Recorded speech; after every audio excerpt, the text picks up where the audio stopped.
Okay, so that should be better. All right, super annoying. Had to delete that.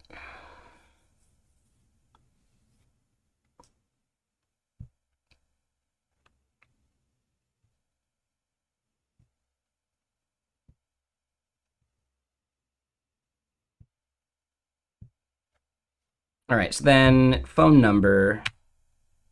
If I hit enter, we're not getting an issue for that because we're hard coding the email part. Yes. No, we're not hard coding the email part.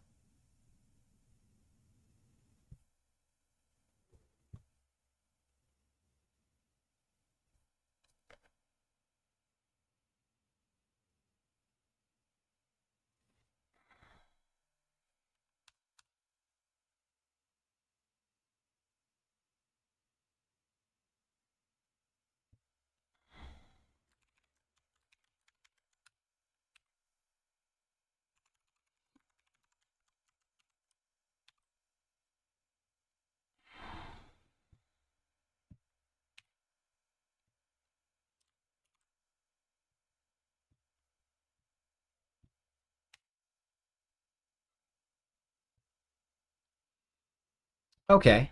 So now let's just double check. Phone number validation.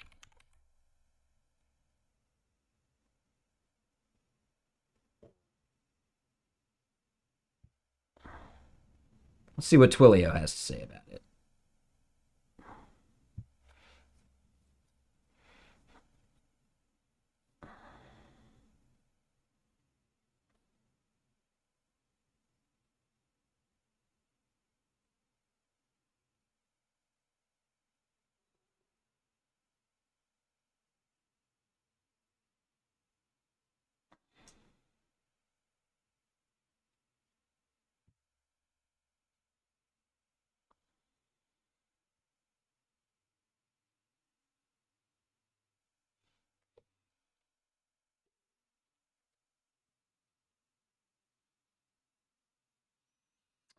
Okay, so hold on. In the database, we're tracking country code.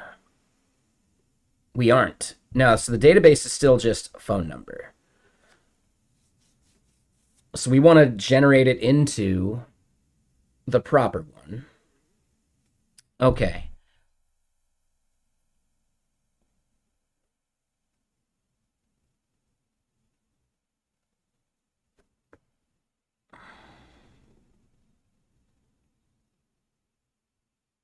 Trying to do a merge from main. Ooh, yeah, merge conflicts are super annoying. Yeah, I hate that. Um, I would be curious if you're running into an issue where a coworker did a bad merge of some previous stuff. I've had that happen before.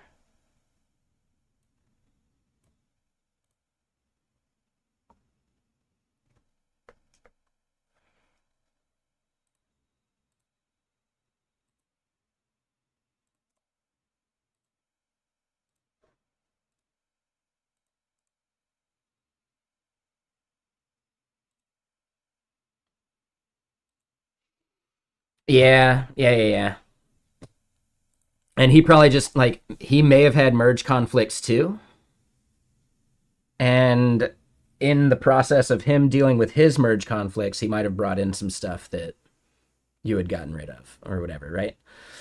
Yeah, anytime there's a big merge conflict on like a big branch or whatever, it's almost always something you should pair up with to resolve. And even with rebase, you can make the same mistake. Like rebase versus merge, I think it's actually harder to figure out where it happened with a rebase, personally. With a merge, you at least have like a clear period in time when it probably got reintroduced, right? And you can see that through the timeline. So I don't know. I'm a big fan of not altering the history too much.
Oh, and yes.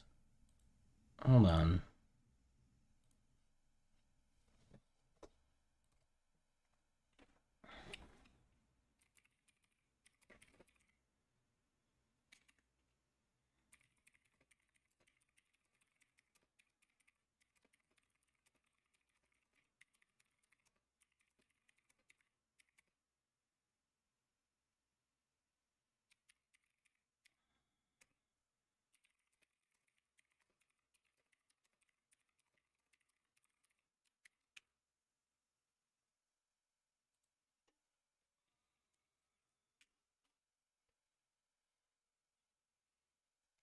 You got to get some sleep? Yeah, no worries, Moshiko. Have a good one.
All right. So, yeah.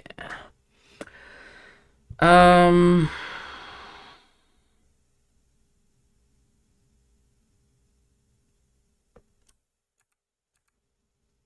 I do still want validation result there. I just want to double check this.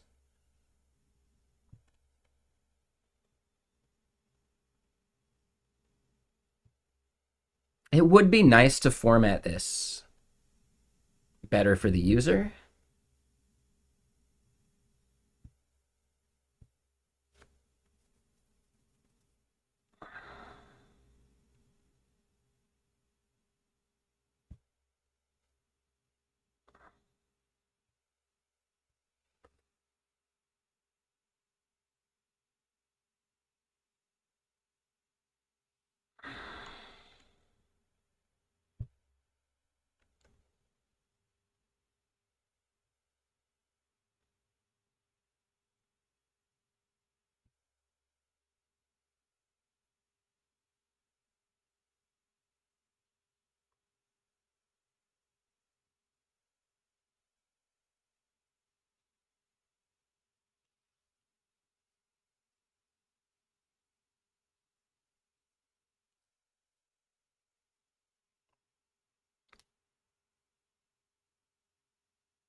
Damn. So, this utils.js file. Oh, God.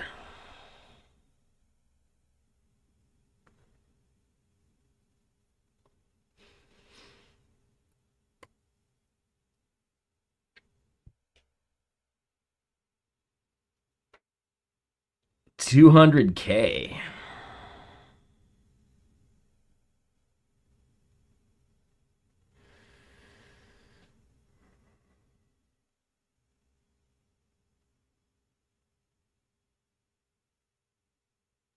Yeah, no, I'm just going to leave it.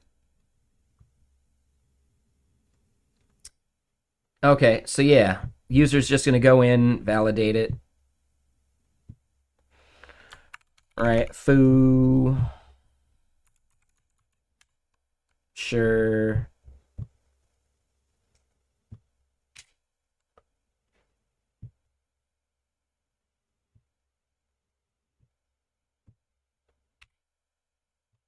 Second submission doesn't work. All right, so the way that we are disabling the form,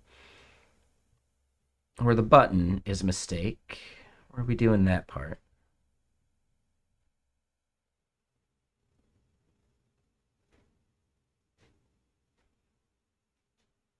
Oh, and we toggled is submitting.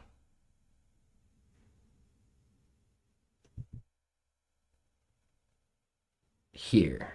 Yep.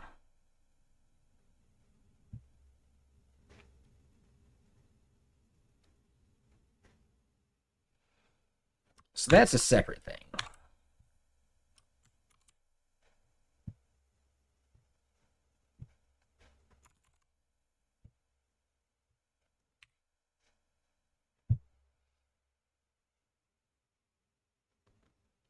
So hold on. We get a validation result success false.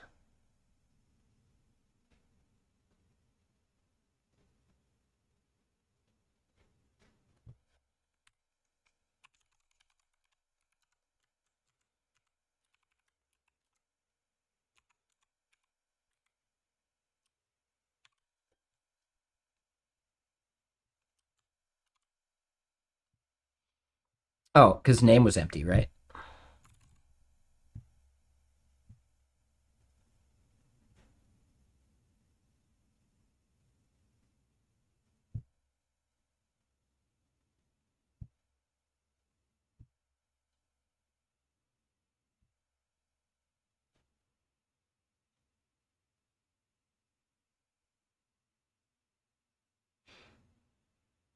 So they're saying that code is too small.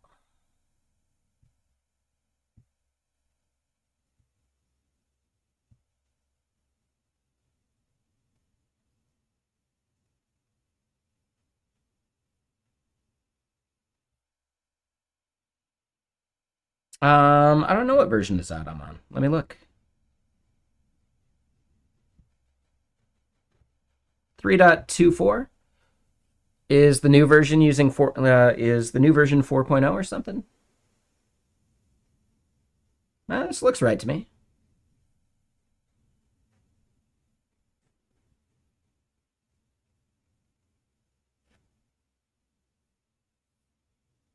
Did they?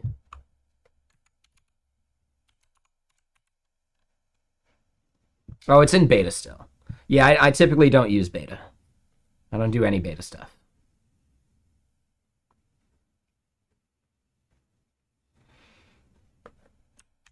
Colin does fantastic work, but no, I'm not an early adopter of anything. I've been burned too many times.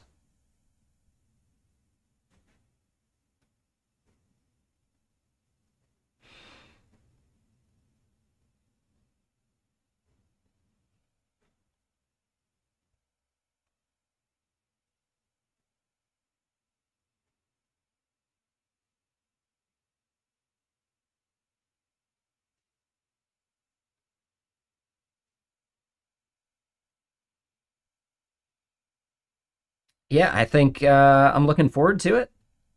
I'm gonna guess it maintains a compatible API.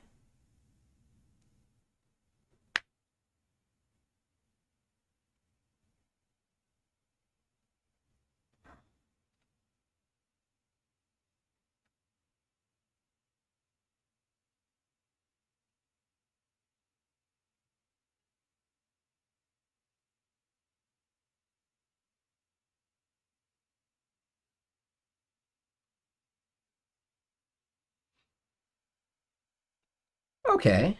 Oh, that's cool. Yeah, I think Zod Mini makes a lot of sense. Very cool.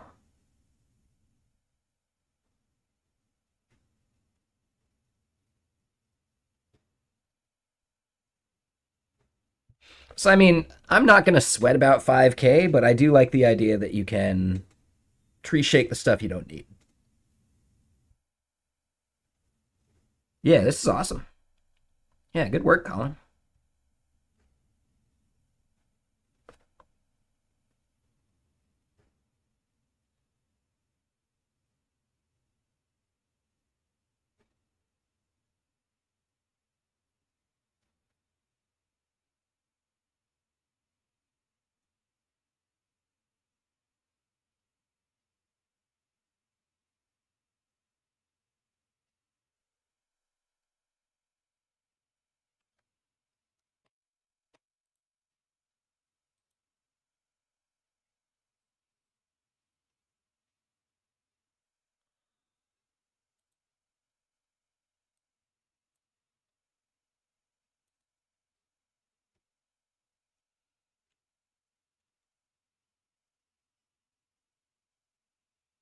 Yeah, nifty stuff. But I'll wait till it's out of beta.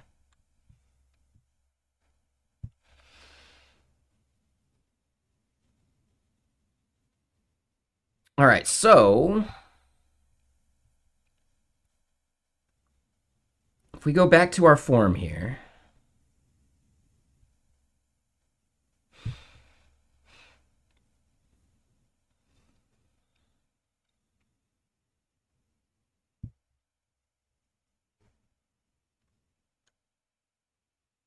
all of these end up needing name.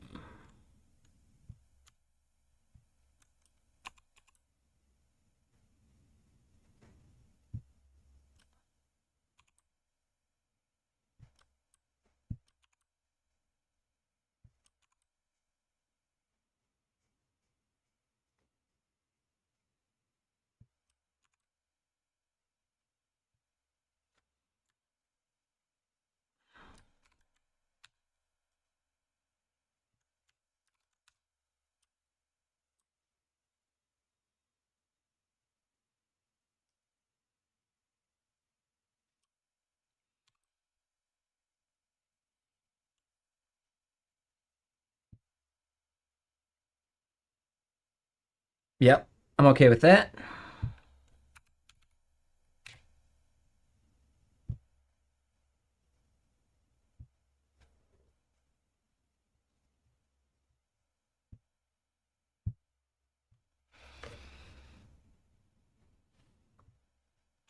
So yeah, country code is not being set.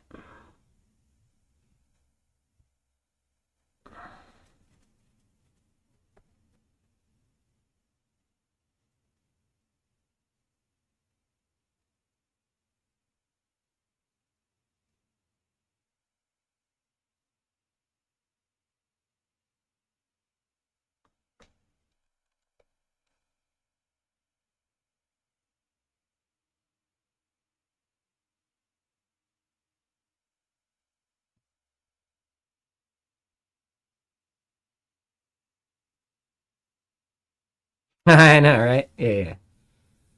Zerk, it's a listener for Blue Sky.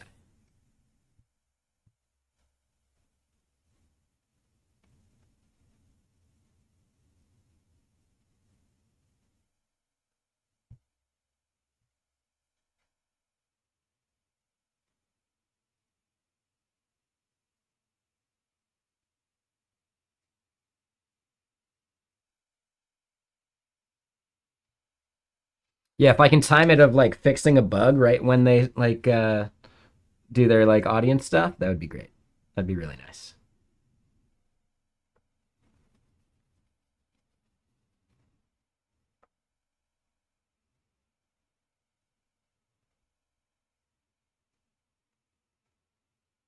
All right, so we got base form here.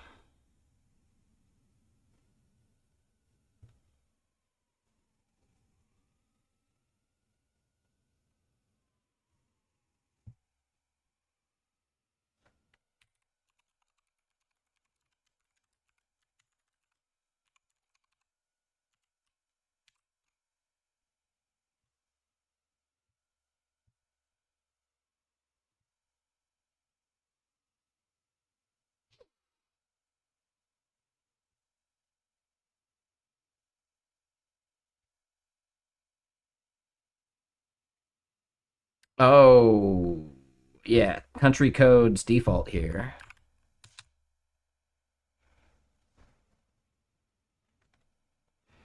What value are we setting when we do change it?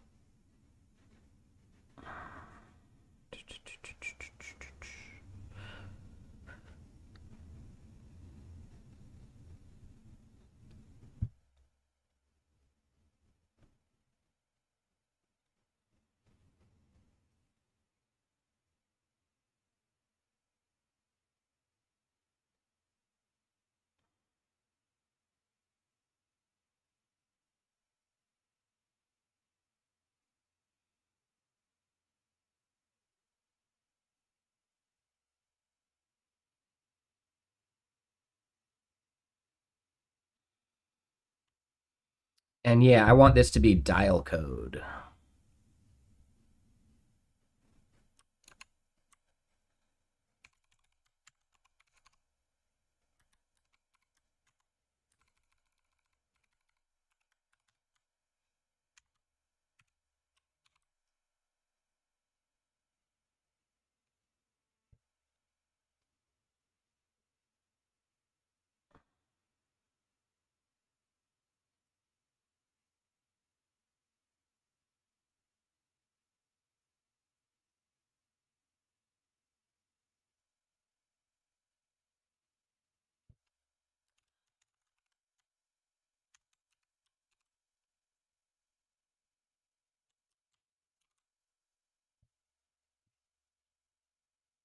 Oh.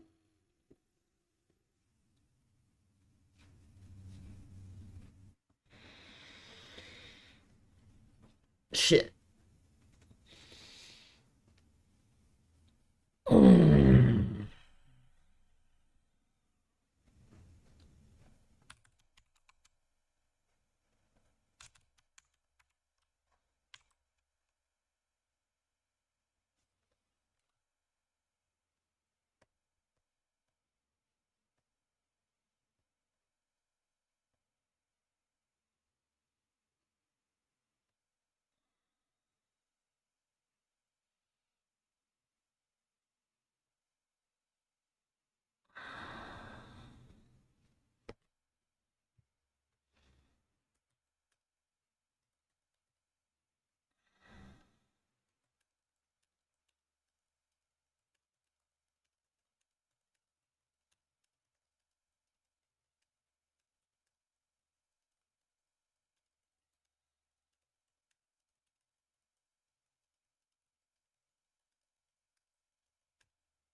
All right, sorry. Quick work thing.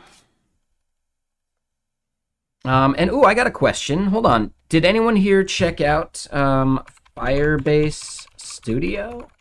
Has anyone used it? I'm pretty anti Firebase, but it does seem kind of interesting.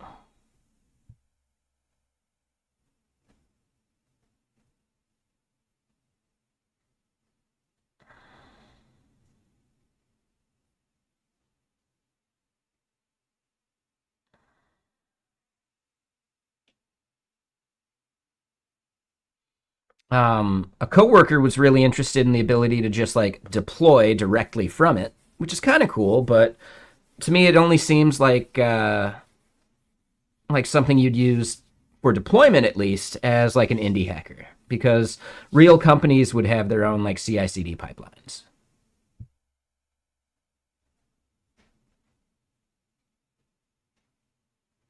It is like a cursor wannabe kind of thing for sure.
All right, so that is how that could work. So we refresh again, we select SMS. Oh, shit.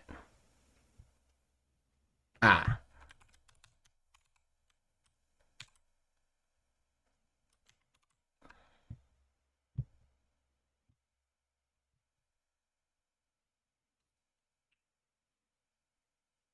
Oh, and yeah, these go back to just being code.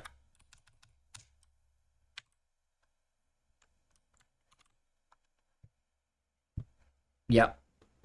So then we do all this. Right on value change, we set the form's country code value. And then here we could do that. And it is valid at that point. Cool. Okay.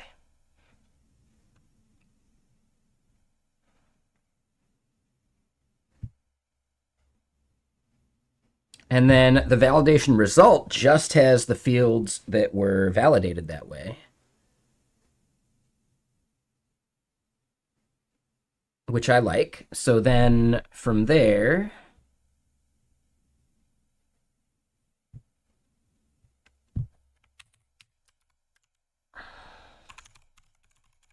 payload is then equal to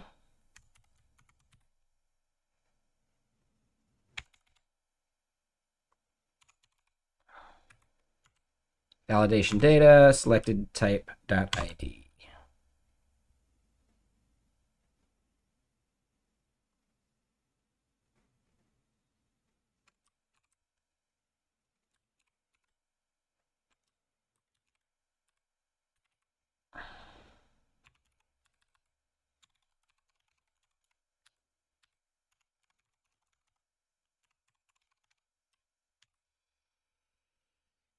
Okay, so yeah, the tricky part to this then is the back end is unaware of like the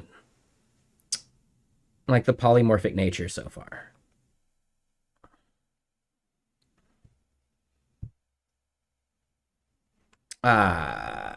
But mm,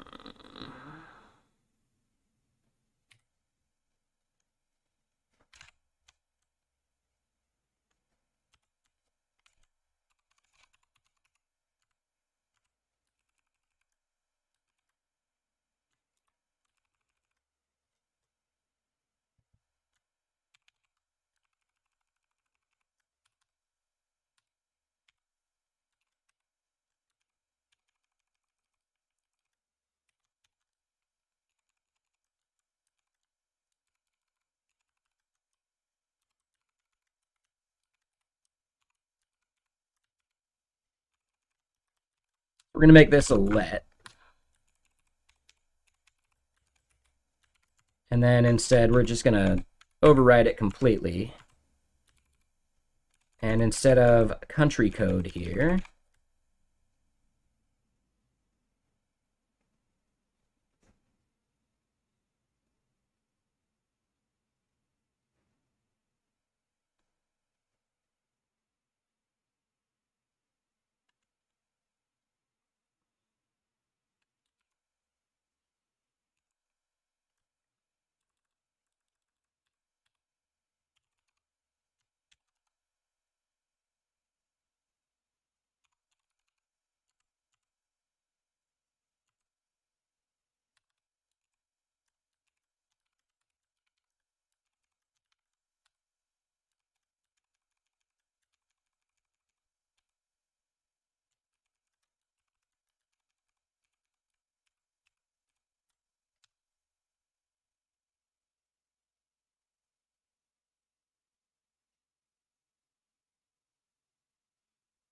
wait, what's up, Mr. Friend? When? Today? You mean like on gaming yesterday?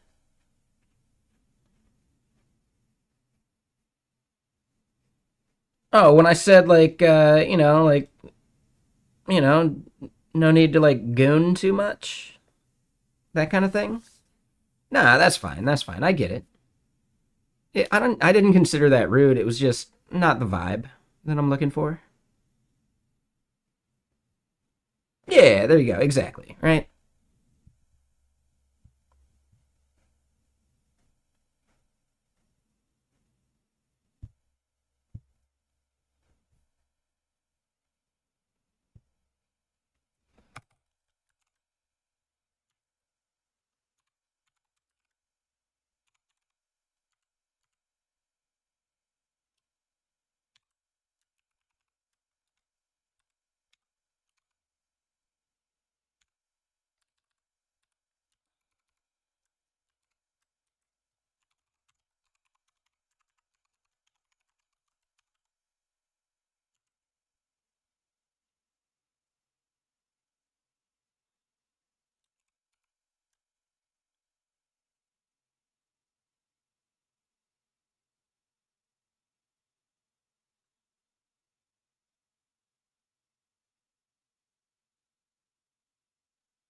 Sure.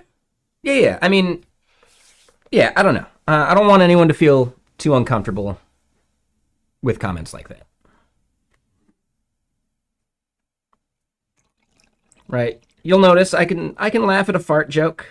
I'm not like anti immature humor, but I don't go as far as Prime, right? Which is fine because he has a vibe, and that's what his community likes, and he can keep doing that. Like, totally. I'm not saying he should change anything. I'm just talking about how I like to conduct my stream. That's all.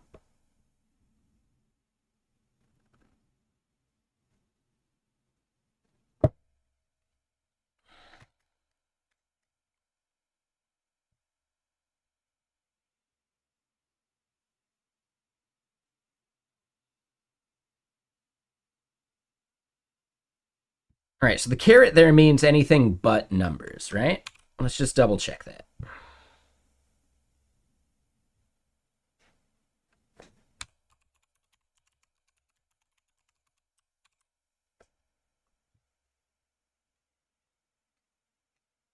Yeah, no worries. It's fine, Mr. Friend. Like, it was okay. You didn't even need to apologize. I figured you got it and we're good.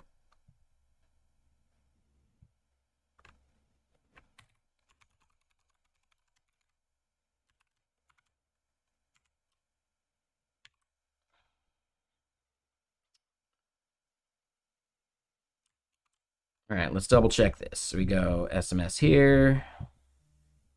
That can stay.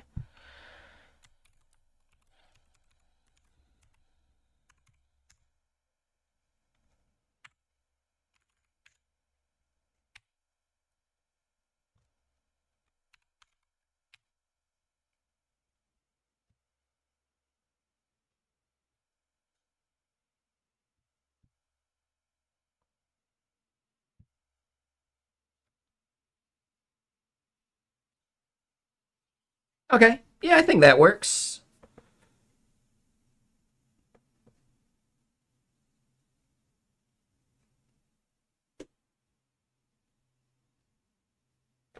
Yeah. So after it's submitted and it's in the list, the user would end up seeing this version of that number, which I think is fine. And we can always work on improving that user experience later, right?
All right, sorry.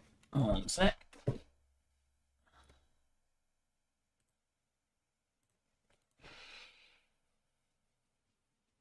Okay, so yeah, I like what we're doing. We need to make the back end work for it.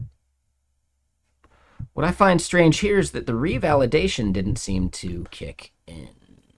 But hold on. That would be because we were valid, which means we want to do this. Base form dot. How do we get rid of all of the errors? Clear errors. Boom.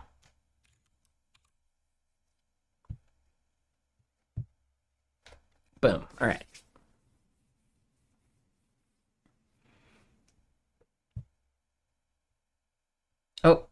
might have missed something. Oh, and I see. Yeah, yeah, you had a message get held. Sorry. Yeah, I don't know. I think it would have been fine, but we can leave it for now. Um, let's see. Why did that get held? Sorry, Jelly. I don't know why that got held, but how you doing, Jelly? What you up to? The project is... Whoops, I gotta do the command. Project. So you come to the terms with being a bad typist. 85 words per minute's fine. Like, typing speed doesn't matter.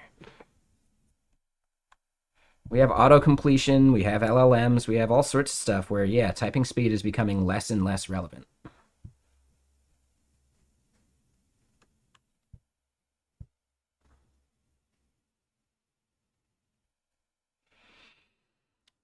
Okay, so we clear the errors once we're done, which is perfect.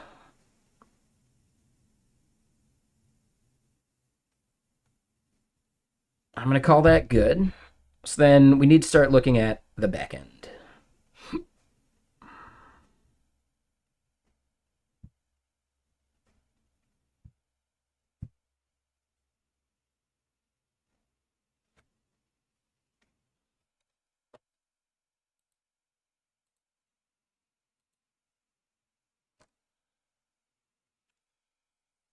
What's the question?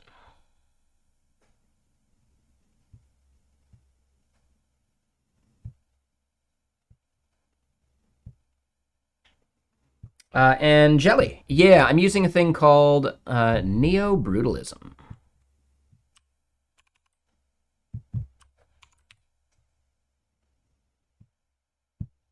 All right, it's even got a way of configuring the styling, which is pretty cool.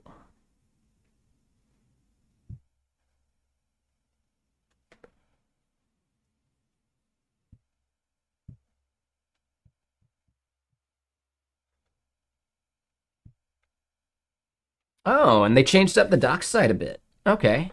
Yeah, so now you can decide like border radius 0, 10, 15.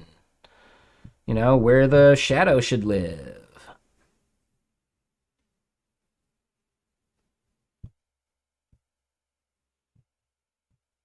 Oh yeah, I like how much they updated it. And then yeah, you can start setting font weights. Sorry, Ninja. No, this is not a solve your coding problems for you kind of stream, especially as a brand new person. Like, what about what I'm doing makes you think that that's even relevant?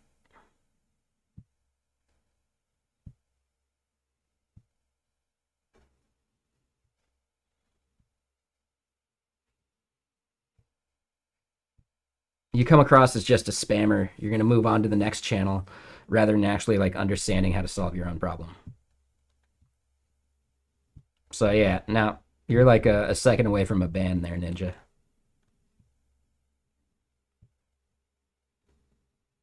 It is Shad CN based, exactly, Jelly.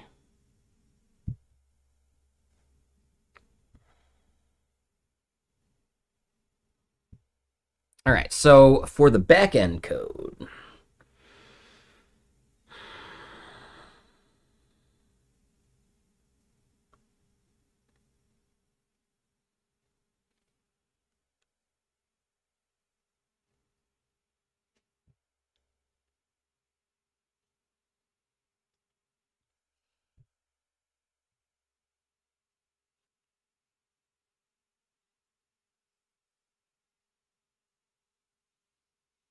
all right, so this is the part where this gets really tricky. And Brainless, if you're still out there, I'd love some of your thoughts on what we could do better about this.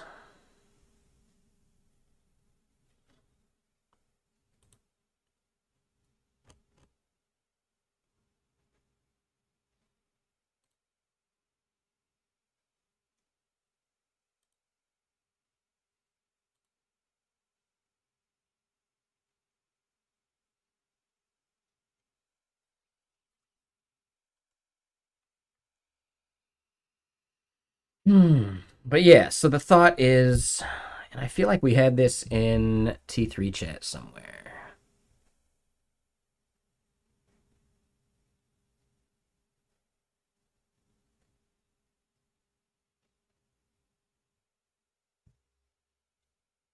No. Yeah, I must have had it. Maybe it's a Claude.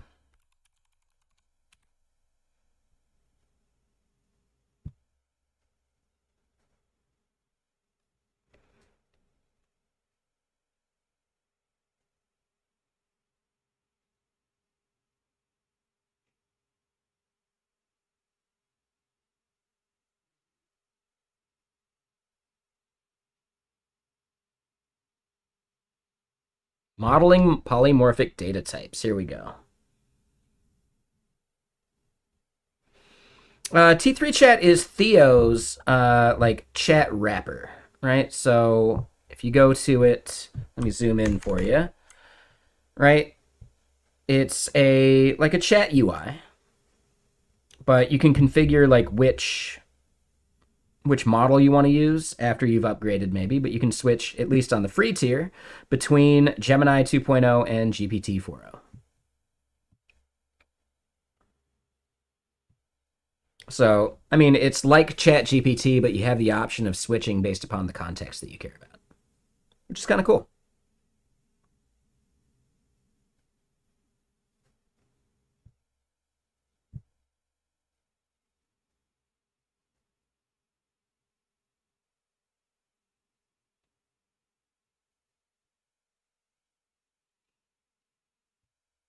We can turn on the boring theme. Oh, that's fun.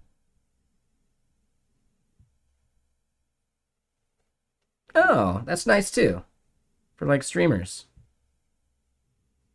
I don't mind showing my email, but yeah, do you think that's cool?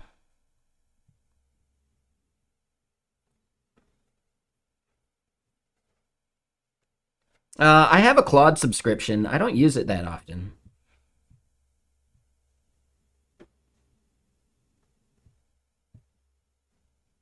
Like, if we look at how much T3 chat costs, where is it? All right, we'd go in here, $8 a month.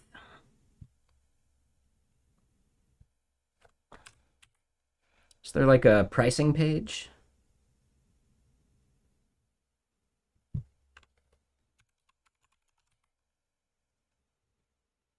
Uh,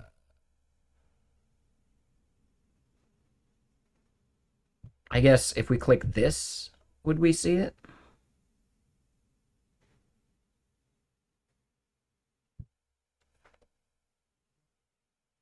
1,500 messages per month, 100 Claude messages per month? That's weird.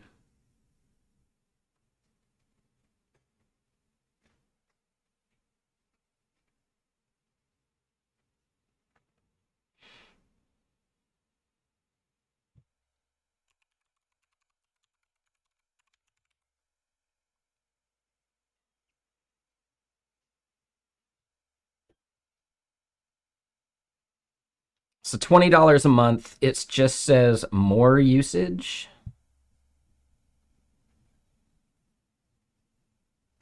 I don't know.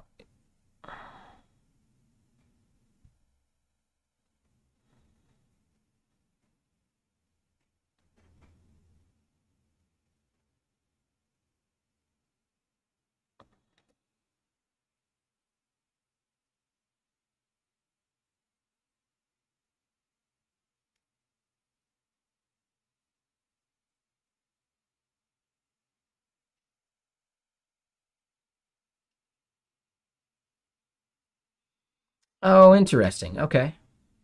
Eh,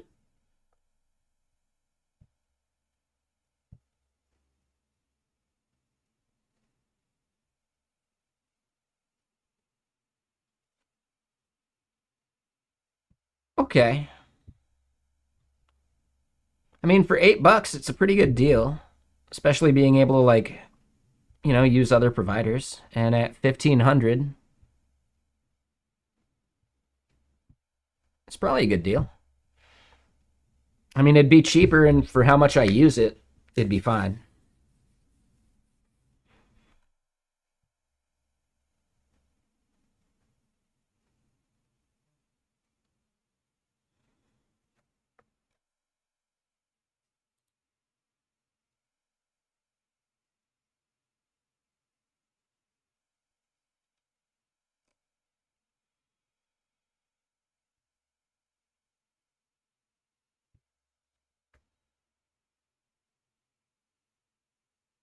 No, because neo brutalism is hard to do well in a dark mode. Like Gumroad does it all right, but like yeah, dark mode's just tough to do correctly.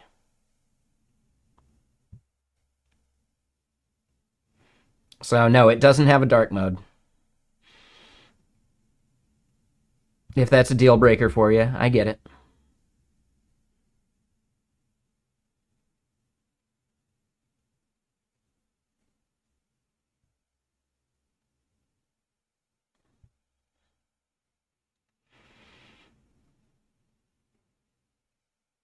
So yeah, what advice would I give to a junior software engineer that's trying to deal with pressure at their first job? What kind of pressure are you dealing with, I guess?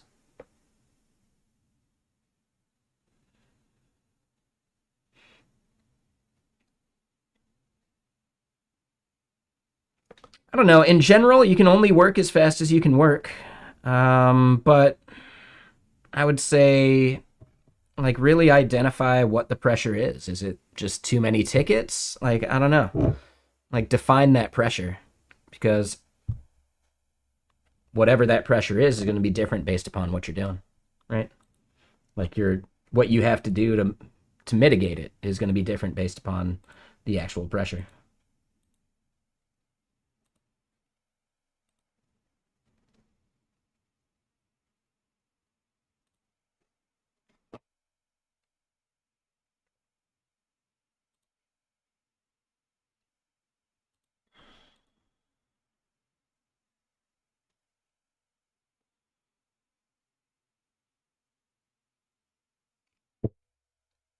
And where am I at in the process right now?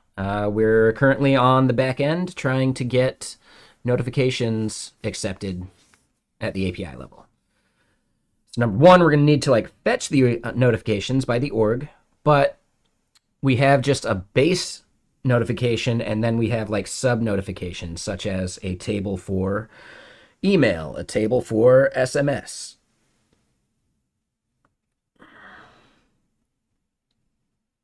a table for Slack, a table for uh, Discord.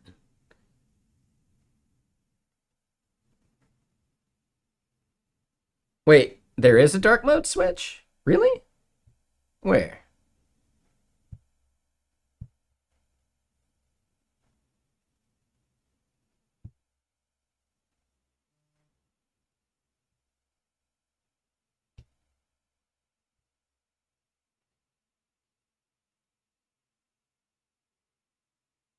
Oh, right there. Jeez. So that's for this website. But dude, it looks terrible, doesn't it?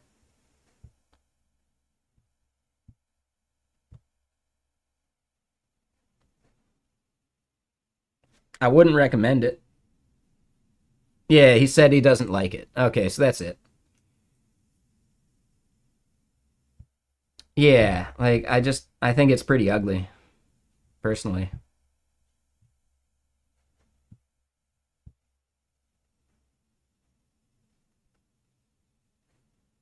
So yeah, you're right. My bad. I didn't know they even had it. I wasn't even looking.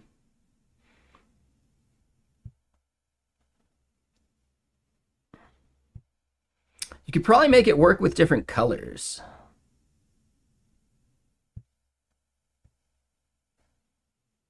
This isn't terrible.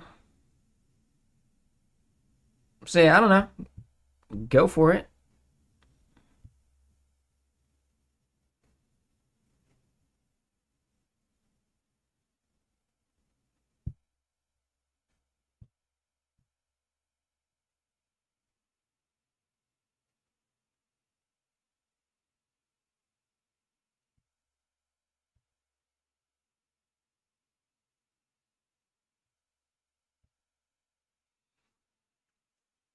Yeah, I think it's really bad. I don't like it.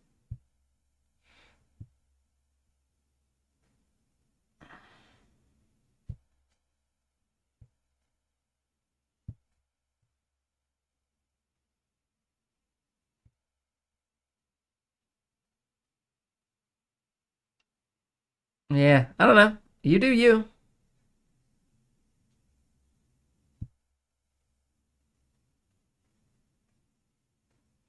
Almost feel like the shadow color should change to white or a light gray or something. Yeah, I don't know. Good call. Good find.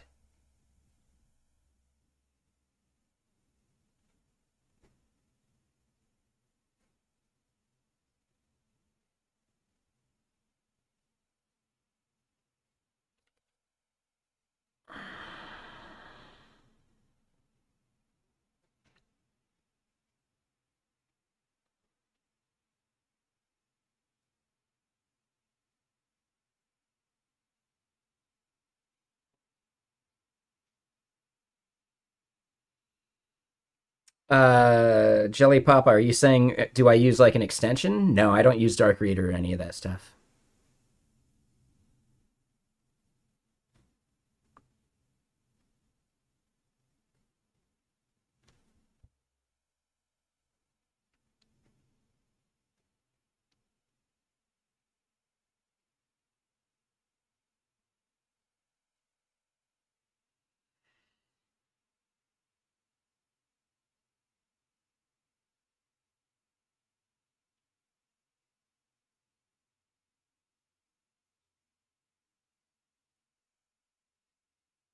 Hmm.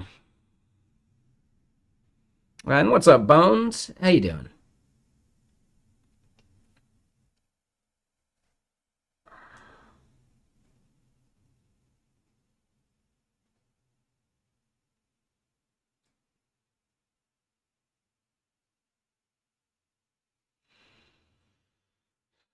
think a table per type makes the most sense here.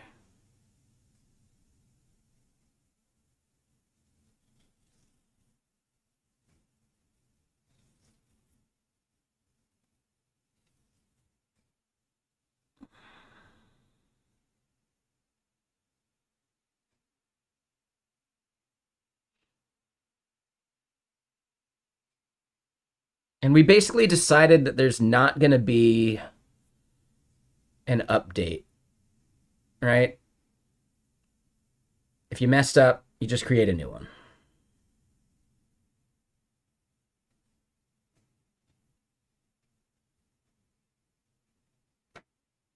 I think keyword, same thing.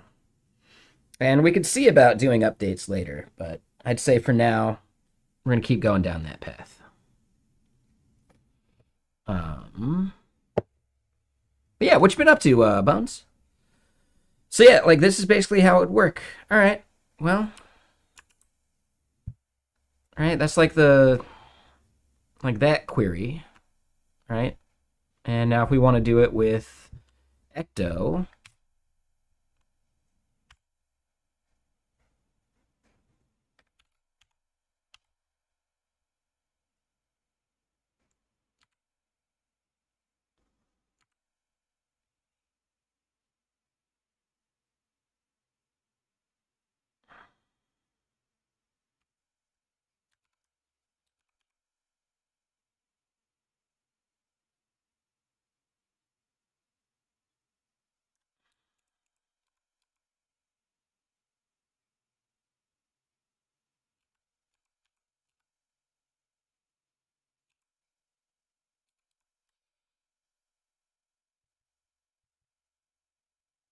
I don't have any joins in there.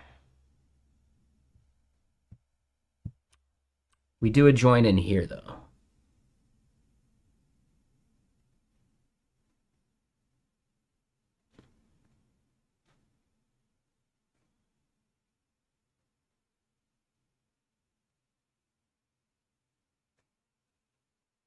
Working on a monorepo build tool project. Other than that, not much. Yeah, I mean, monorepos have their own junk to them, right?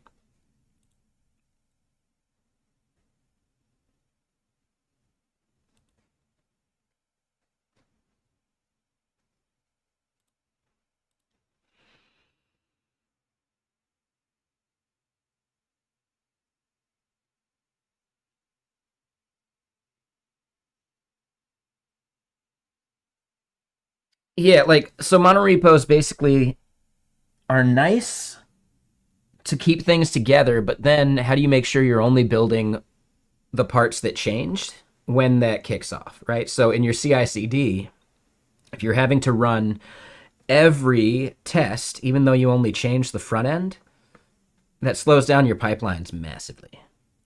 So you run into needing really heavy DevOps resources to make mono repos work right.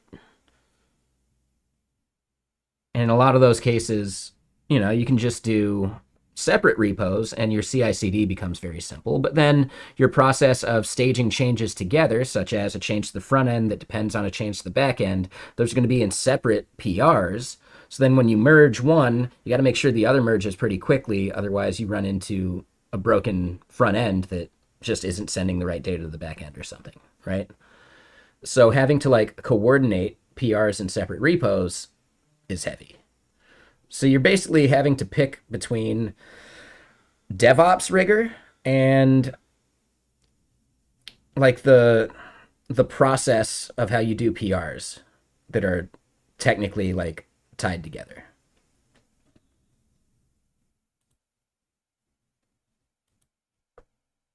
So yeah, it gets tricky that way.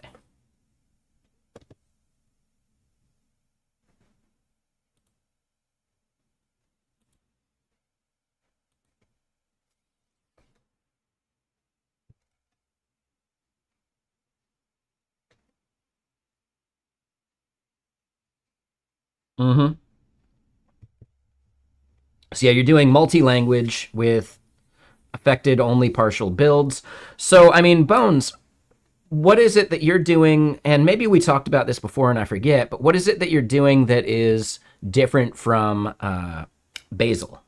Or I think there's Buck 2 from Facebook. I think Microsoft used to have something, but yeah, what is it you're doing that's better than Basil? Probably have to deal with a skewed client versus server either way. Yeah, normally, yeah, you're right because the user could have just not refreshed their front end. So you run into that same problem, caching issues, etc. I get that. Um, that could still be a problem. But you can notify the user that their client's out of date in some ways, and you can also respond with a status code that lets you know that they're out of sync that could then trigger a refresh or something, right? Or at least trigger letting them know. So we were just over in T3 chat. There was an update because they pushed an update and there was a little thing in the corner saying hey, you're out of date. Would you like to refresh? Building that kind of that stuff into your web applications will become pretty important, right? And what is the status code? I think 422? No. 422 is unprocessable entity, right?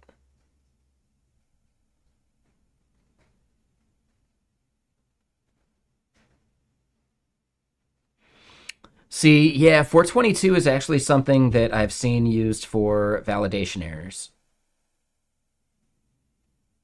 I think upgrade required. 426 makes sense. But it's for protocols,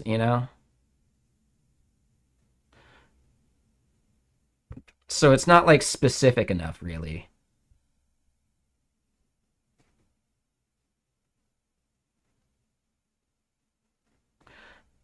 Yeah, I feel like 428 could work, but it's still not quite the same thing.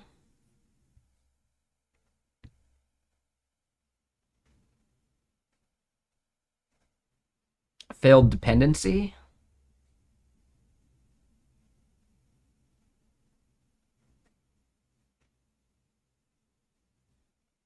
It's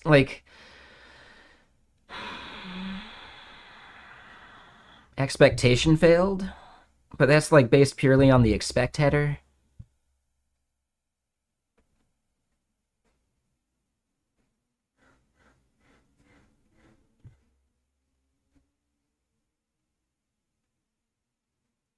Yeah, precondition isn't what we're looking for either.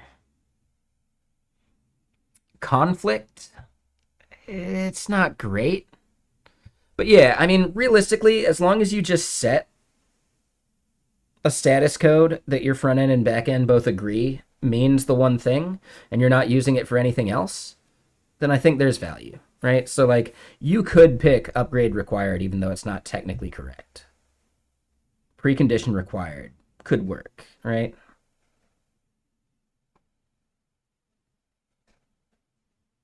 I think if you're just doing a 400 for validation errors, then 422 could work for unprocessable. Sure.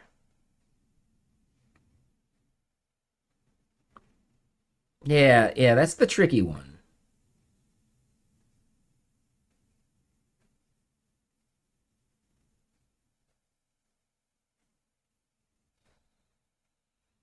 Is there like a 300 you could send?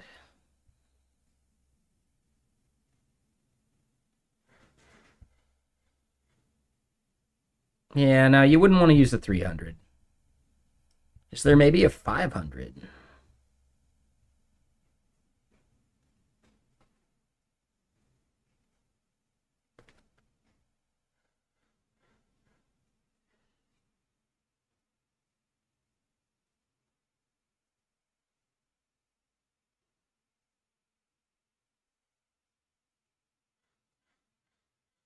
I don't know what this even means. Variant also negotiates. Yeah, so transparent content negotiation. Yeah, I don't know. And then so I got to follow that strategy of extend then shrink. Like make sure it's backwards compatible on the first deploy, then deprecate and remove. Maybe.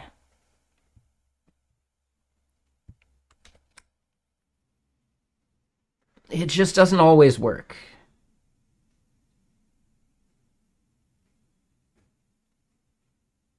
I'm trying to think of a good edge case where it's not the right option, but I'm struggling to think of it, so that's fine.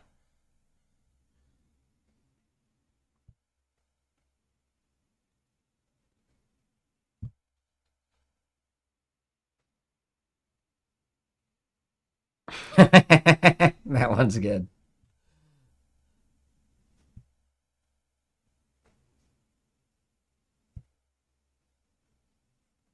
Yeah, I don't think 100 would be right. Yeah. Yeah, I don't know. Yeah, you just got to like decide as a front end back end contract.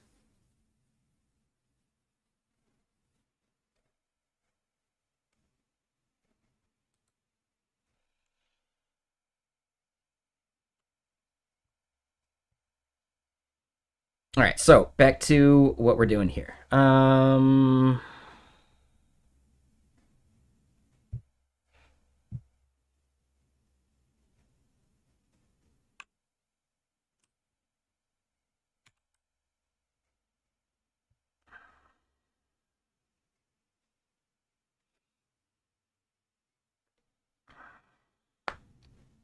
Yeah, exactly. Right.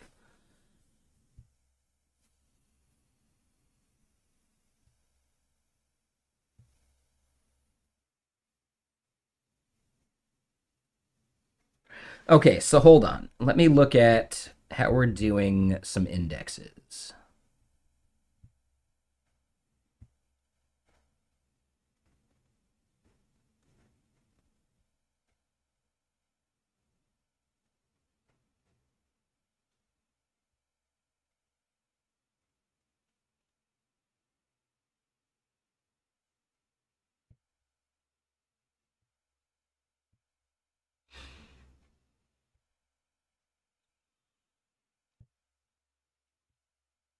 So we do have.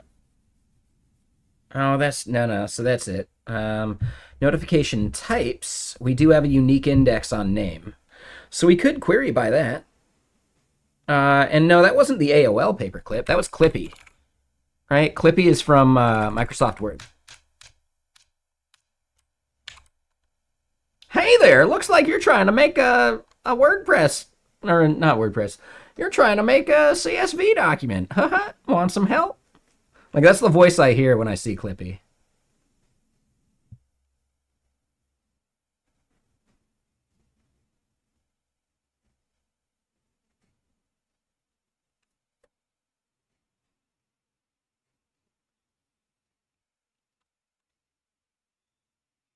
Oh, claptraps.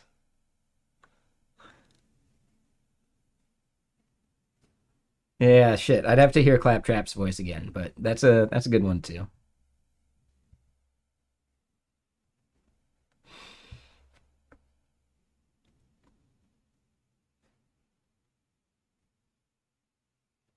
All right. So if we go back to here, right, we get a warning, and this is the wrong way to do that.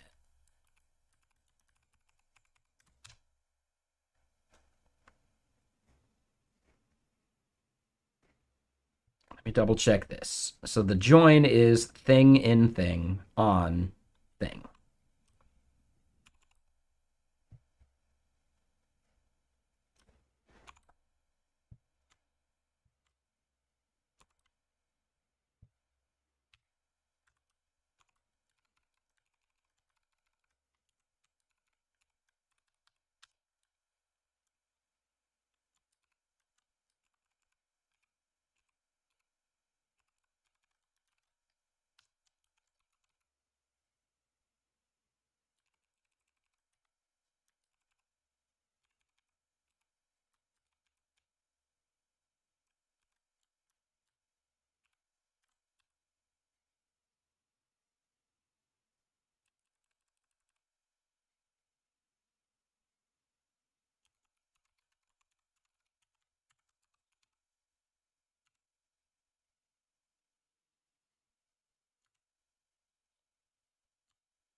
All right, so we're doing SMS and email.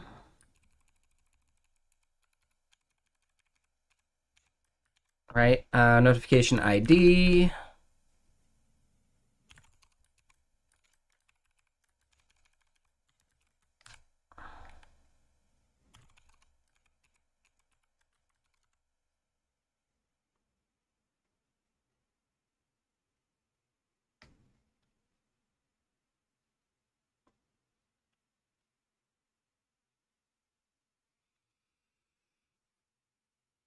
So then, yeah, here I'll do a comment, and then this is going to be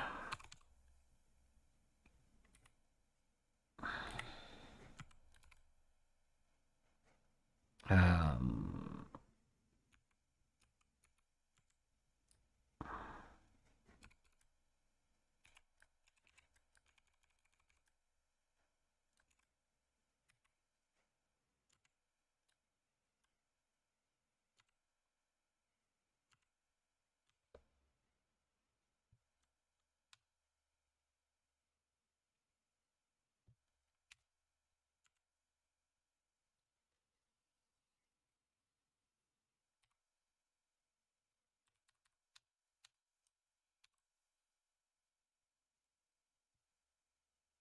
all right. So we'll do those at least first.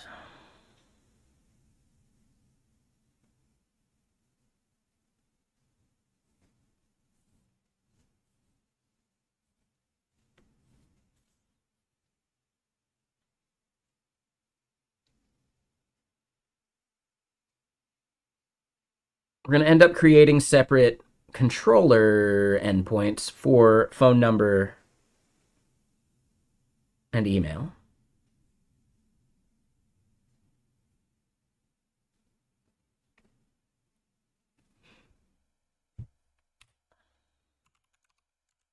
Type ID, name inserted at, yeah.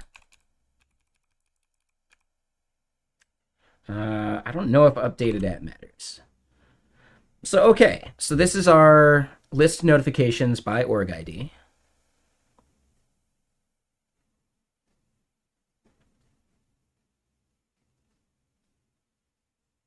So then notification controller.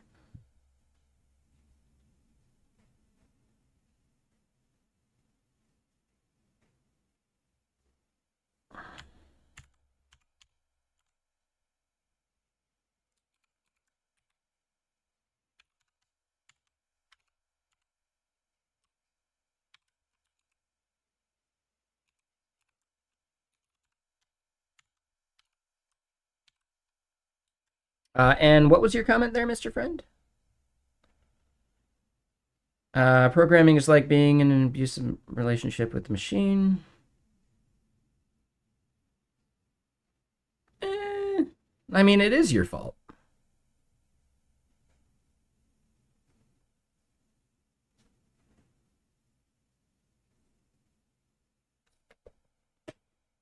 All right, computers only do what you tell them to do. So yeah, you're just telling it to do the wrong thing. Yeah, that's totally your fault.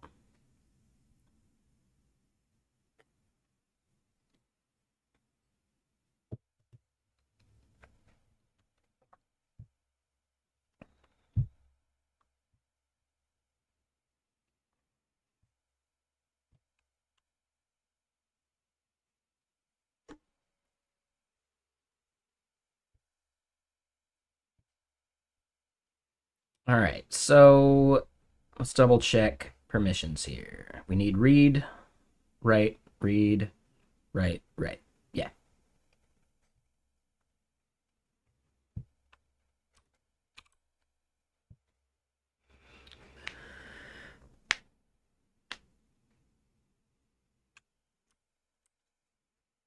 So then notification JSON here.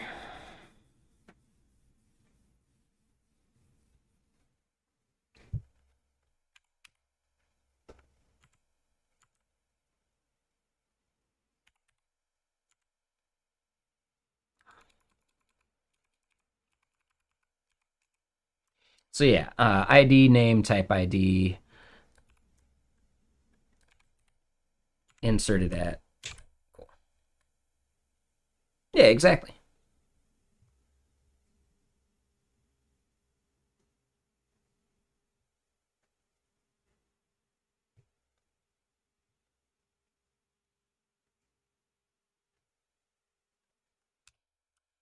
We don't actually want to pattern match that because it's going to be broader.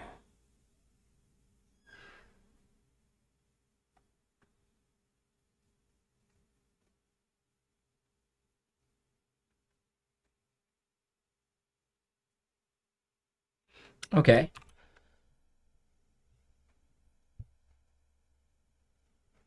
So this is how we would fetch notifications, which I don't think we're doing on that page yet. And if I look at our service,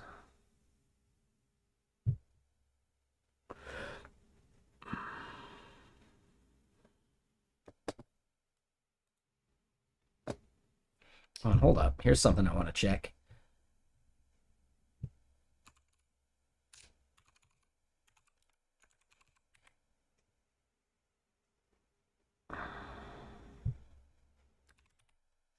They getting snow?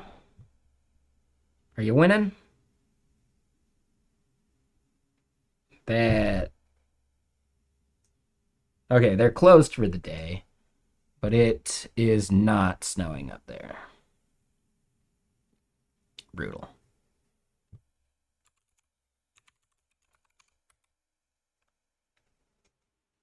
Snoqualmie Pass closing date. Projected to end the 13th. Shit.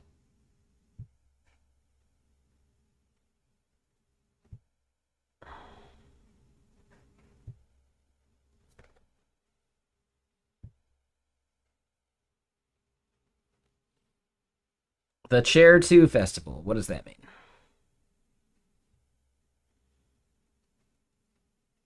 Okay, so Alpental. Edelweiss chairs will be available later this spring.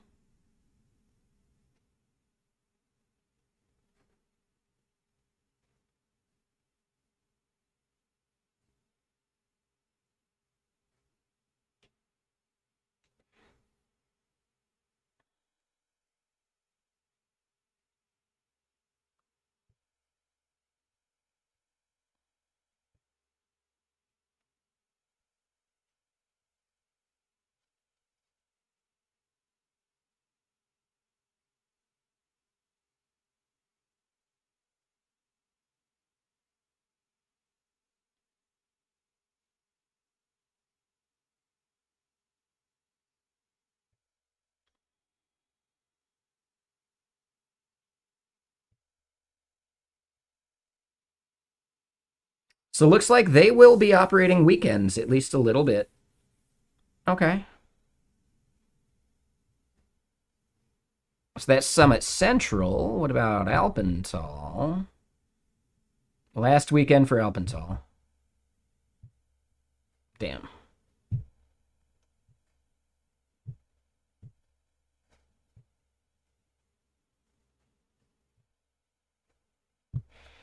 Yeah, so weekends only at this point. Yeah, that's a bummer.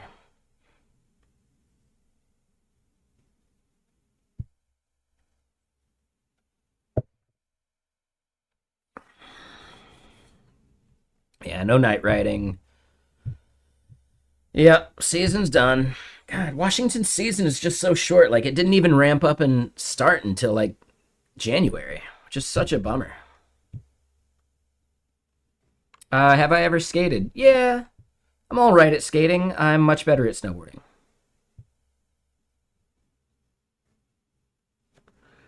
And yeah, we don't want to talk politics here, Mr. Friend.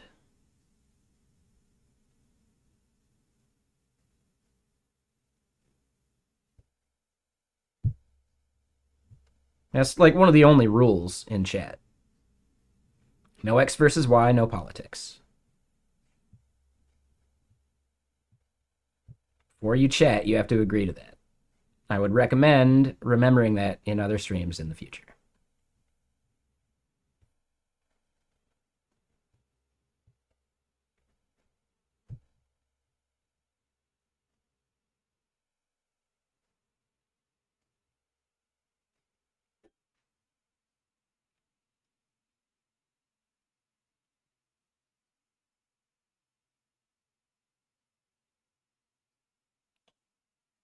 There are rules before you can chat in anyone's stream.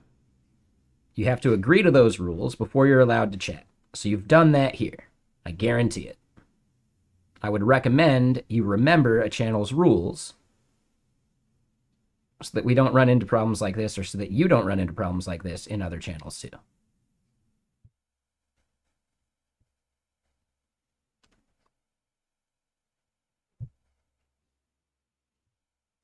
If you're just blindly clicking through a channel's rules when you go to chat, you're fucking up.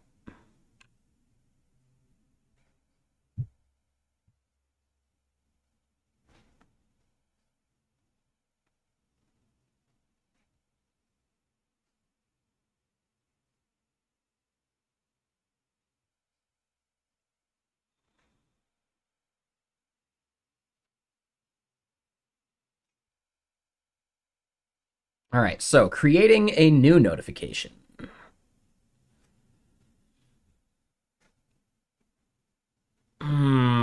Yeah, so here this gets a little tricky.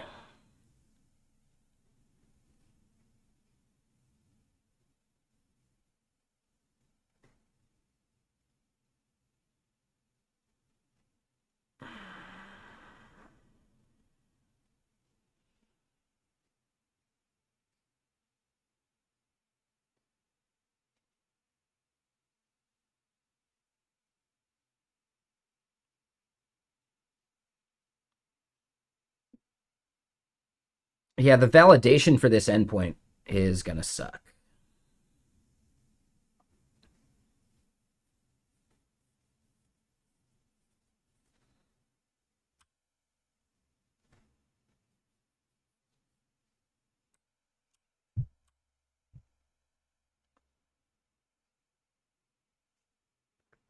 Oh, and we're doing it as type values here.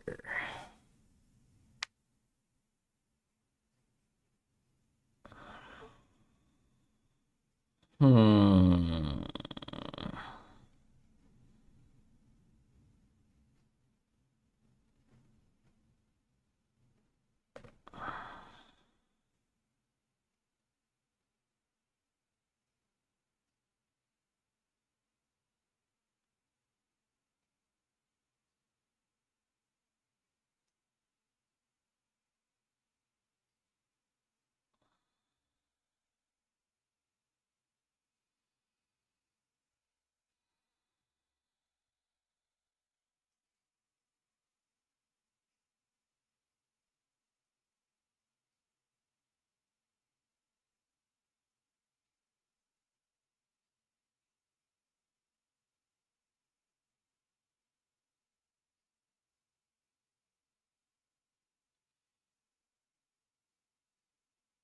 So let's go look at specs again.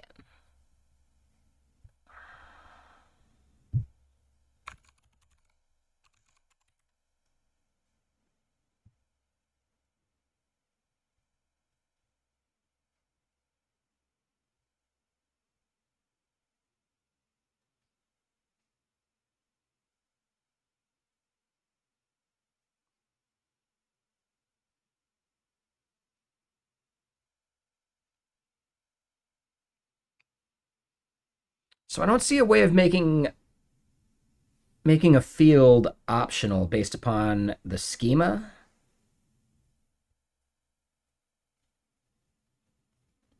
So I might need to go look at what schema means in the source code.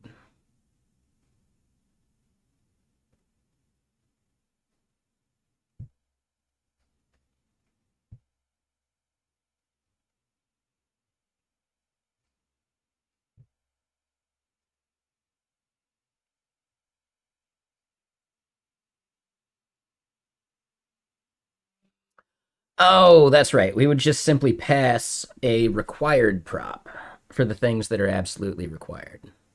That's right.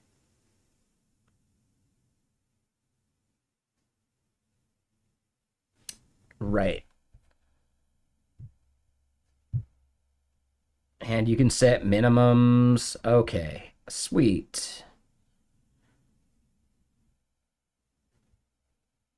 And this might have been over in their docs and I just didn't see it, but okay.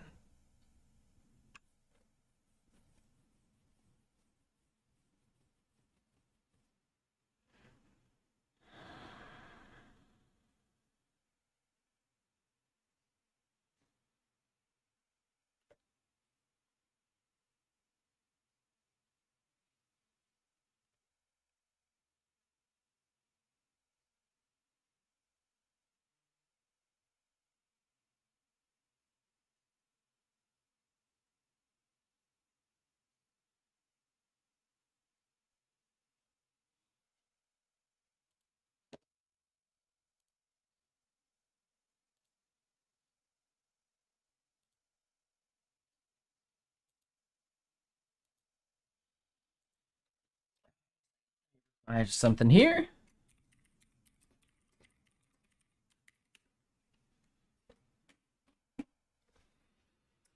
And yeah, it's basically 5 o'clock. Let's get some lemonade going. Let me rinse this out real quick, and I will be right back.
Okay, I'm back. Sorry about that.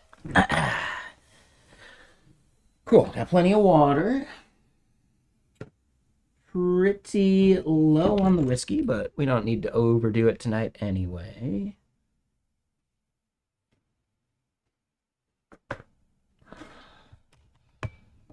That's what last night was for.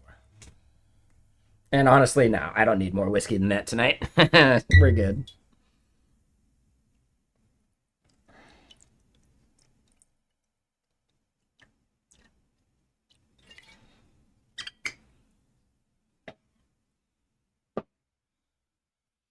Well, yeah, how's everyone doing? You got any plans for the weekend or anything?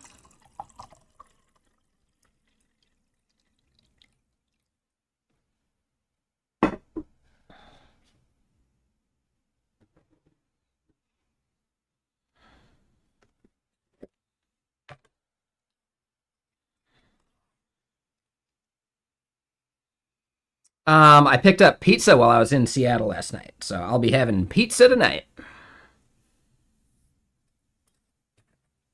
And I'm going out tomorrow night, I think.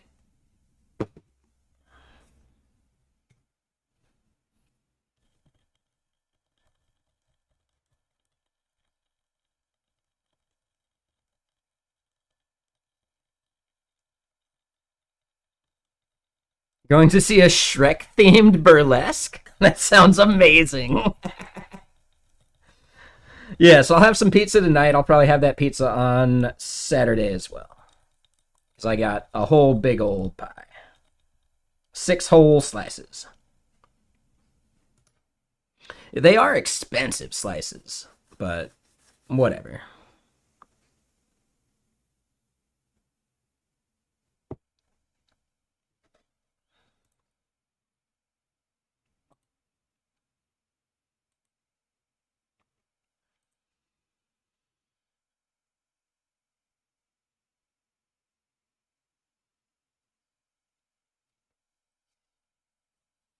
Oh, there you go. That's fun, Mr. Friend.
How did I train?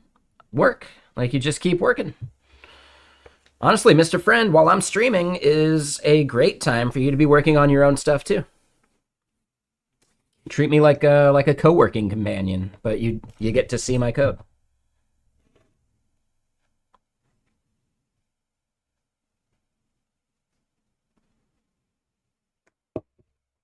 Yep.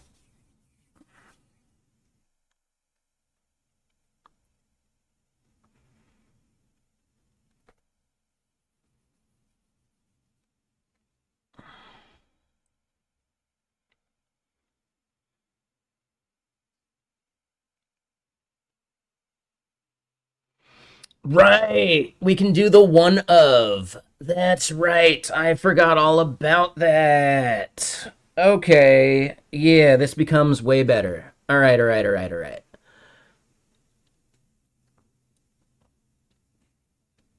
Yes, we need to do the one of thing. Do we have a good example of one of in here? Yes.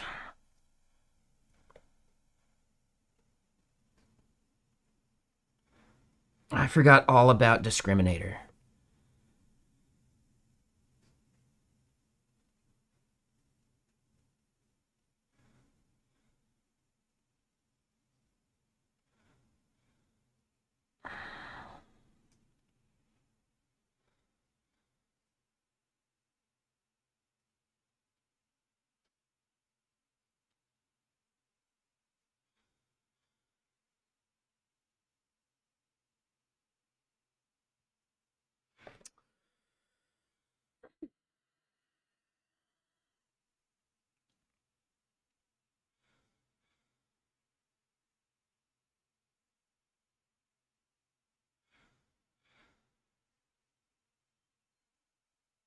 Hey, what's up, Code Drift?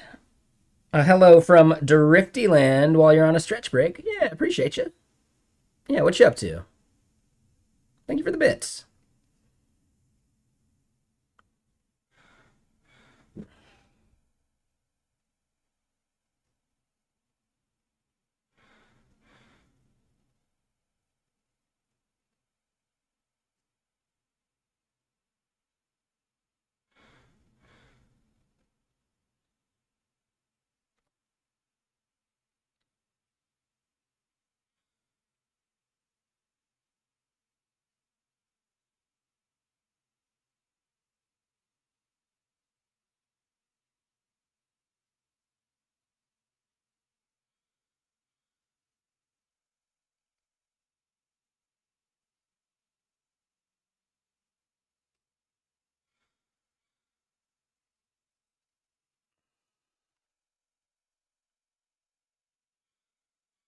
Yeah, so this is what I should be doing module wise here, which makes me think that there's one thing I'm missing in our database schema.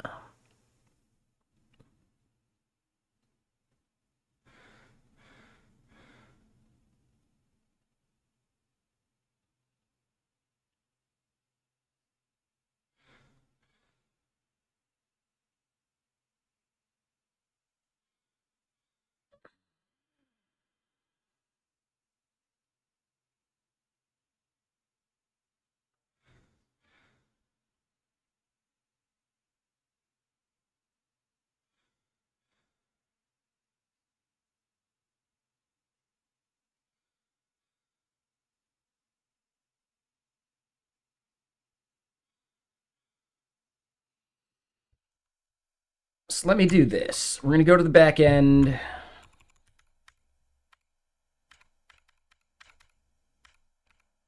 We're going to roll back everything.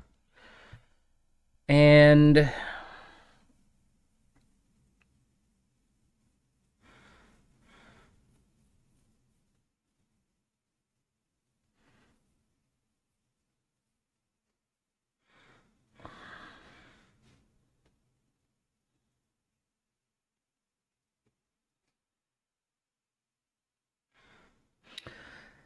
I think fetching notification type just isn't necessary.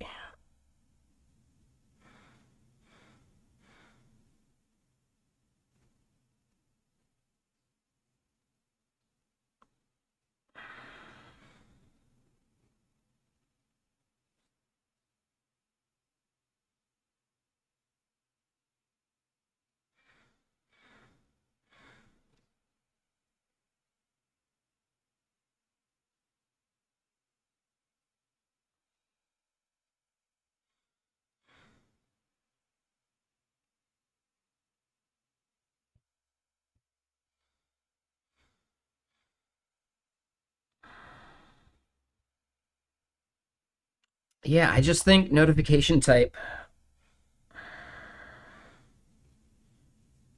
just isn't necessary anymore.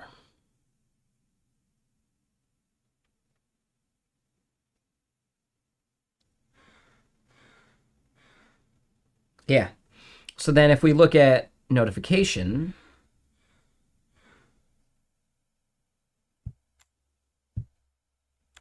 yeah, hold on. We'll just gone. Yeah, I think we're overcomplicating it by doing the notification type thing.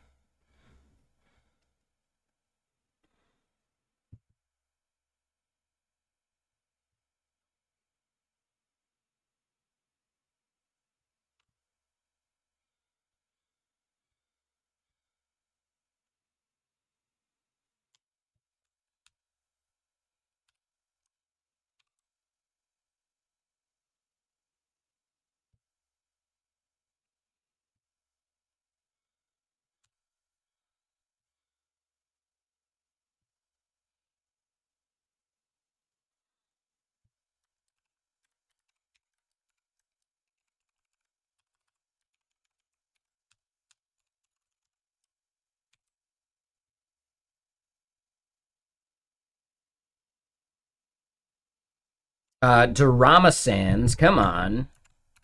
It's way better.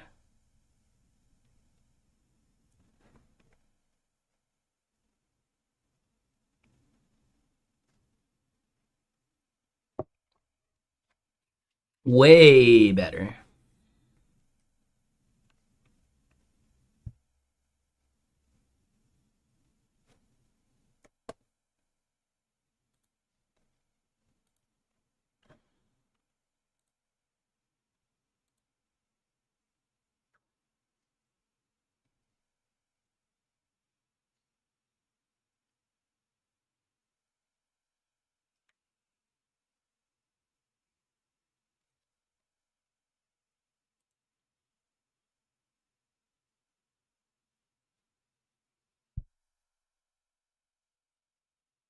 Oh, I keep forgetting. I need to get my passport and my real ID before I can fly anywhere.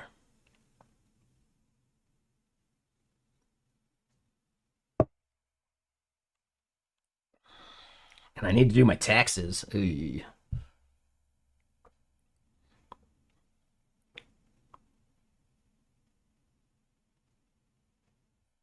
All right, so yeah, we're gonna refactor that to type.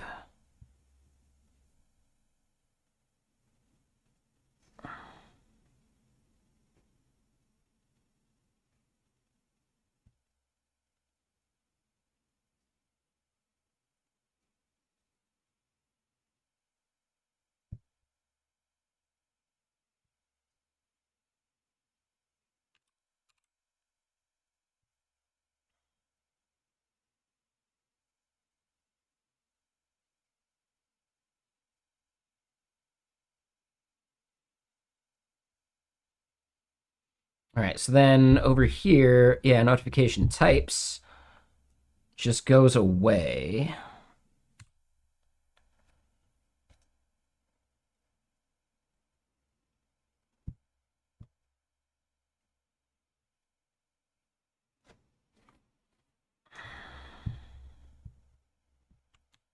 So we don't have an index on type ID. And type ID is no longer that.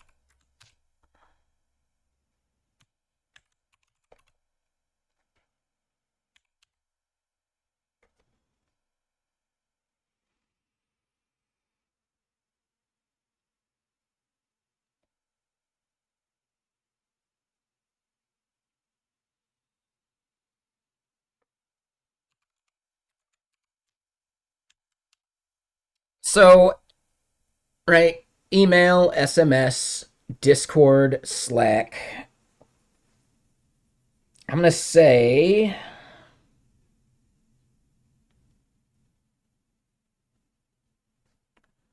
the type value is going to max out at 12, right? Discord is 7. Like, we could even put it to 10. And then if we decide we want to add some type that's longer than that, we can do it later. But yeah, it is char.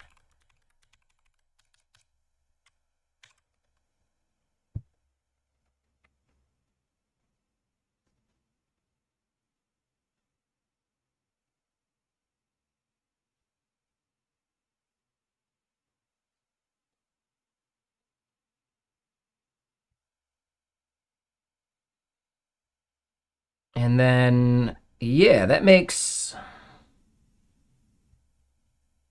our seating actually simpler now.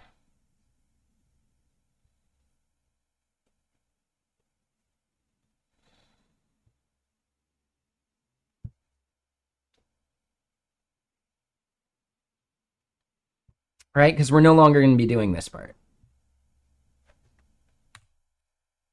So then here we just rename this seeds. Oh.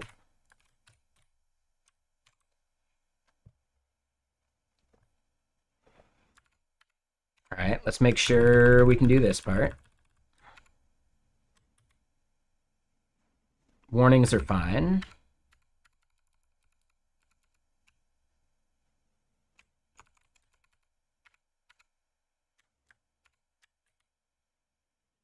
That works fine. Cool. All right, so then we just want to redefine how our front end works with that change real quick. Getting notification types does not matter. It's gone.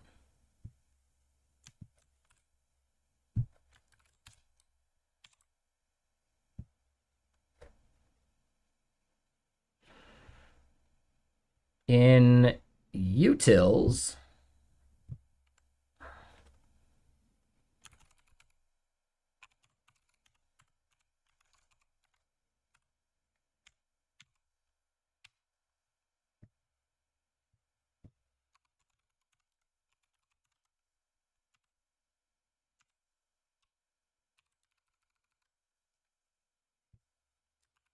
and it's not ID, it's maybe value.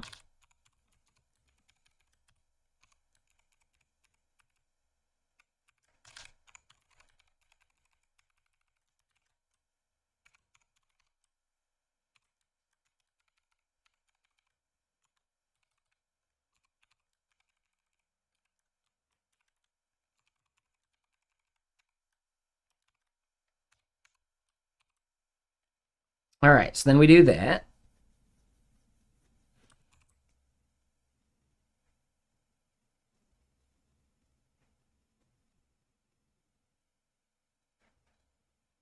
In our layout, we get rid of this part.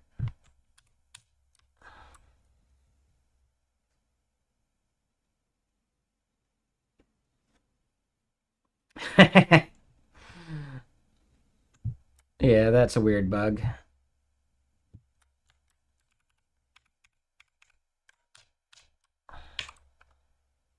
Not sure how that one got introduced, but whatever. It's fixed now. So then here on notifications, it's actually notification form.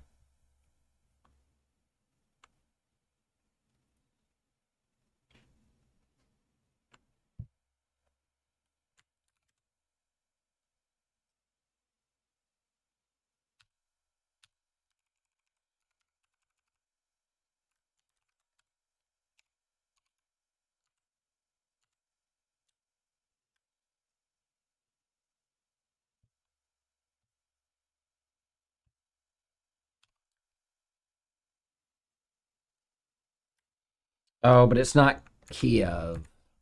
Uh,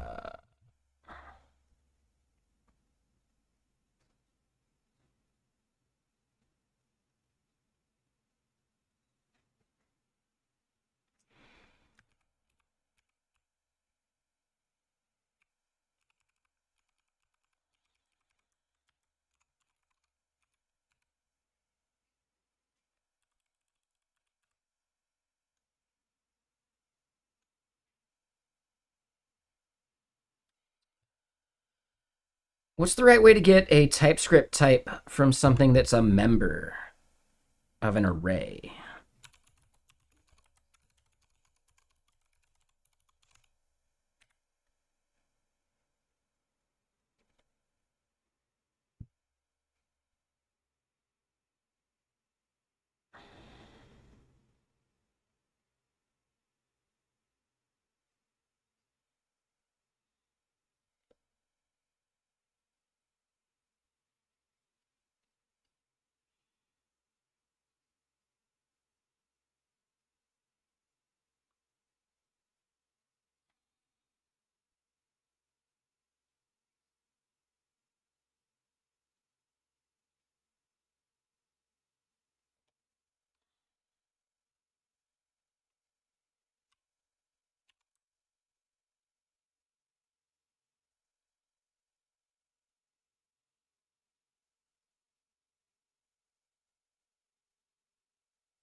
You know what? Uh,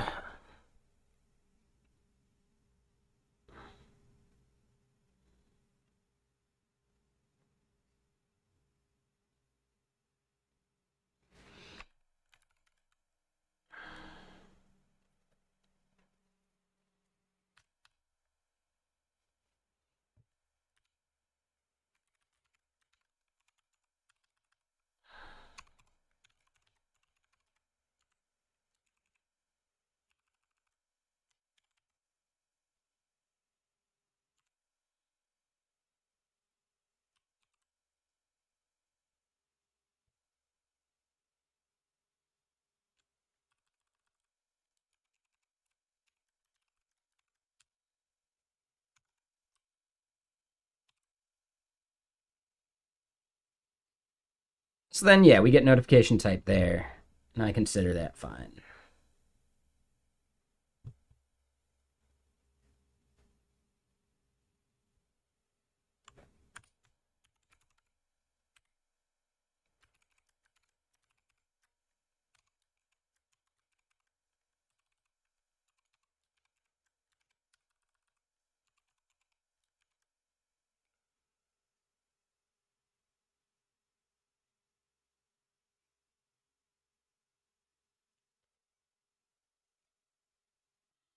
Interesting. Oh, I see. I was wondering what was up there. Yeah, yeah. So Nice Guys is not the artist. Glass Beams is the artist. Interesting. I'm wondering if Nice Guys might be. It's their record label. Got it.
Um, yeah, that was the end of that album.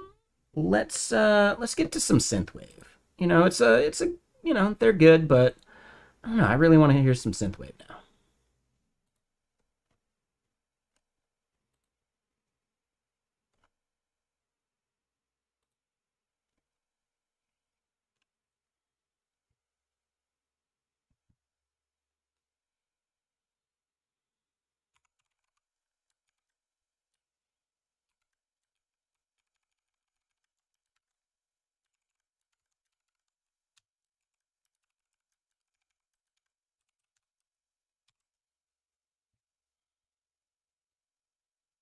All right, so then type name goes away. Type ID.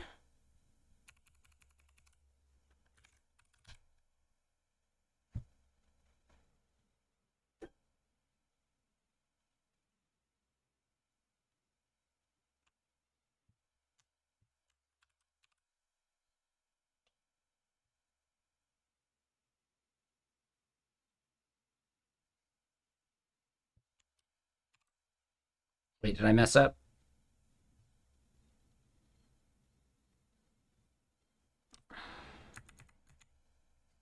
Oh yeah, I definitely messed up.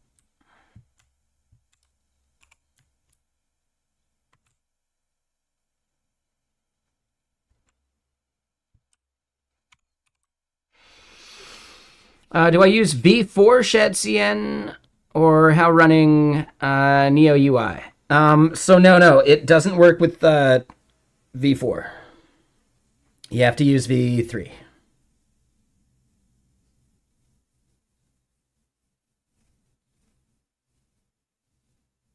I think. Or maybe I'm thinking Tailwind.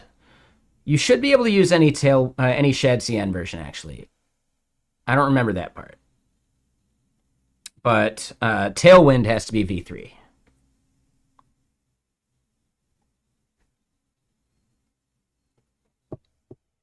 And as far as form library, we're using React Hook Form. That's like the default that they recommend in their docs.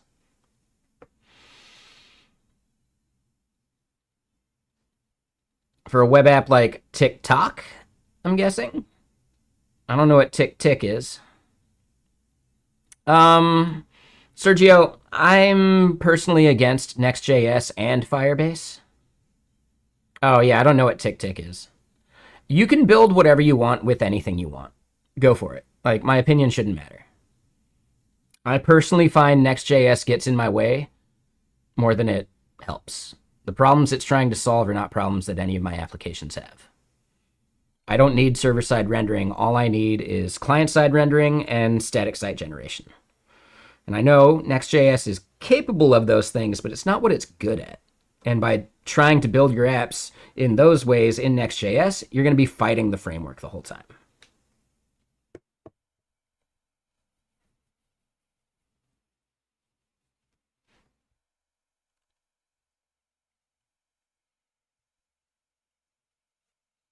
Yeah, I don't remember Jelly Papa. We had to go through some stuff to get it to work. I don't remember exactly what that stuff was. But if you... Right, so it does look like their Tailwind V4 upgrade guide is good. So no, you should be able to make it work with Tailwind V4. There was an older version of this library that this whole part was questionable. And the fact that they changed it so recently is kind of crazy. So they're really on top of it.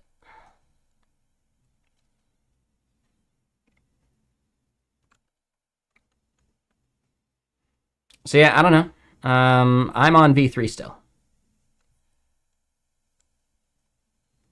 Because it was experimental last time we looked, and now I don't need to fiddle with it.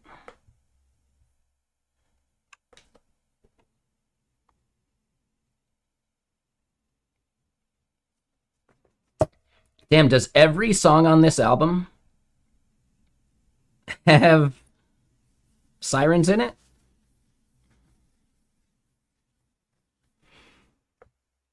Yeah, I don't know, man. That's up to you. Is it really that experimental?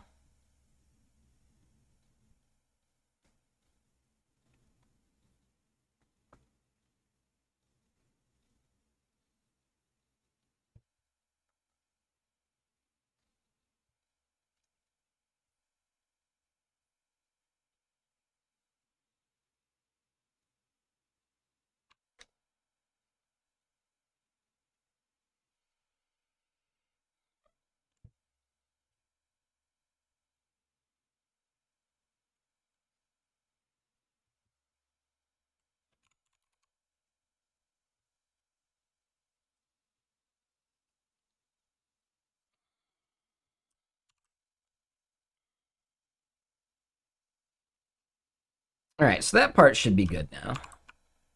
So then, yeah, we go back to our back end, and right, notification has type.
Yeah, I think we do need type here.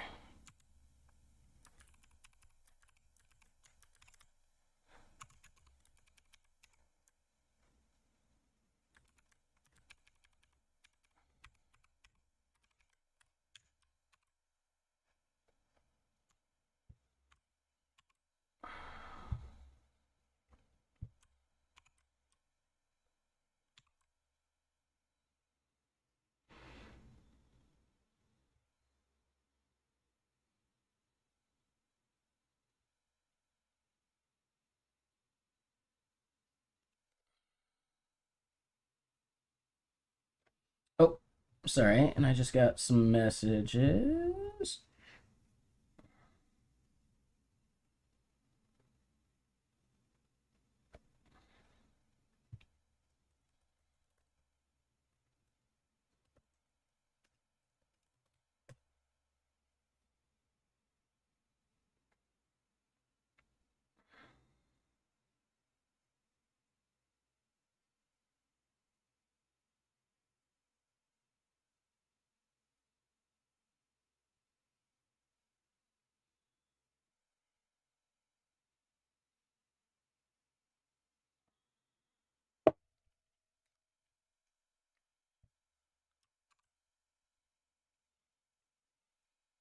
All right, so shit. Okay, that worked. Cool.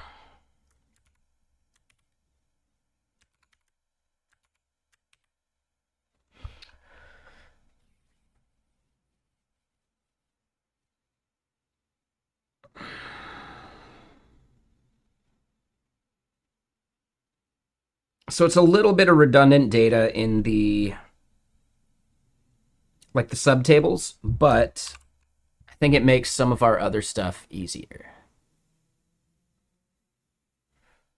All right, so now we can start doing this whole pet common type stuff.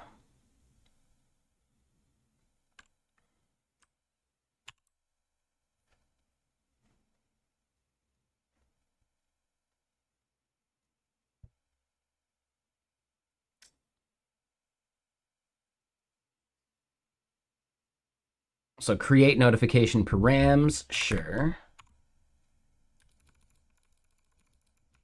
So this ends up being notification common. And real quick, I missed a follow. Measy, thank you for the follow.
All right.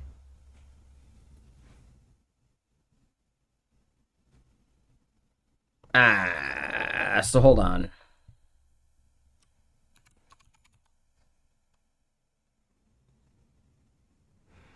Oh, so it would still be type string.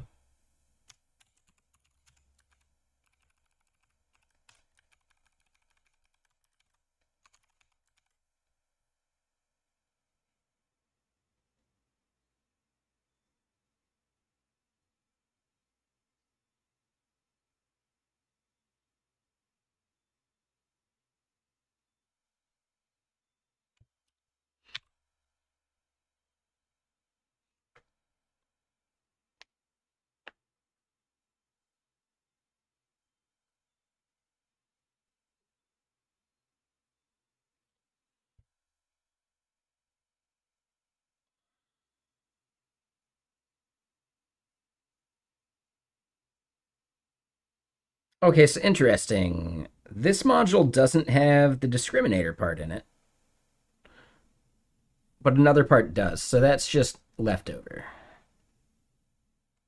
But yeah, required.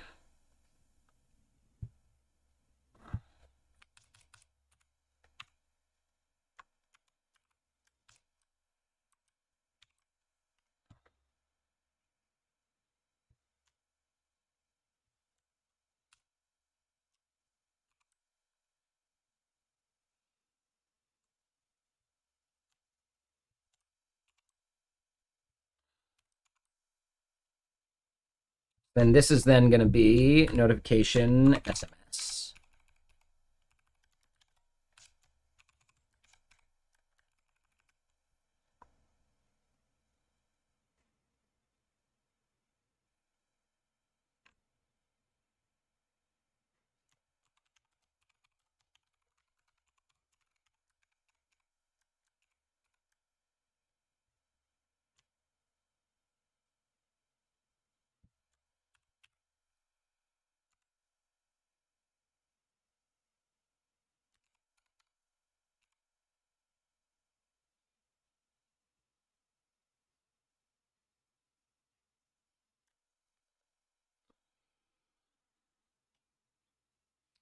Okay, so then, yeah, what we want this to be is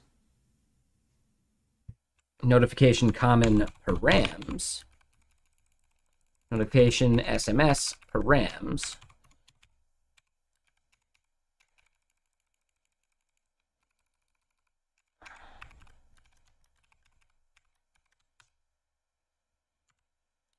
Phone number ends up being required.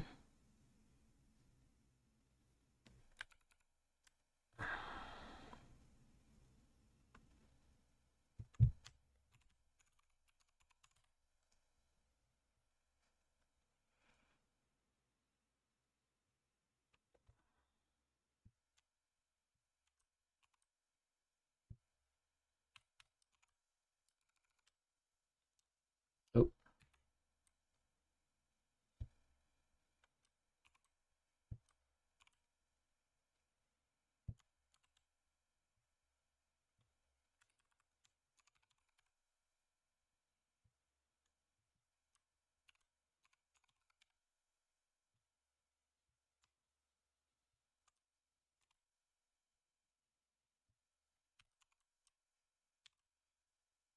All right, so then we do that part. So then creating notification params, properties here are then, instead of type ID, this is the notification type.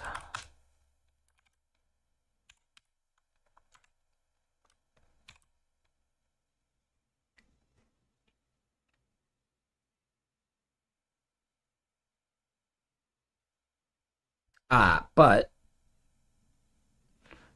this is where we'd want to do all of. Yeah.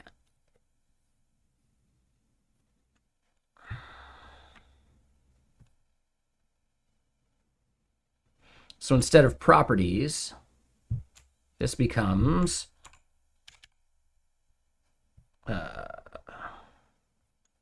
all of like that.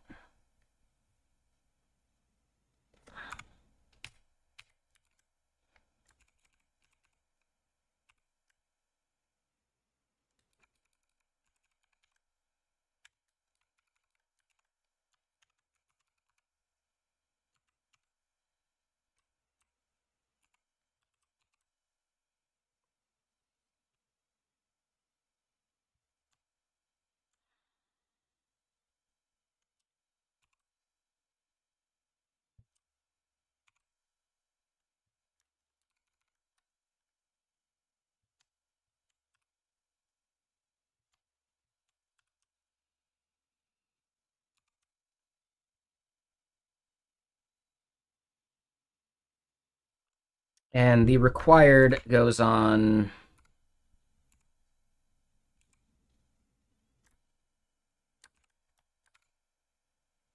Oh, and what we wanted was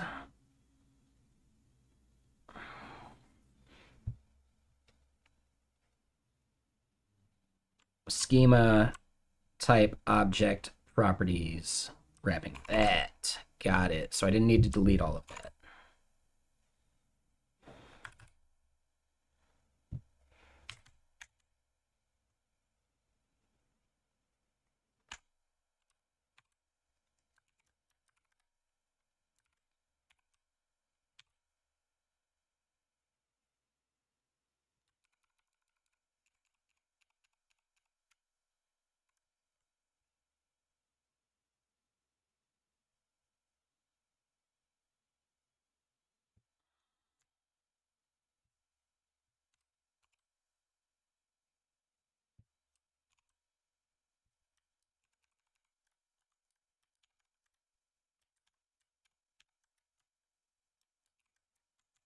Nope.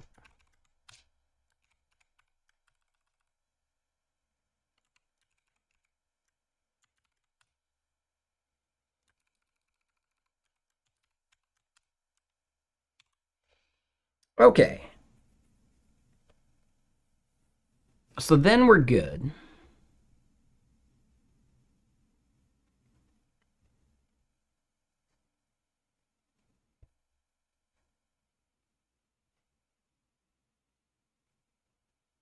So then here we would do one of, and the discriminator is type.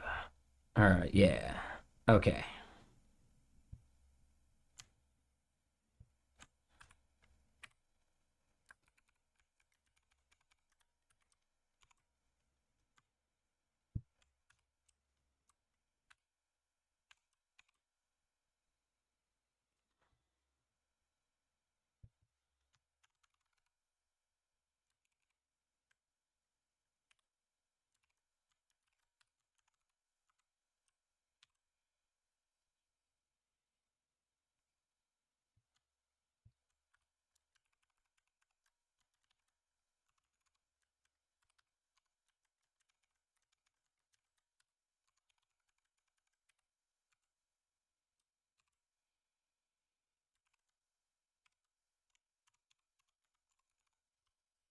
All right. So then something like that.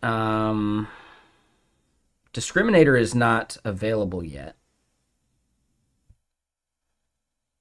So that's where we needed that part.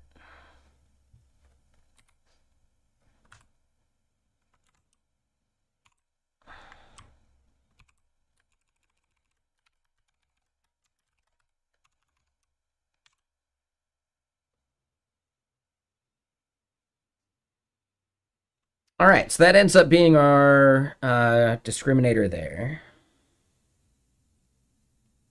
So creating this should actually be validatable now.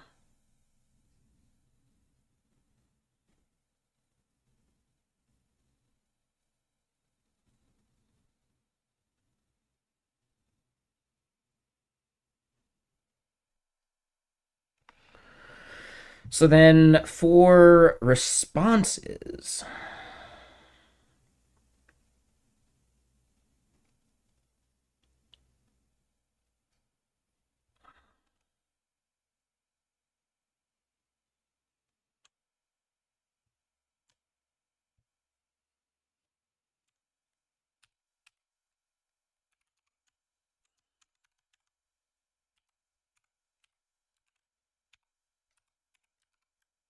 and we need to create those responses now.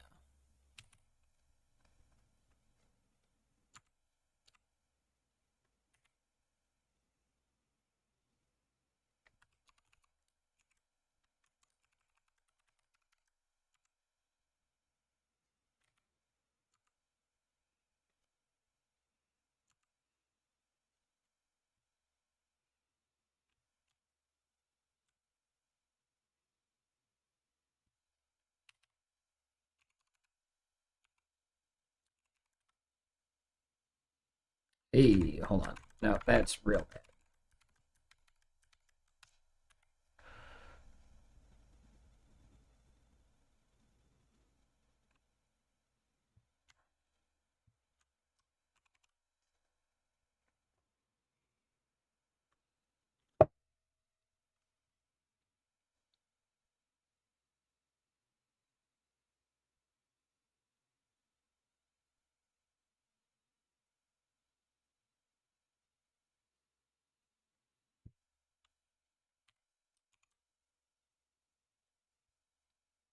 All right, so then we got common, and we'll do this.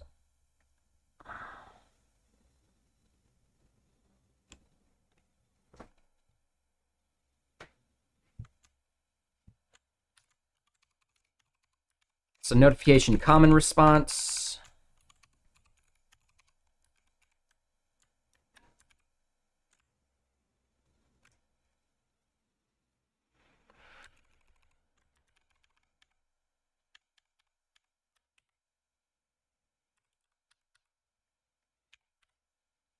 Inserted at is not a string.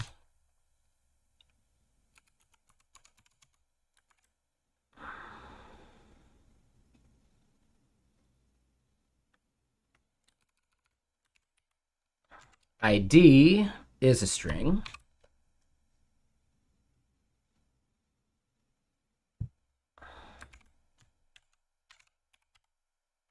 So then, yeah, ID name type. Inserted at, call that good. So then here we go. For properties, that goes away. Then we do an all of something like that. Phone number and verified at are things that we want to come back with. And those are required. And what's up, Jenpoon?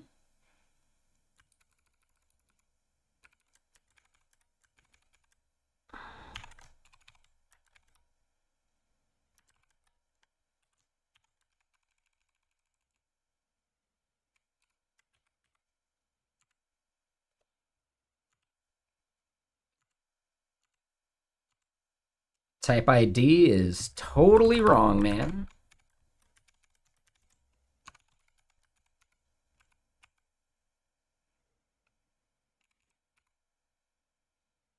Email and verified at are required still. Oop.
And yeah, awesome. All right, so then notification response, one of, and that then becomes notification email response or SMS response.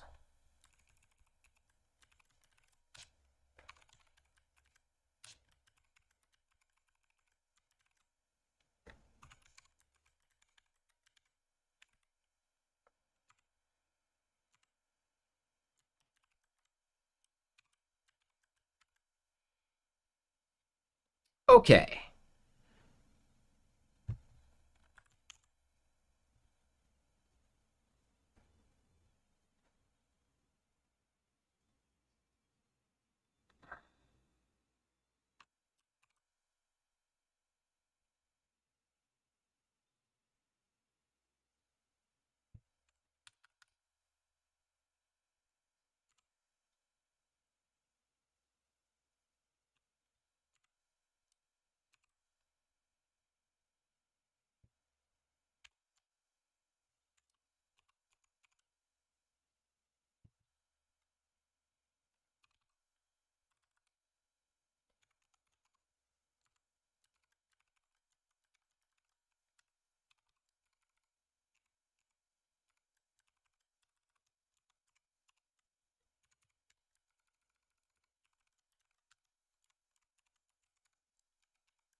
Okay. All right. So I'm pretty sure that will be totally fine now.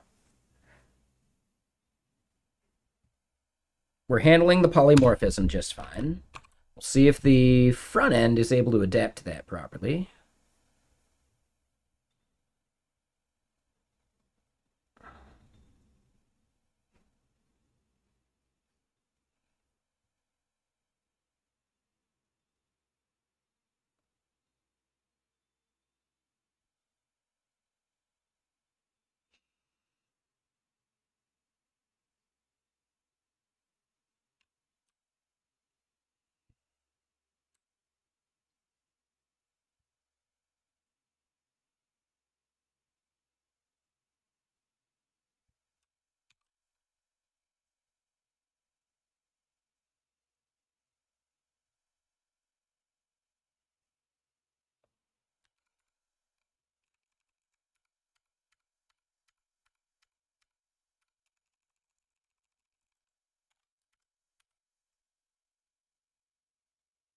All right, so that completes as expected.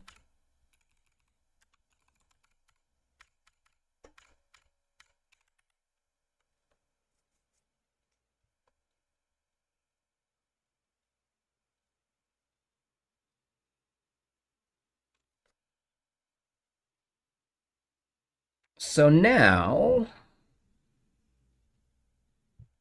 our front end code. Oh, what did I break on the front end?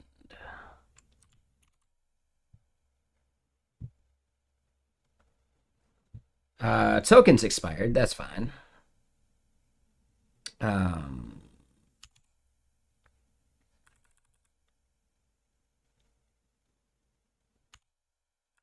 right, and we don't get a. I think it's Hawker, right?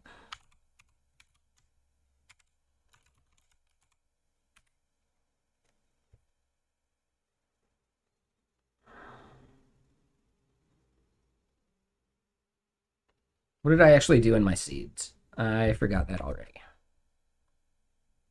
Harker, not Hawker.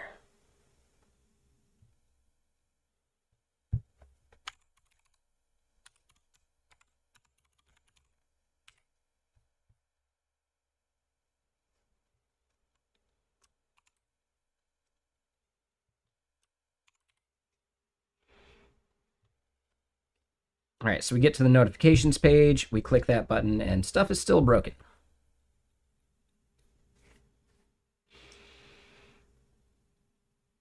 Element type is invalid, expected a string, but got undefined.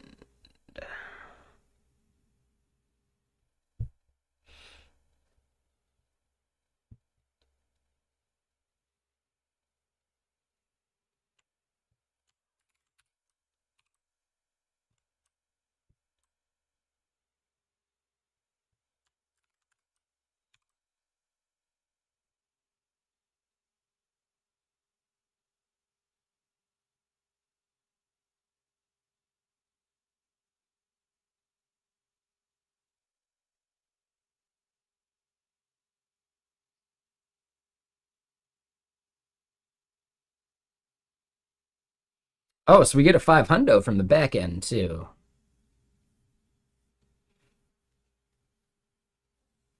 Function notification schema is not available. Oh, yeah. So that's a back end issue.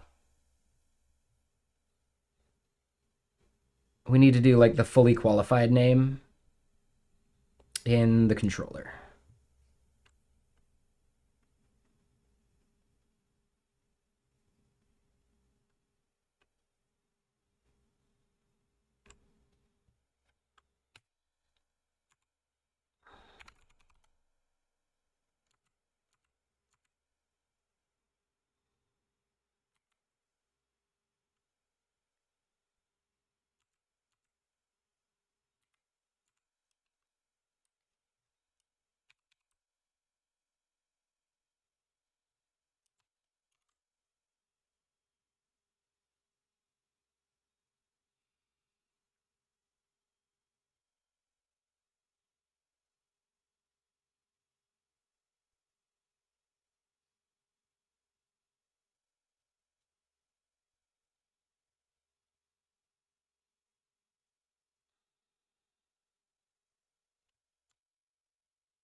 Ah, we need that alias.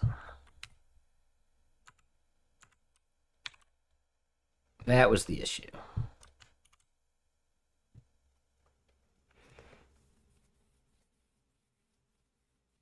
All right, so bad request get with a 400.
We need to manually parse that value, I think.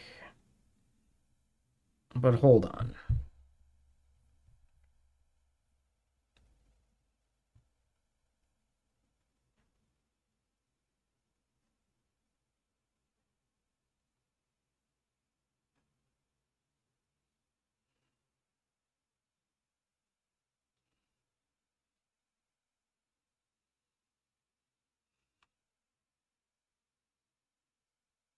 So that should actually work if our org user stuff is working.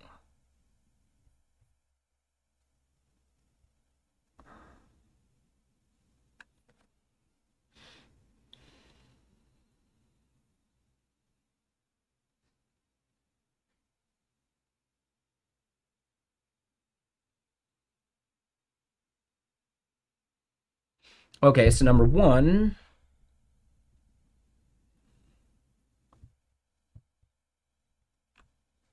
type ID doesn't exist anymore.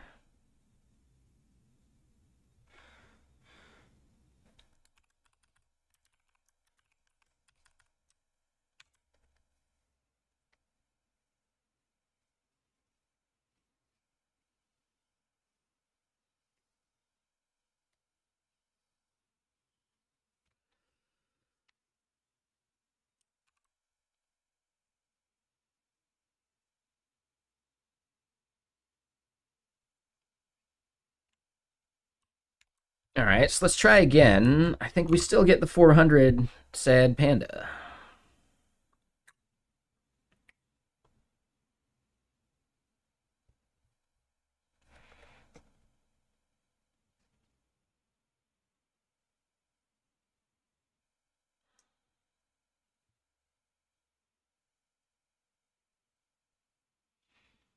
So notifications.notification. So then why are these warnings to us?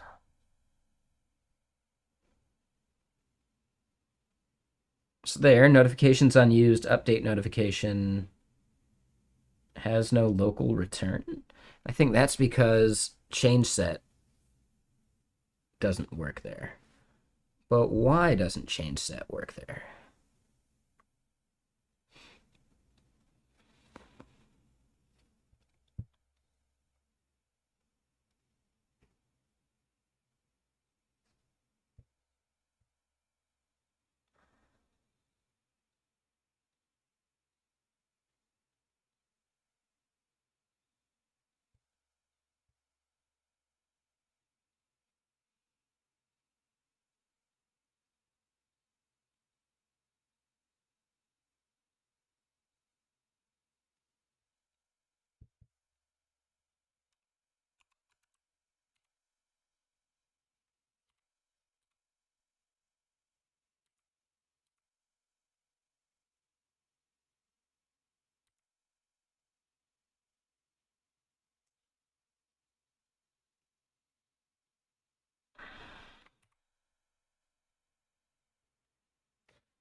So that one works.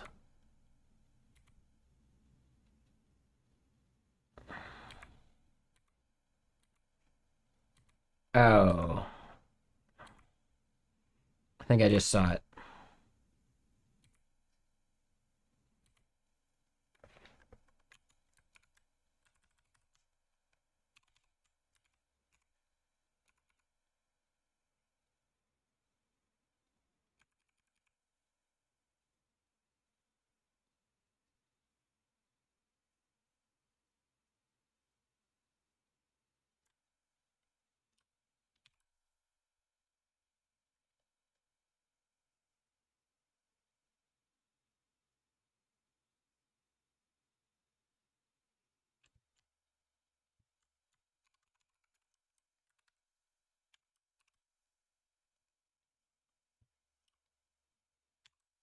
I actually think those are wrong.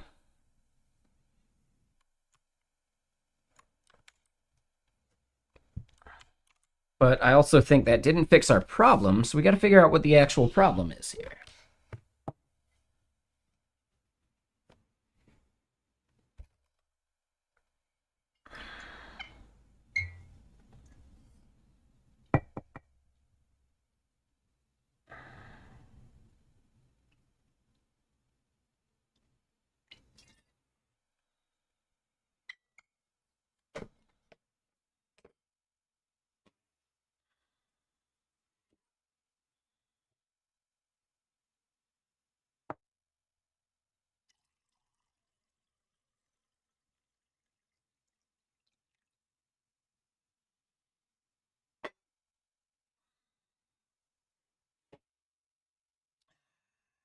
And yeah, what's everyone up to out there? I just got a new phone. I haven't hooked it up yet. I'll probably end up doing that here soon.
So trying to cast that to ID in this query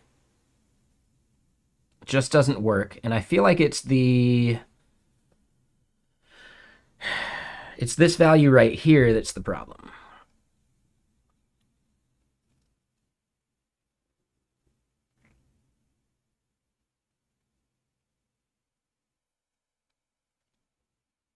Which I find strange. And you know what? We didn't actually solve those bugs.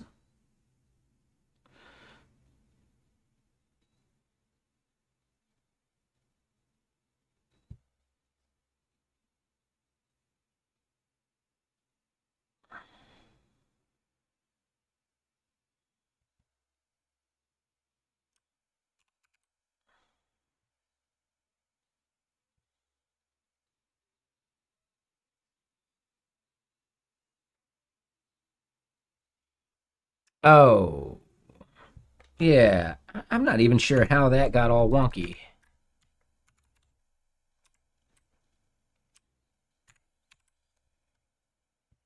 But yeah, that solves that. Okay. So yeah, one sec.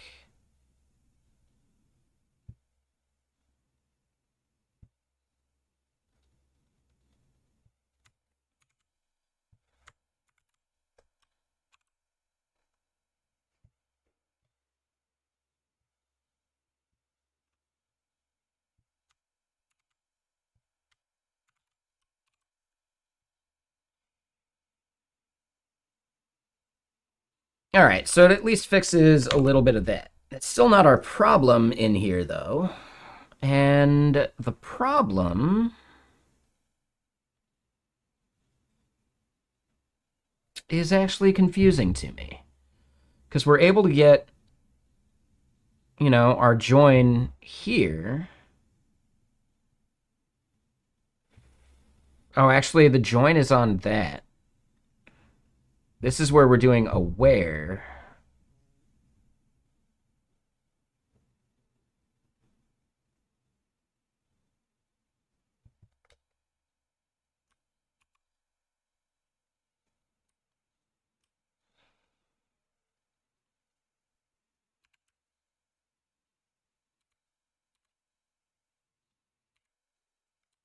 Wow. Okay, so that's only happening in one place there. But here, we see it in the where.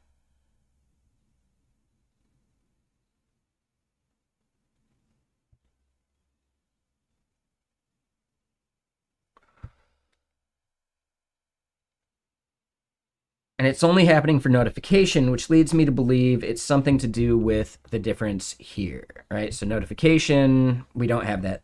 Okay, that was it.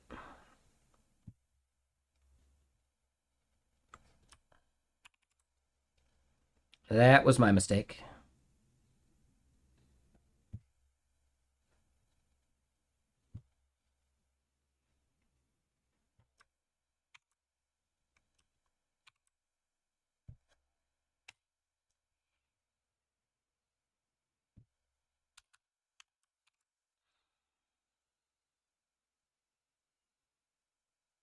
Yeah, so we had forgotten to do basically this part.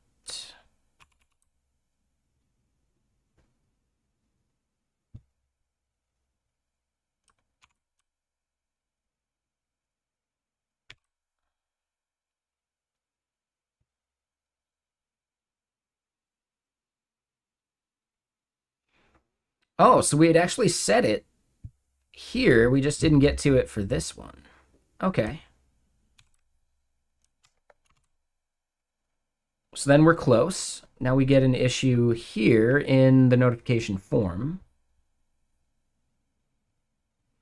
But it's no longer like a back-end querying issue, so we're good there. So then we got something just broken here in the form. Where does it say that's happening?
I think it's got to be with our select dropdown, right?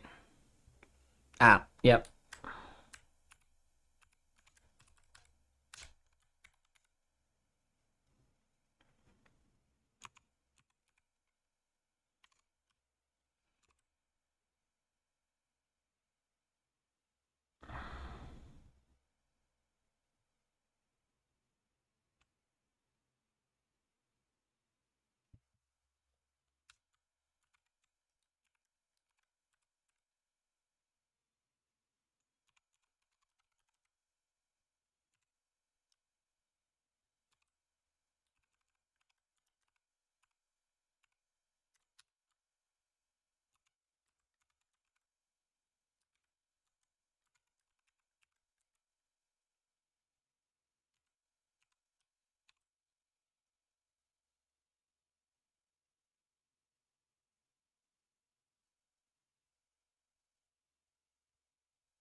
Ah, but it's not an array.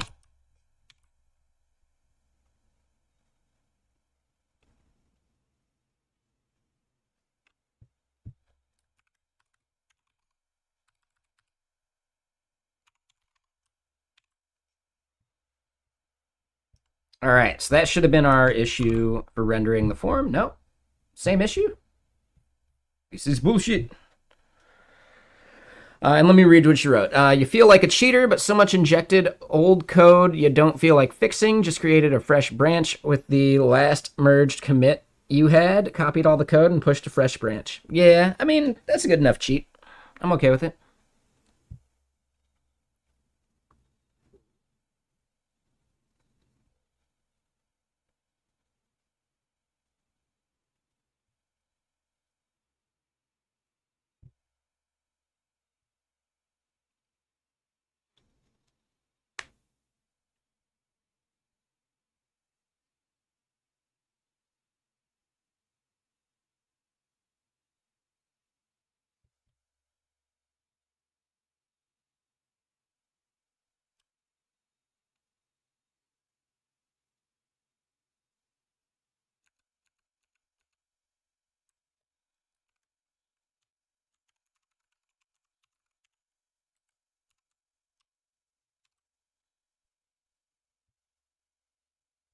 There's no way that was the error, right? No.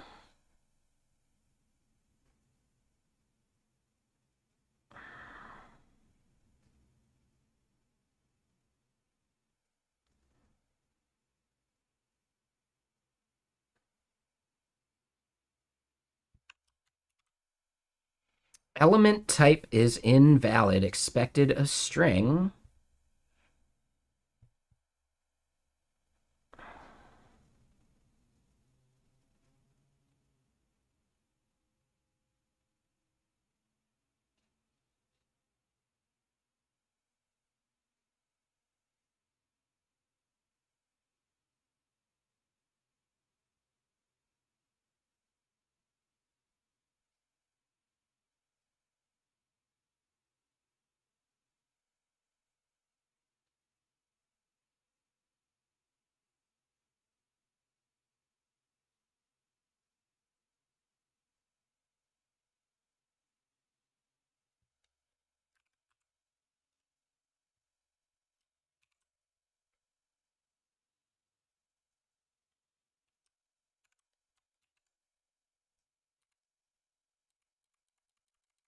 So those are the only exclamation points in here still, too. All right, so hold on.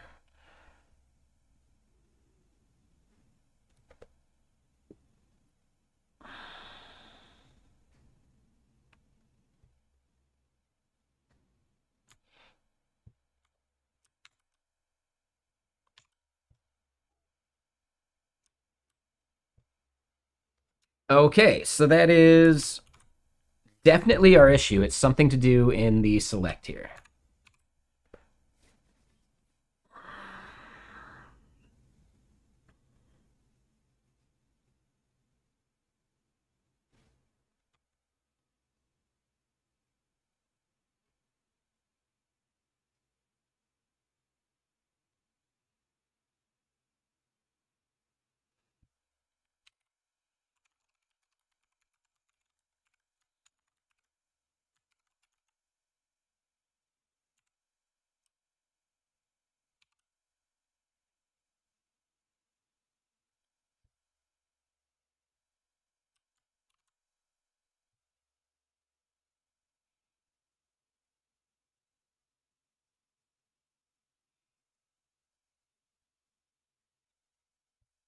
Okay, so icon is now definitely a problem, but it shouldn't be.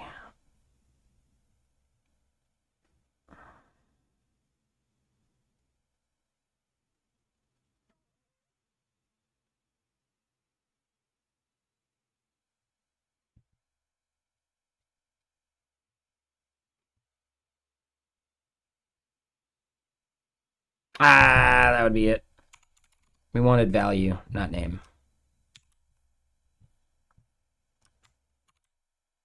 Yep, that was it.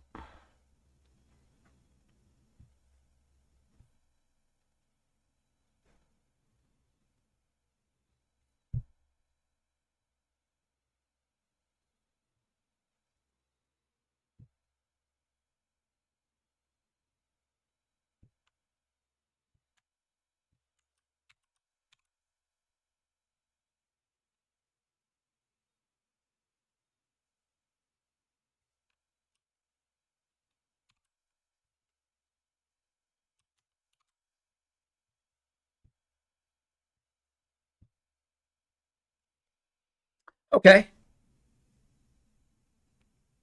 Cool. So now that we got that working, whew, that's nice.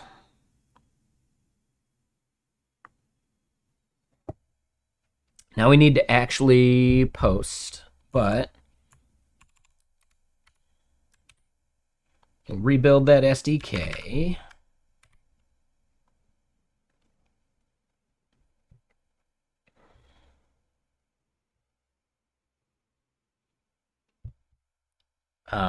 That's probably the end of that album. Yeah, I haven't heard that one for a while, so glad we listened to it.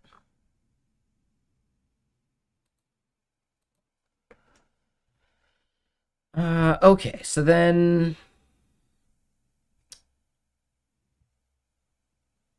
yeah, we don't end up keeping a notification store, which means we broke something here.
Yeah, that's for May. All right, all right. Yeah, yeah. Sorry, brain fart.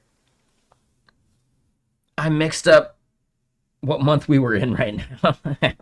So I'm traveling to the office in May, not April. That makes more sense. Took me a second. I was like, wait, how is Wednesday the 23rd? But yeah, different month.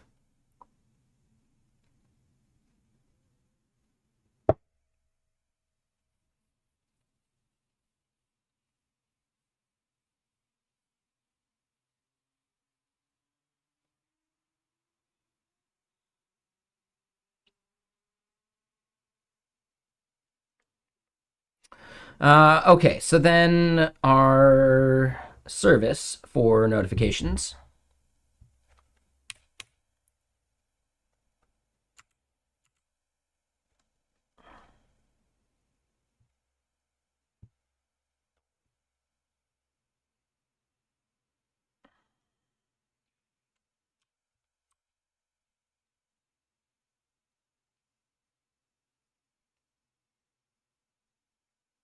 That part is totally wrong. So we still got some stuff to fix in the back end.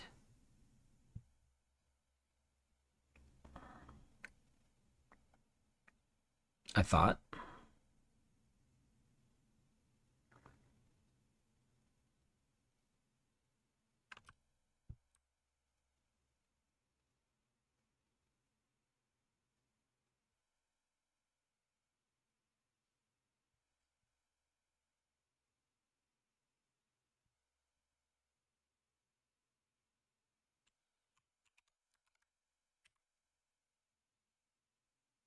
Oh,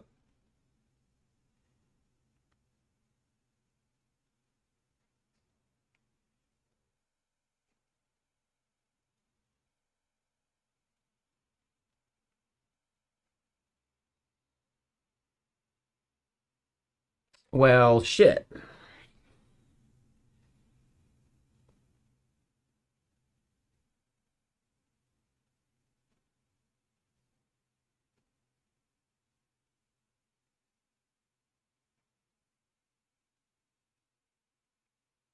So OpenAPI generator is now breaking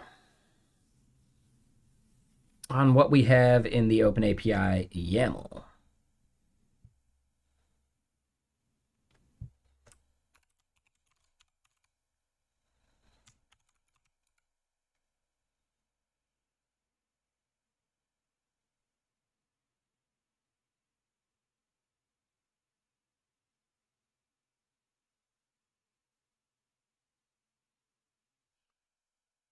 Interesting. I kind of would have expected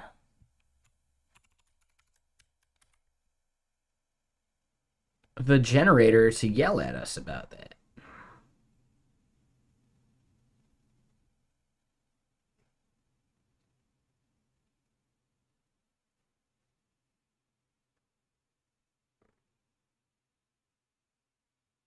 Ah, okay, so we should fix that in the router at least.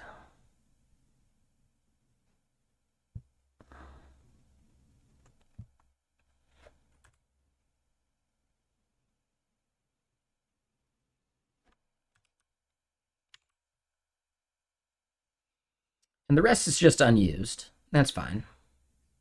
We'll fix some of that.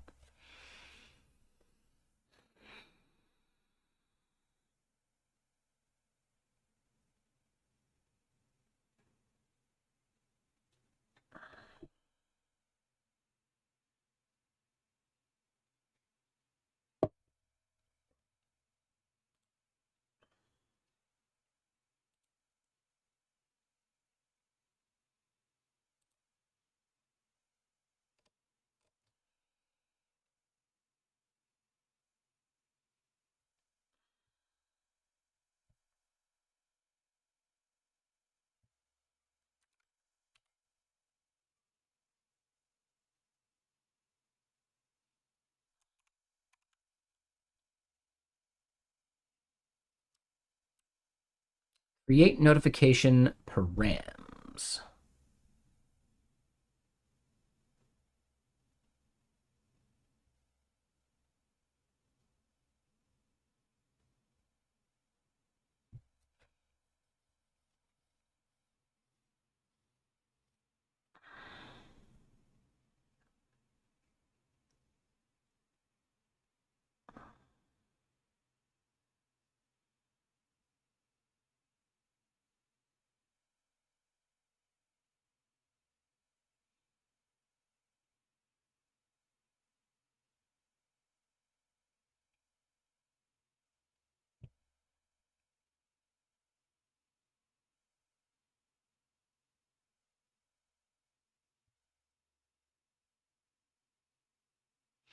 So here we see notification response gives us that, but it's like the create params don't.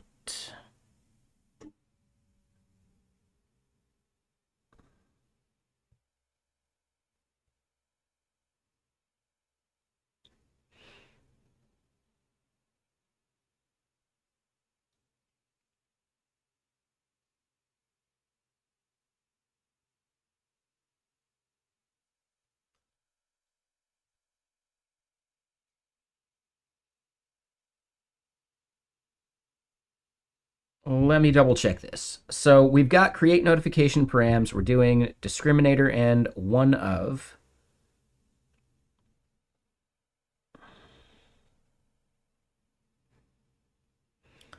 We've got the common params, the required stuff on it.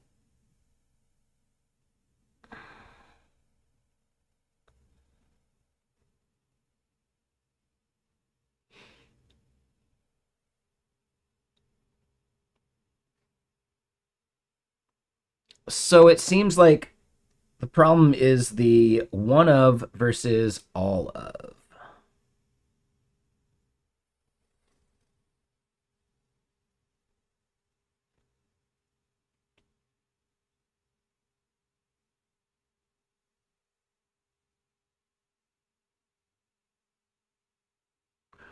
Oh, wait.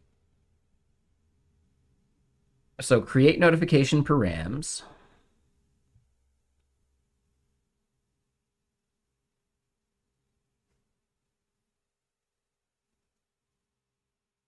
No, that seems right.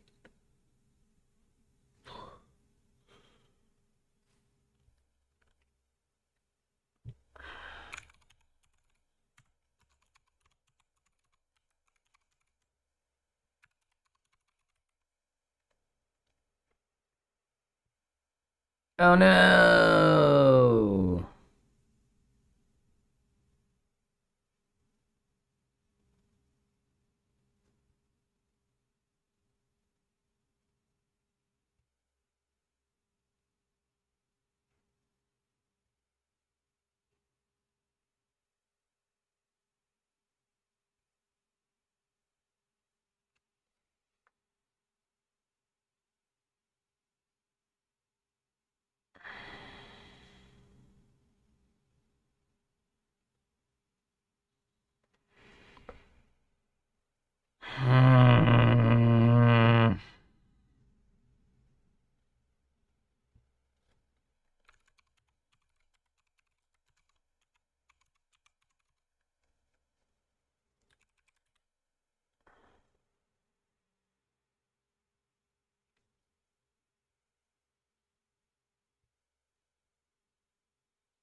This seems more up to date than that other thing.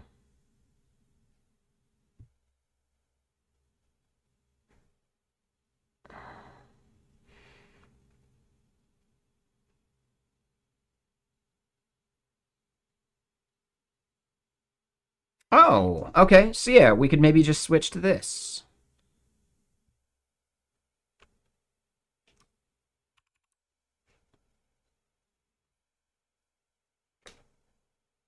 Okay. Well, let's try that.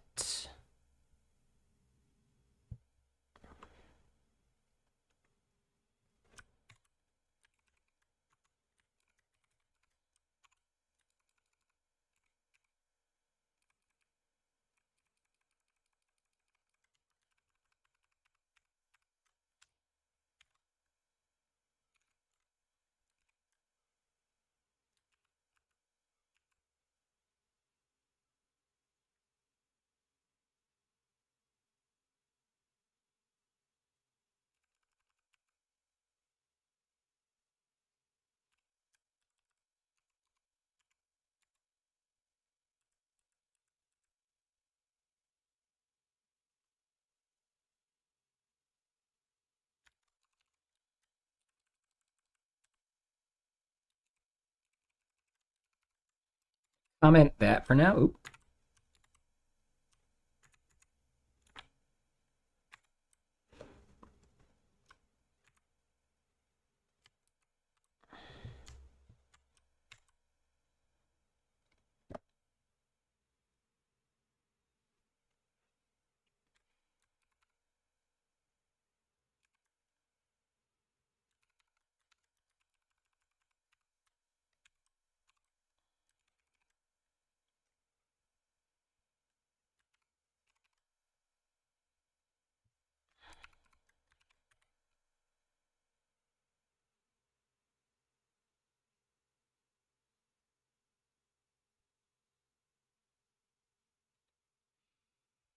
All right, so then SDK goes to a folder here, and we see those things.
Okay, so now we got some DTS issues, but this is a little closer.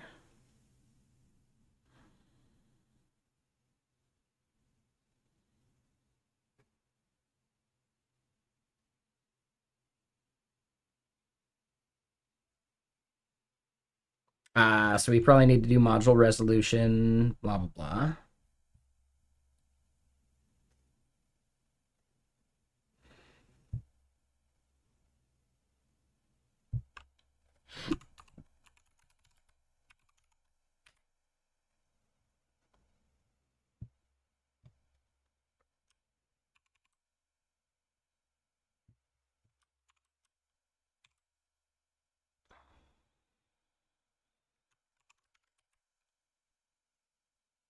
Voila, nice. I think our types may end up being broken again, which is fine.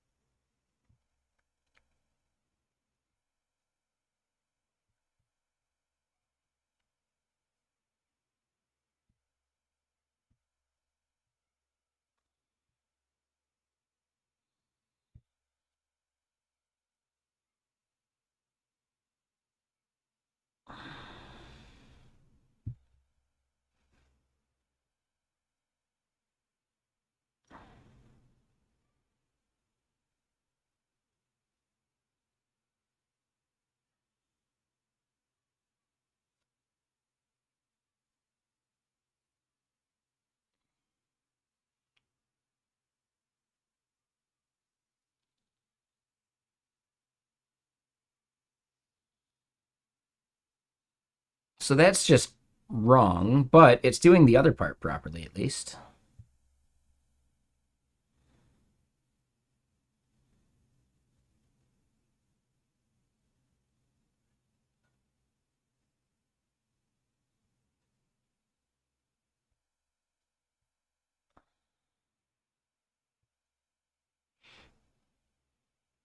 Wait, what the hell is the issue here?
Okay, so then here,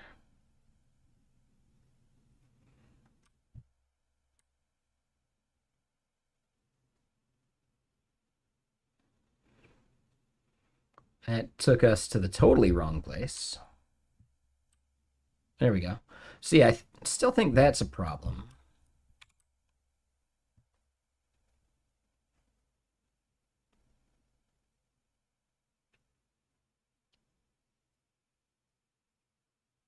But it looks a little closer.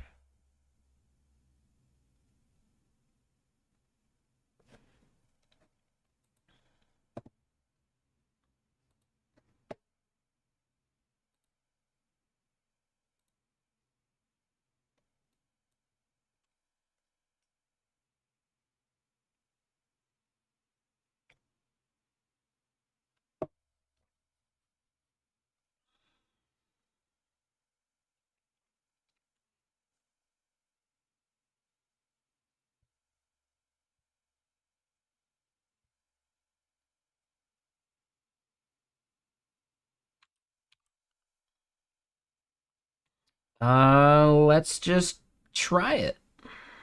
All right, so now we go to the notification form page, and oh, hold on. This gives us some grief.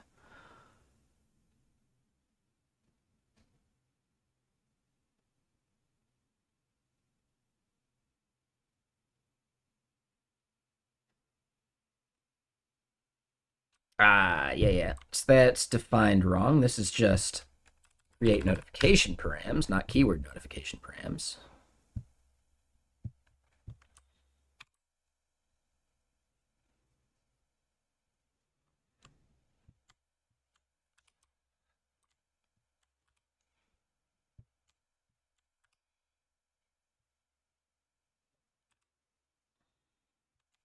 Yeah, let's clean up a bunch of these.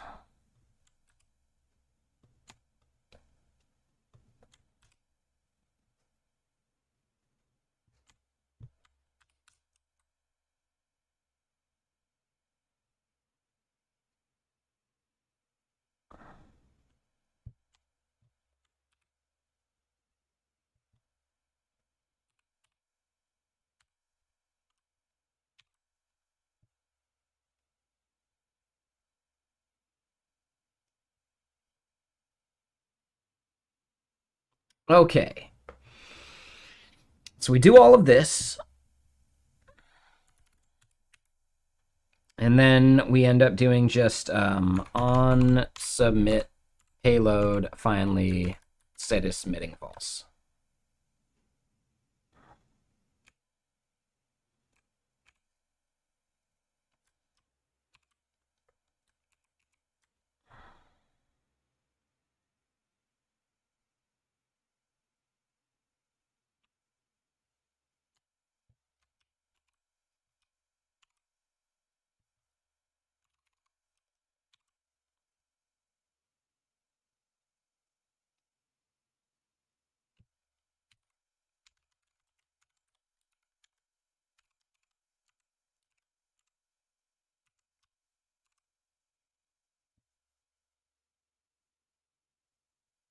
Okay. So now I guess we're still not doing anything in the back end to handle the submission, but we've got all our types done. Let me at least give myself a note for why we're not using this. Open API generator does not support any or one of, which is a huge problem, man. And what's up, Orblish? How you doing, Mr. Sir?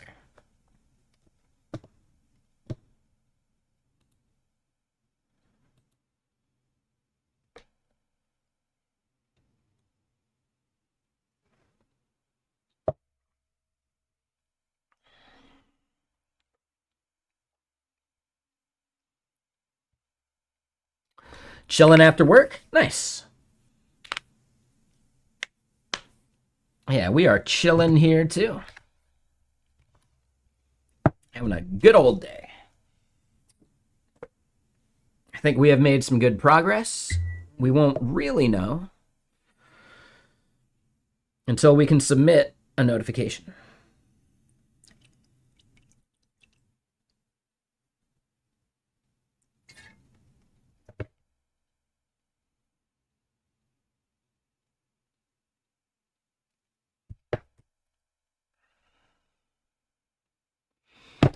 But yeah, celebration for everyone here in chat. I hit partner on YouTube.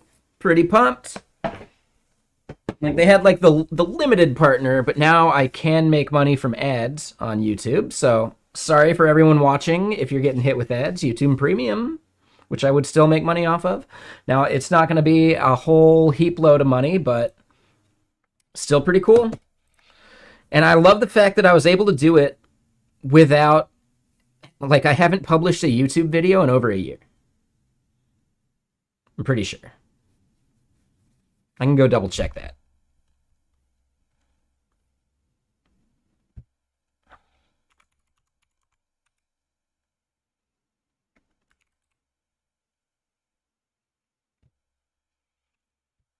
It does say 1 year ago.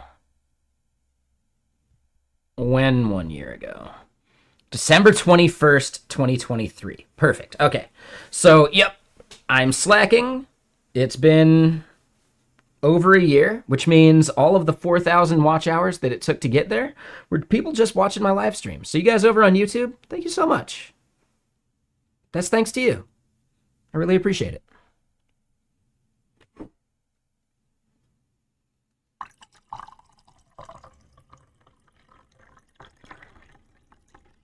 But I do need to get to making more YouTube content. We'll do it eventually. I'll try and get some like shorts out there. I think we could do some shorts and some like news crawl stuff, which would be cool.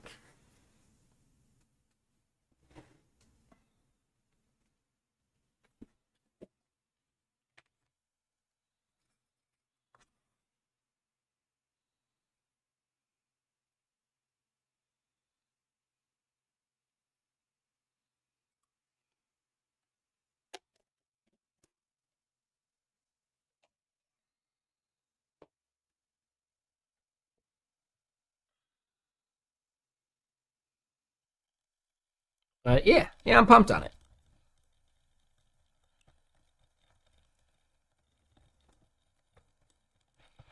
I've got some content I really want to film.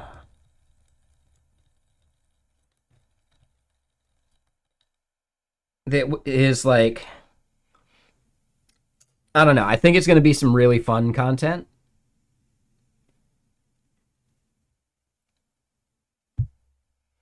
But, yeah. I need to like rent like an Airbnb or something that has a fireplace.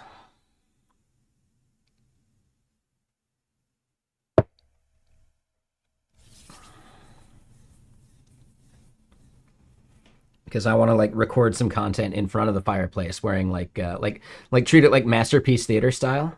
So get like a fake pipe that blows bubbles but looks like a real one. Get one of those like You know, the old, like, hold on. Anyone here remember Masterpiece Theater?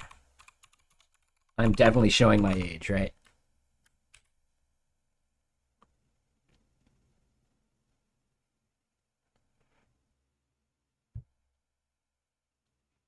Maybe I'm thinking of, okay. Yeah. Like, similar to this.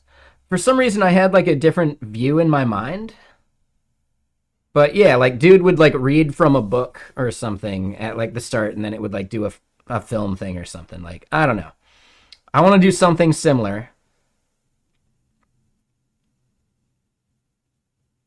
Yeah, this is like the old, like the newer versions of it. I don't know. Maybe I'm thinking of something totally different.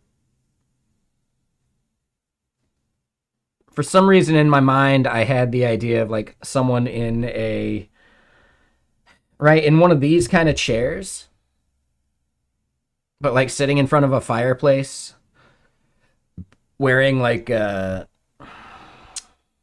what's like the red dinner jacket, right?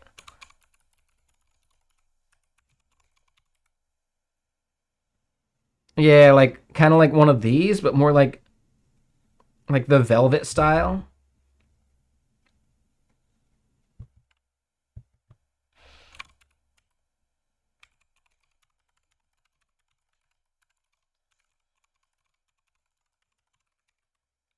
Like what reference am I thinking of? I swear that was a thing, man.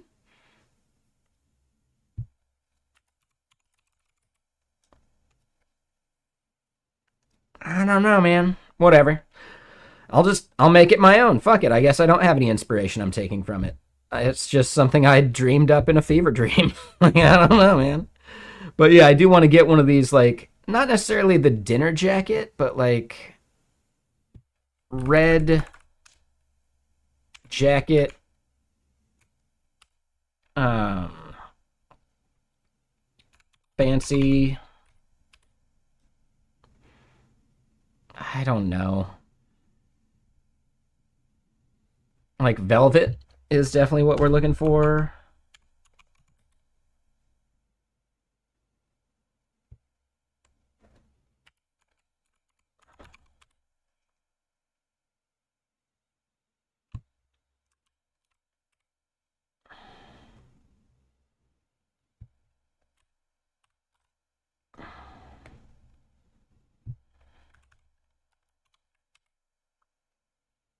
Yeah, like a robe. Yeah, like the Hugh Hefner style robe. Yes. Yeah, like something like that, but not creepy with the chest hair out. Yeah, one of these. Definitely. Yeah, I want to do this. Right? The one with the shawl and all that junk. Yep.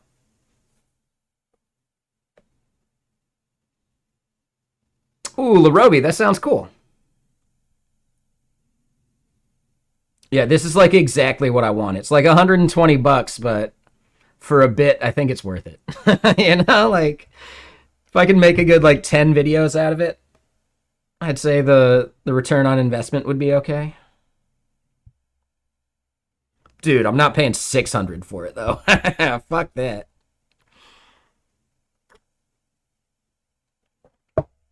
Smoking jacket is what they call it.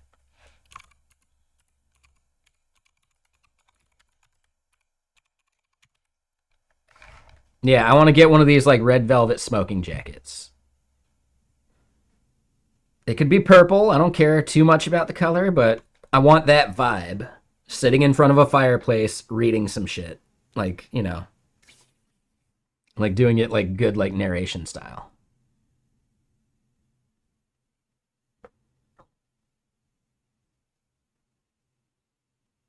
So yeah, it looks like I'm spending at least 100 bucks on it.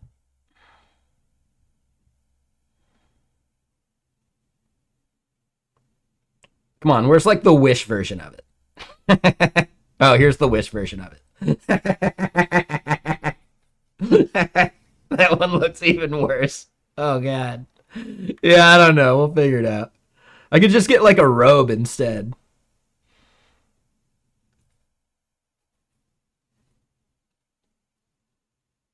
I think the dinner jacket's the way to go though, or the smoking jacket, I should say. I know, right, Derp? It'll give me a rash. This one will definitely give you a rash. Like, absolutely. Yeah, yeah, yeah. You'll break out in hives just looking at it.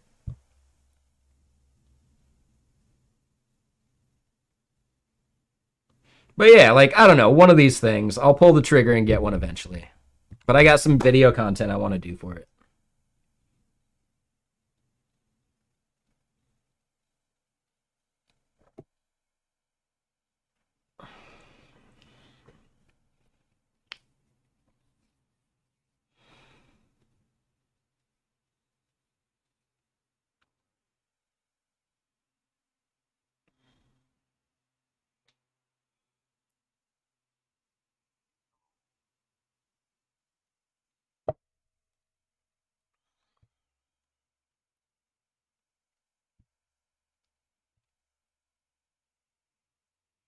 All right, so back to what we're doing, though.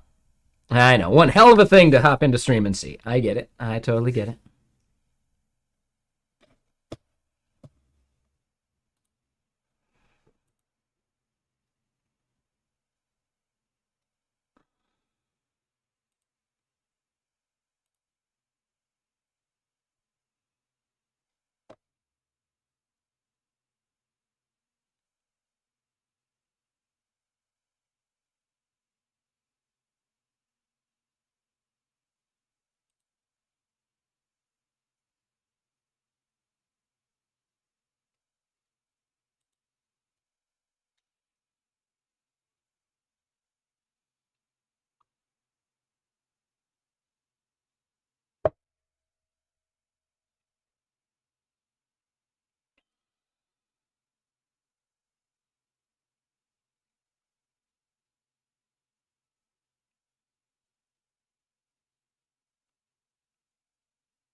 And yeah, what's up, Alan?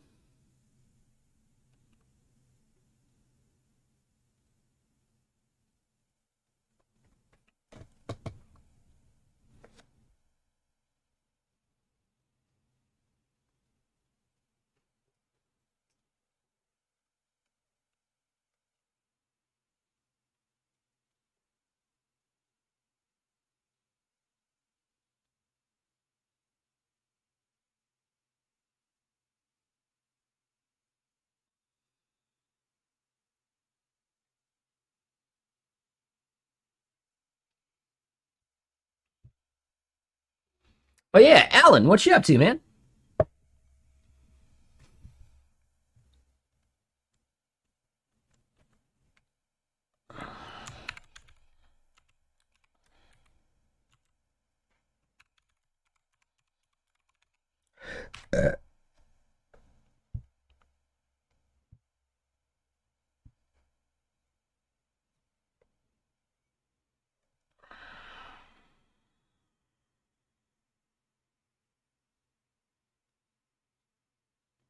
All right, so that icon we can start getting rid of.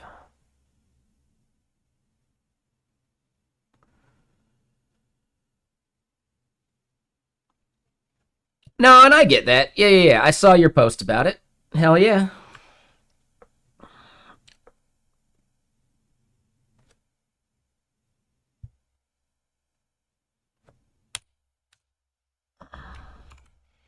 Are you writing the manifesto from like the shack out in your yard?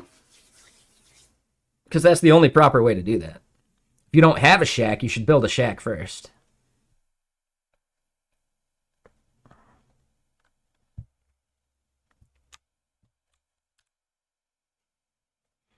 There you go. Touche.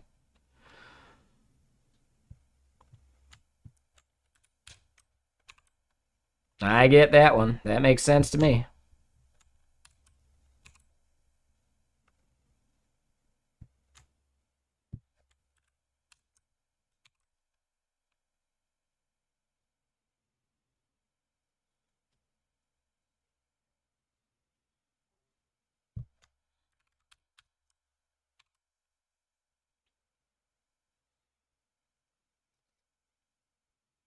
All right, so there we go.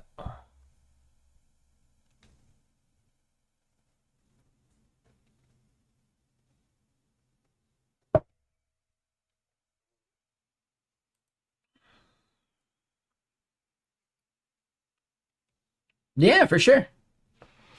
Um,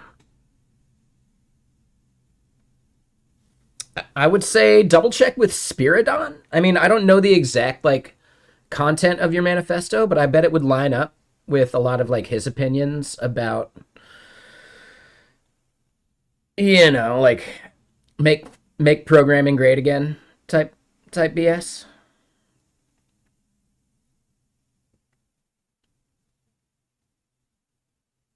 Like no offense, like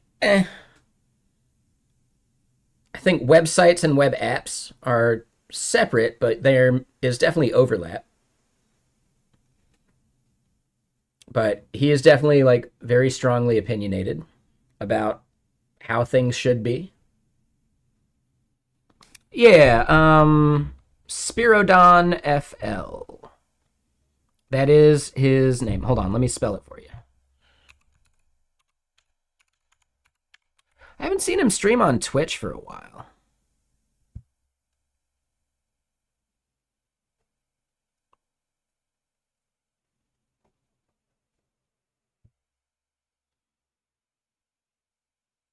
Okay, yeah, yeah. So he does like a daily tech news thing.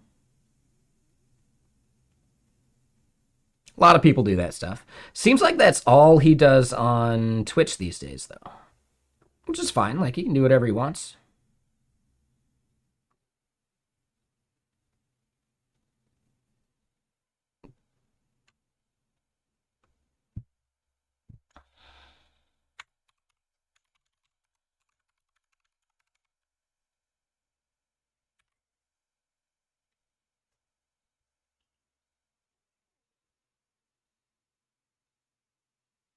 Yeah, we'll get to that eventually, Larobi. I don't care enough about that part right now.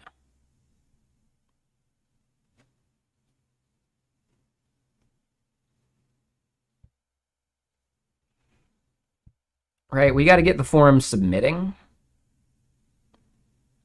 And are you sure? It's so close, but yeah, you're probably right. It's just barely off, though. Yeah, dank. Danky.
All right. So we do that. Cannot read properties of undefined. Yeah, so we're grabbing the wrong thing when we're doing our parsing, but that part's easy enough to fix.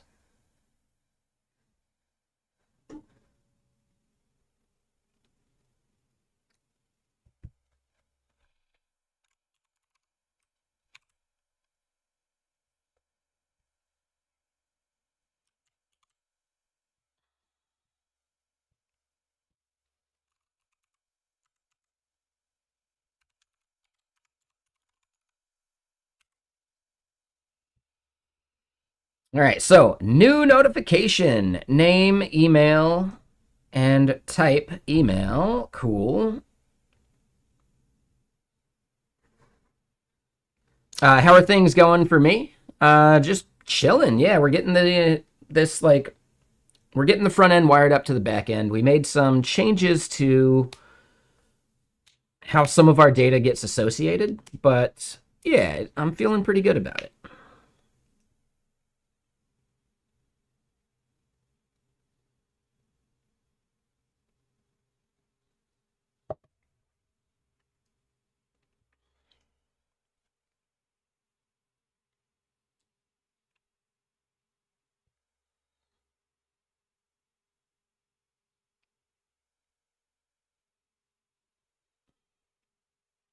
So, real quick, before we get too deep into the front end part, our notification controller here.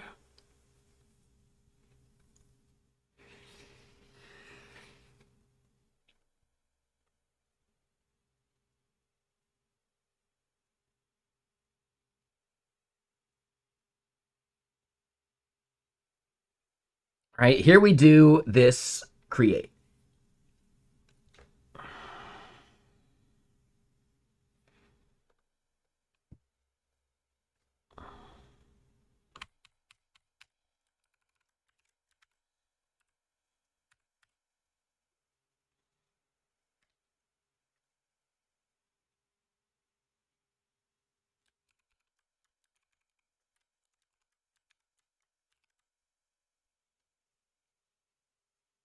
There is no bash in this Elixir file.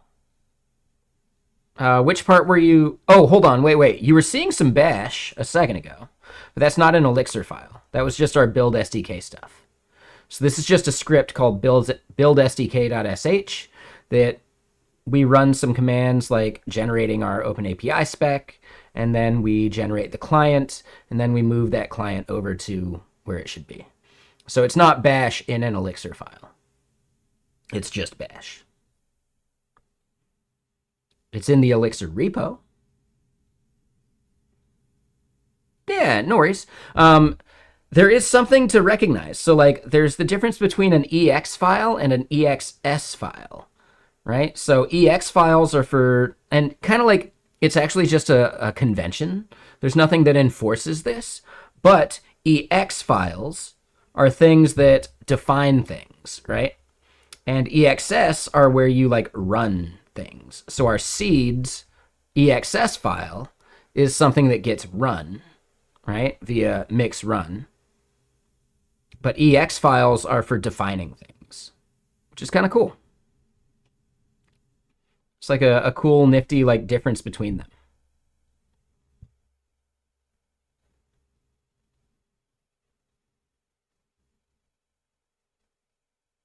I like having a convention for that, you know?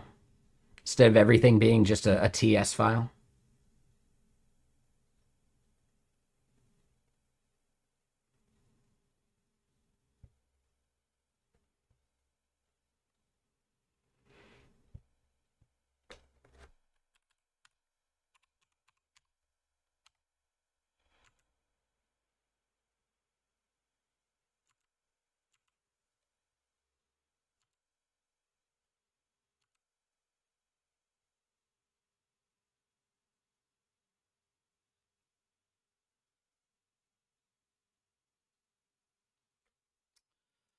So somewhat different, right? Like D.TS is for defining types, whereas a TS file could be something that executes something or something that just defines things, you know?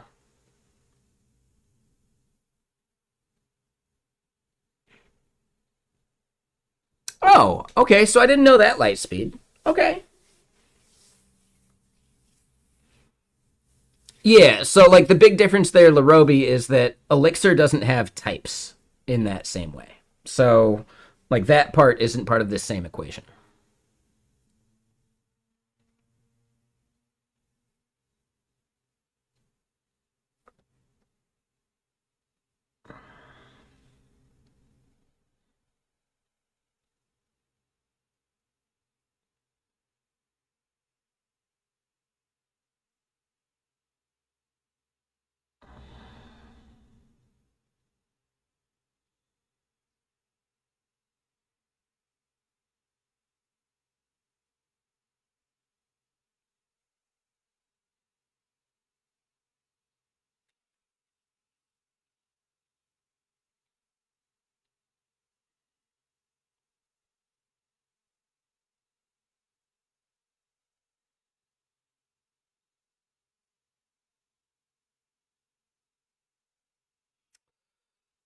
So what I'm trying to figure out here for the back end endpoint is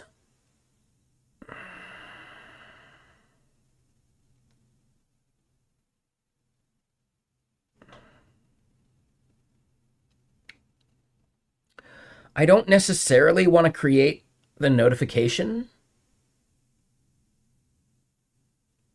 if someone passes like a bad type. But hold on.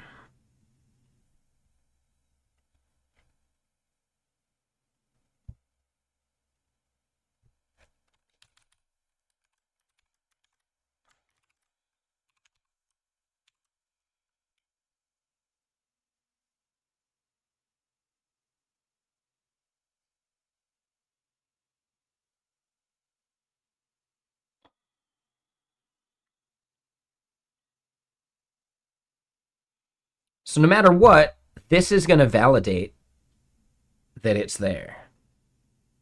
Uh, I do. Didn't you ask that recently? Like, not here on stream. I swear you asked that recently. Maybe it was just someone else.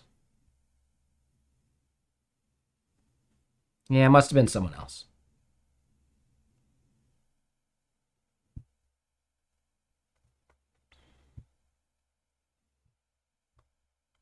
I just don't know what that has to do with anything we're doing right now, Jenpin.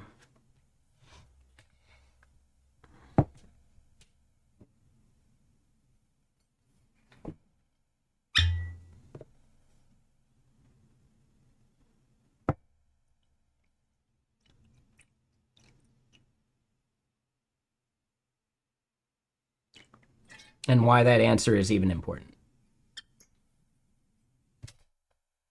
So, like, why? What do you care? Like, what does it change?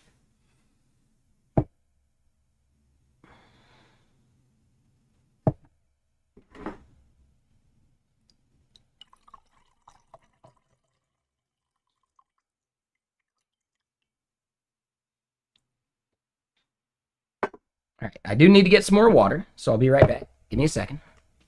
Yeah, okay. I don't know, man.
I mean, it's definitely not unique because I'm using a library for it.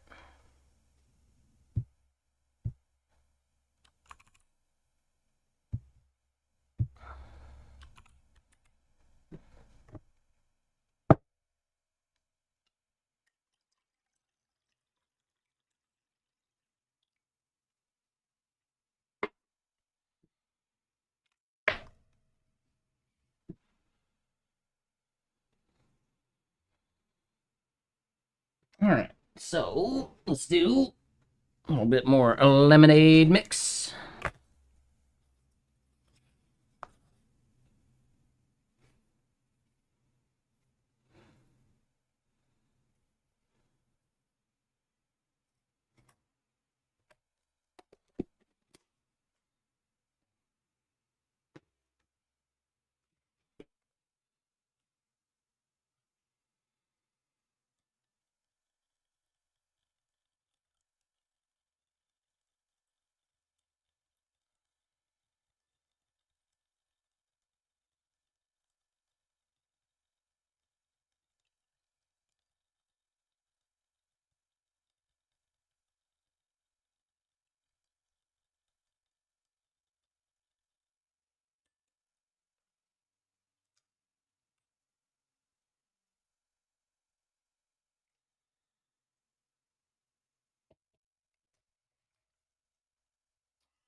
All right, so there's basically no way.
Oh, there you go, Lightspeed. But the rowers keep on rowing. And they show no sign of slowing.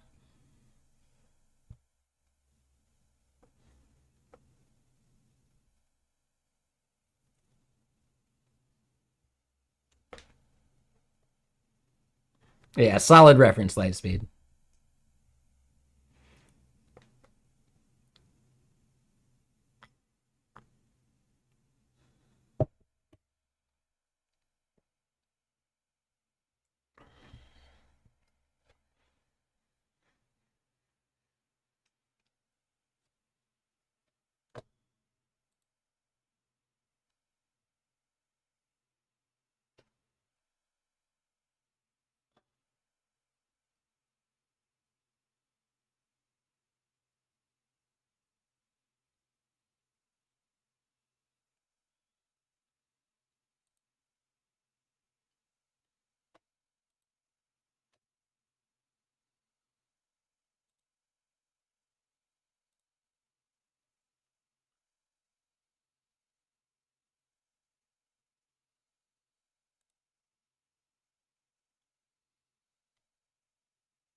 And what's up, Ophi? How you doing?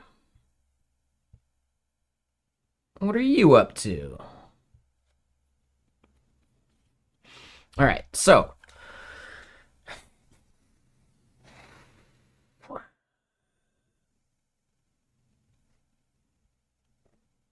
the error we get is this part. Why is that an error, though?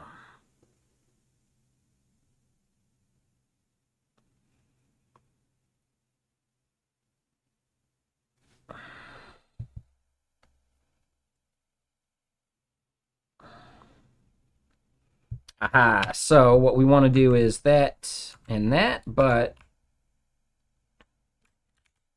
those are incorrect.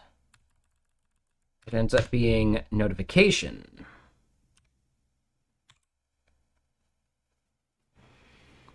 Some structuring in React for the past 2 days. Like what do you mean?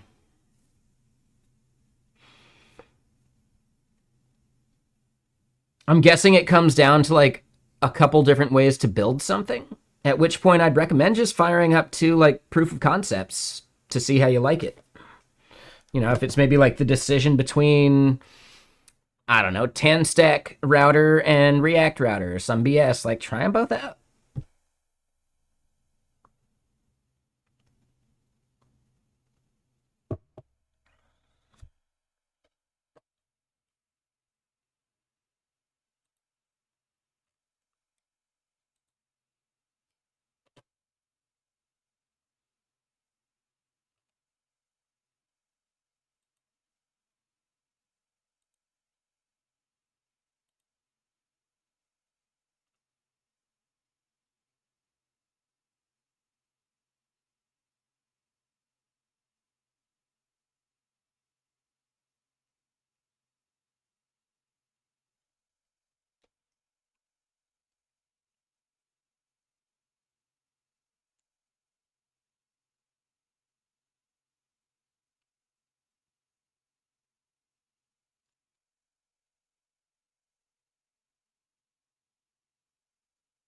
Uh, you probably don't need to do that, Mr. Friend.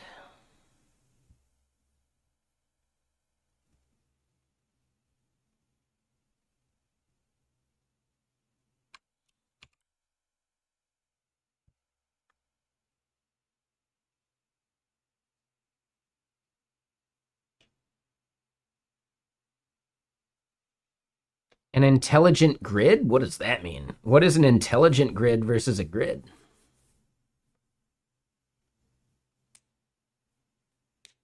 Do you mean like a masonry layout?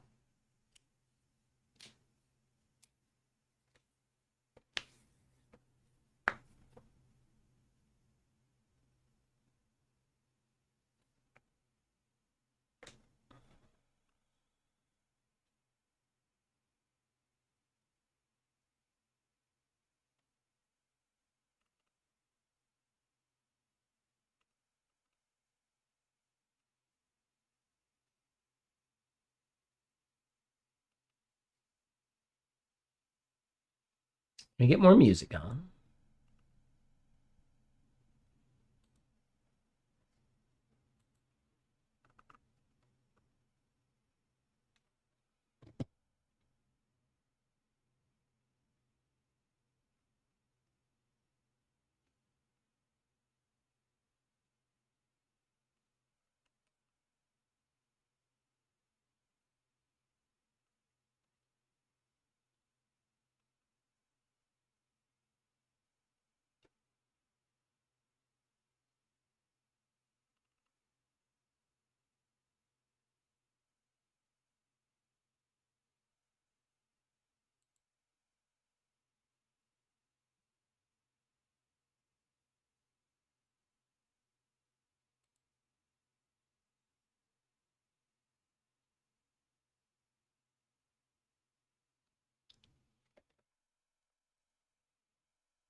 So it's ATProto Elixir, not ATProto Elixir Web That's the mistake I'm making there.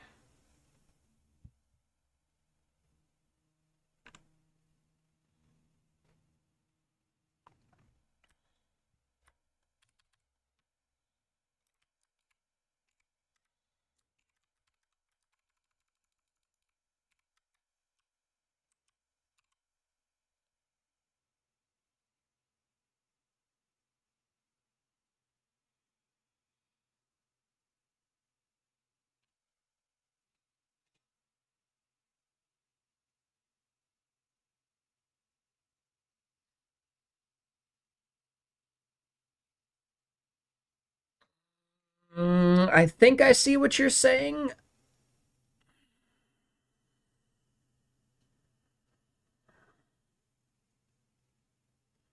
Yeah, I don't know, Ophi. I think you're overthinking it. I would say less so a personal choice. Yeah, I don't know. I do think you're overthinking it, but like map out, like, do you have a diagram of the UI you want to build?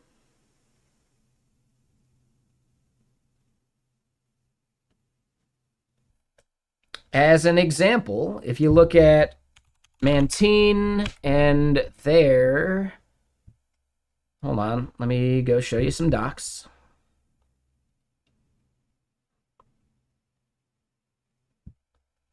Right, like the app shell. This kind of app shell, you'd be fucking up if you did this with grid. There's no point to doing this with a grid. Right? Use grid for actual grid things. All right, you have a grid of like products on an e-commerce store. Yeah, that makes sense as a grid. I get it.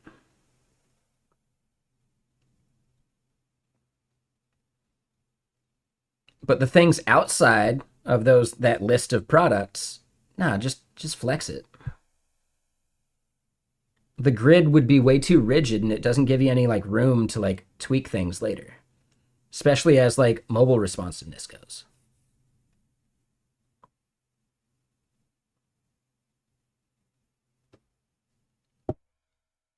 Like as an example, we are way past the days of the 12 column grid.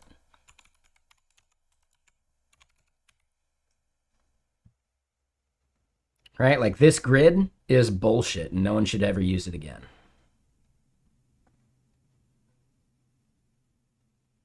No one cares. Right? Yeah, the 12 column bootstrap grid or any of that stuff. No one cares, you know?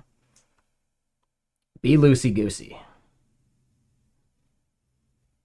Like try and be consistent as far as like the size of your gutters, etc. But in general, thinking about your layout as a grid, especially the 12 column grid, is like overthinking the problem.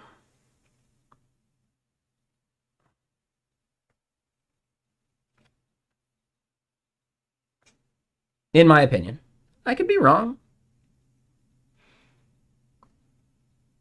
but you shouldn't be spending 2 days on that, you know?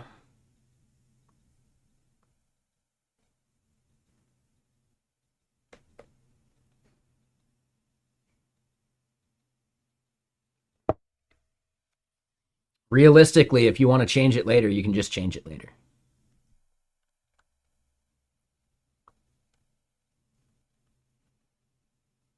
Why do we use that grid? I don't think we do anymore. There are very few things that actually are rigidly structured to this grid. If you're using Tailwind, you end up doing something similar by simply using their breakdown of what like REM is, right? So like an MB-4 is a 1 REM gap, right?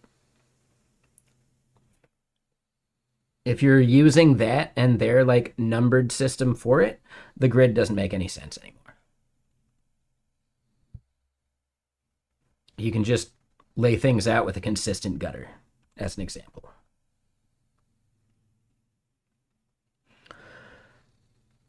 This was far more important back in the day when you didn't have Flexbox, when you were just using divs and inline block. okay, yeah, this was important. Nowadays, CSS is caught up to where we don't have to think about any of it in the same way anymore. Do you? I mean, I don't design in Figma,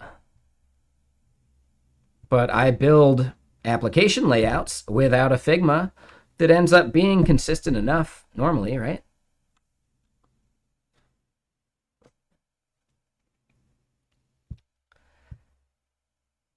I really do feel like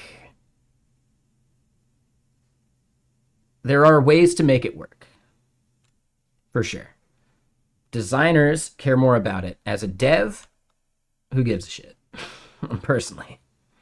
So yeah, if you're sitting there in Figma all day, you might need to think about the grid. I don't. I don't give a shit.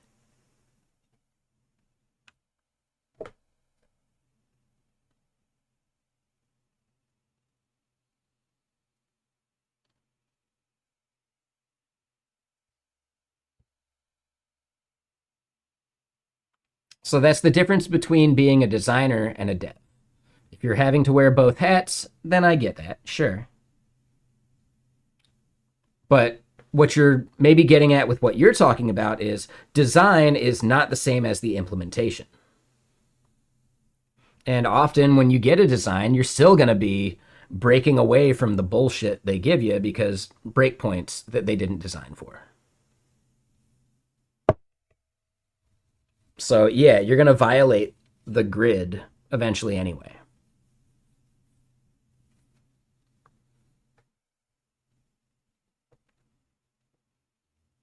The grid is a design pattern. I don't think it's a dev pattern anymore. Now, I mean, like, using grid as far as CSS goes is a different thing from like the 12 column grid. And there are certain things that benefit from grid layouts.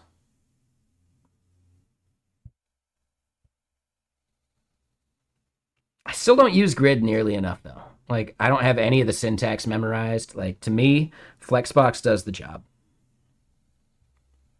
I've never needed grid to do what I need to do, and I can still do like a grid layout, no problem.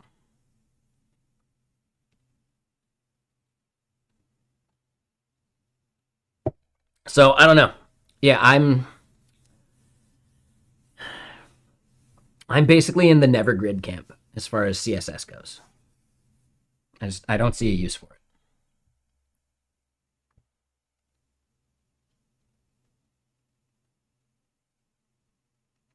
Theoretically, Larobi, I've met some bad designers though. If you see pixel perfect in like a job description, you're gonna be given fucking Photoshop docs. Like, dude, that's gonna suck.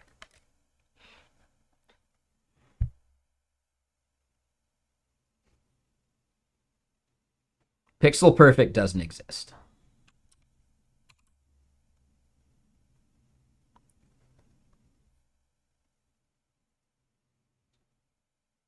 And hold on, let me double check. Did I miss anything?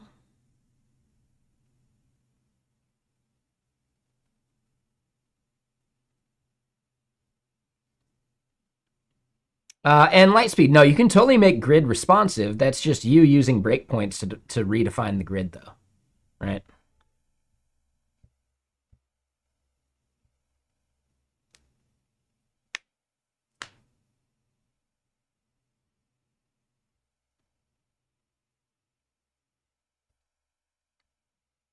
All right. So what is this error, though? Something feels off about this.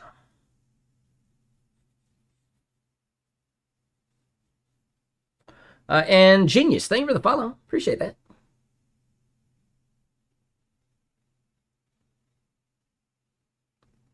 ATProto Elixir notification email is undefined.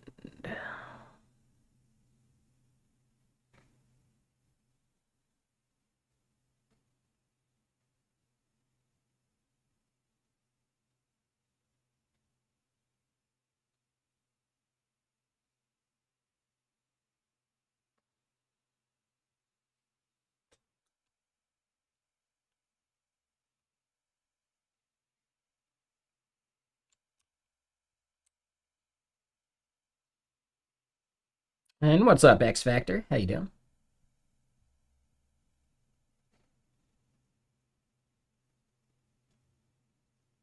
It's notifications. That's it. That's what I was doing wrong.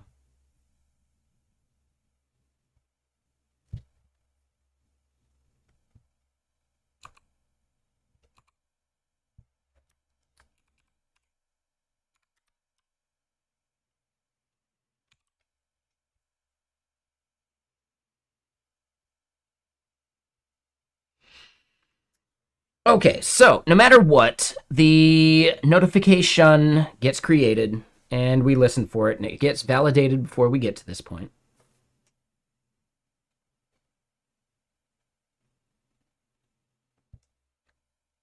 I don't think we even need that part.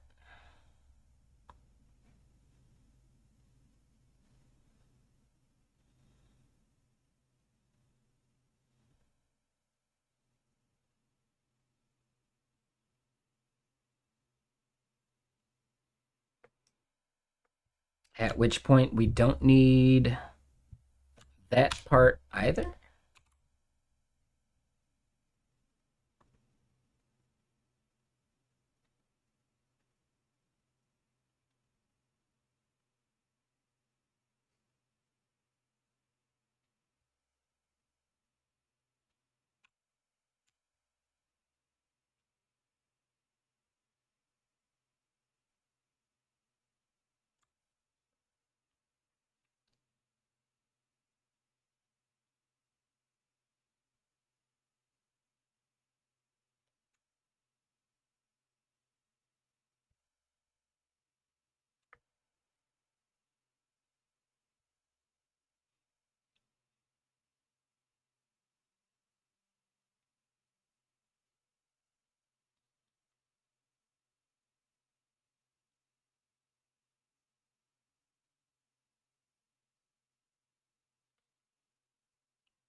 So we've got a little bit of boilerplate here that we shouldn't necessarily need.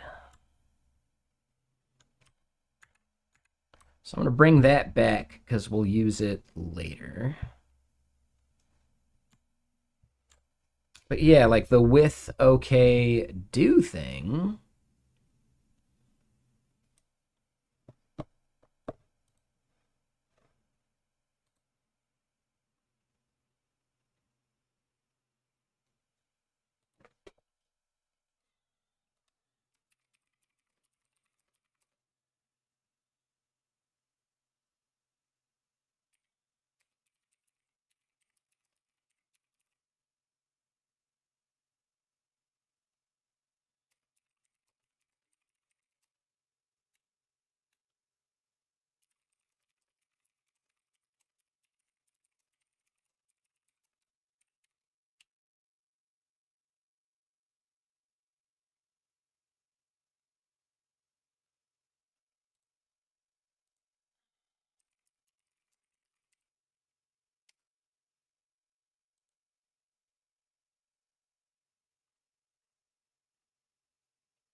Yeah, no worries, Opie.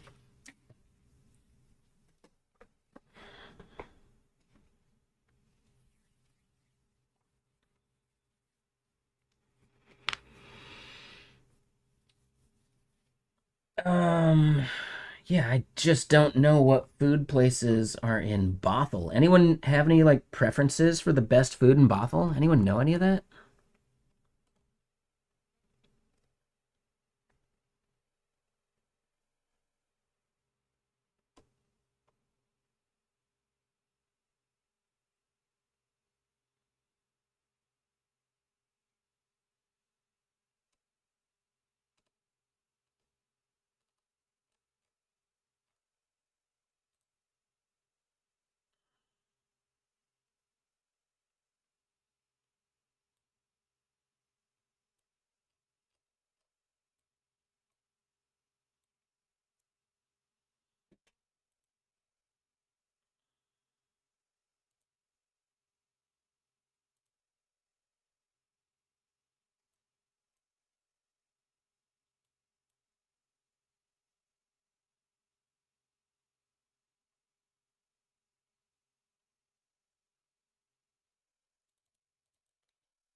Sorry, yeah, trying to figure out what we do tomorrow.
All right, there we go. Sorry. So back to what we're doing. Sorry, just trying to figure out like, yeah, we want to go bowling as a group of friends tomorrow.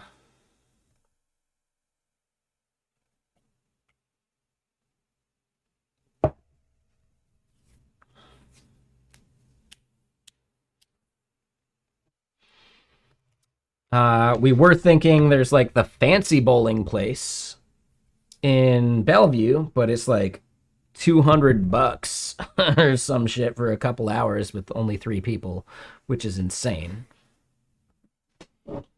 Meanwhile, we could just do like Kenmore Lanes and it's super cheap, but I don't know if we want to eat Kenmore Lane's food.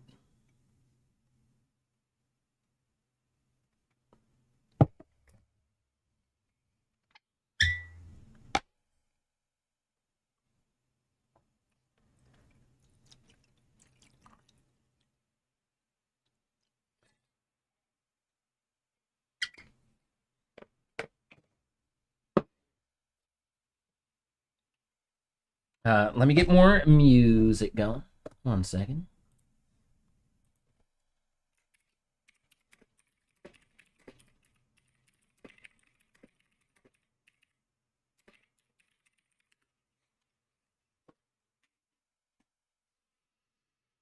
Shit. Okay, so that's not the album I want to play. Let's just do one of these. How about that? There we go.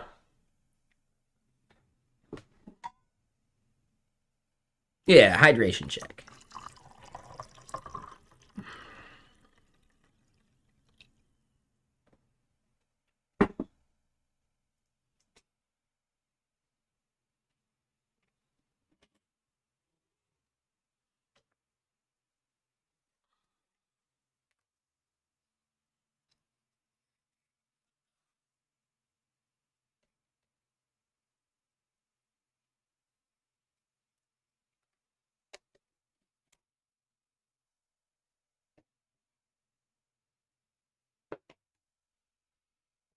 Yeah, maybe, Mr. Friend. There's definitely something to be said for just lurking and hanging out and gaining knowledge from just chilling.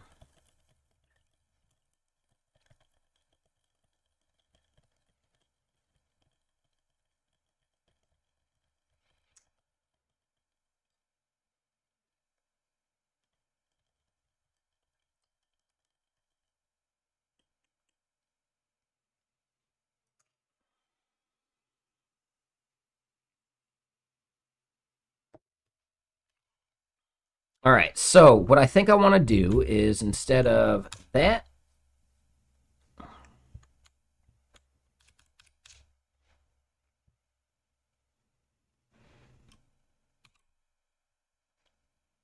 and instead of that,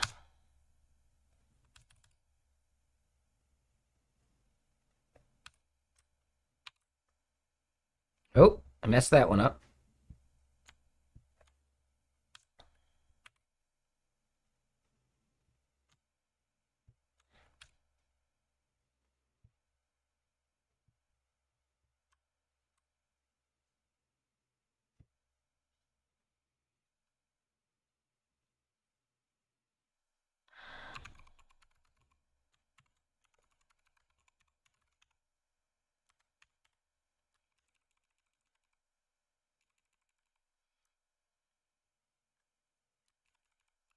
All right, so then we got show, notification, specific notification, and that's not going to render anything yet because we don't have that second argument for it.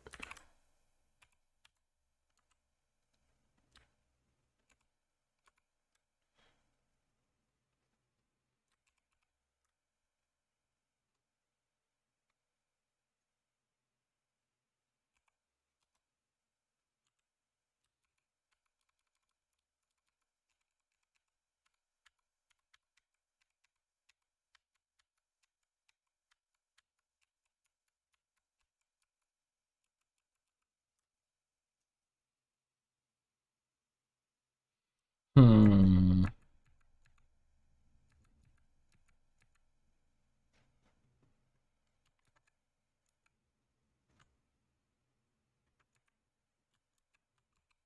All right, so no, we'll do that still.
And hey, what's up, Brainless? Yeah, how do you feel about how I'm doing this part?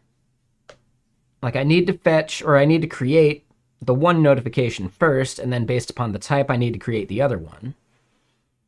And then I'm just going to merge them into notification for rendering later. Which means I still need to go here for data and decide what we're going to actually render out.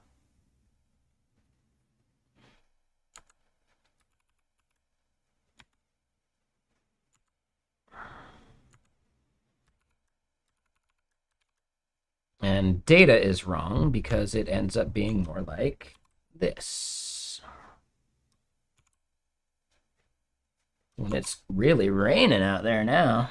Interesting. So yeah, ID, name, type ID, inserted at. For email, we don't have that. And then for SMS, we don't have that.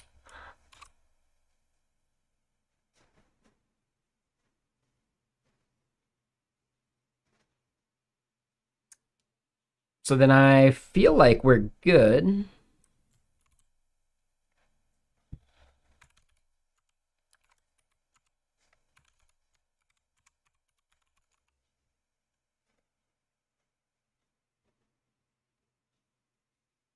$48 hours put in already. Yeah, no worries, man.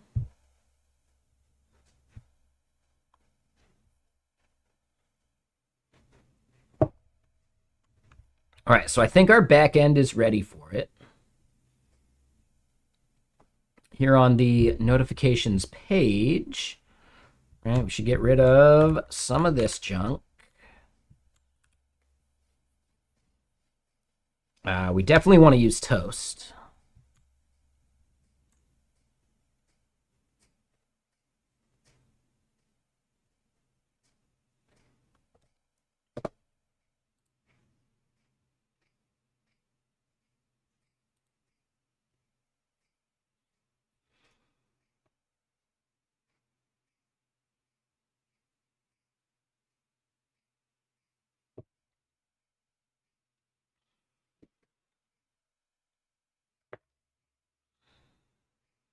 Hold on, let me do a quick thing here.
Sorry, one second.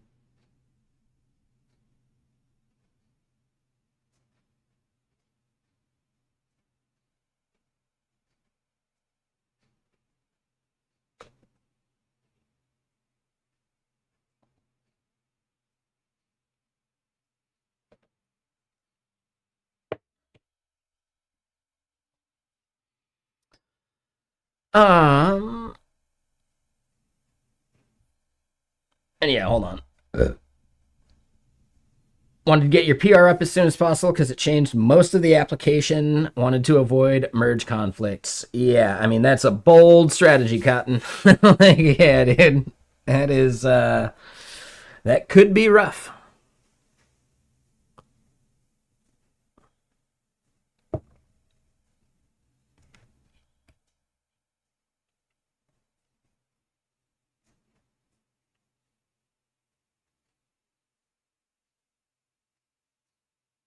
They're doing data conversions to make it Elixir like. Ooh, can you explain that more? Was that like capitalization changes or something? Like underscored versus camel cased kind of BS? I'm really curious about the data conversions. Yeah? Oh, okay.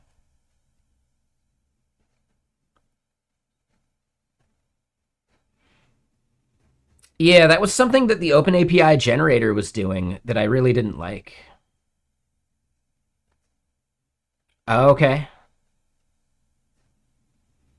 Yeah, I consider that wrong. I think that's a bad approach. Yeah.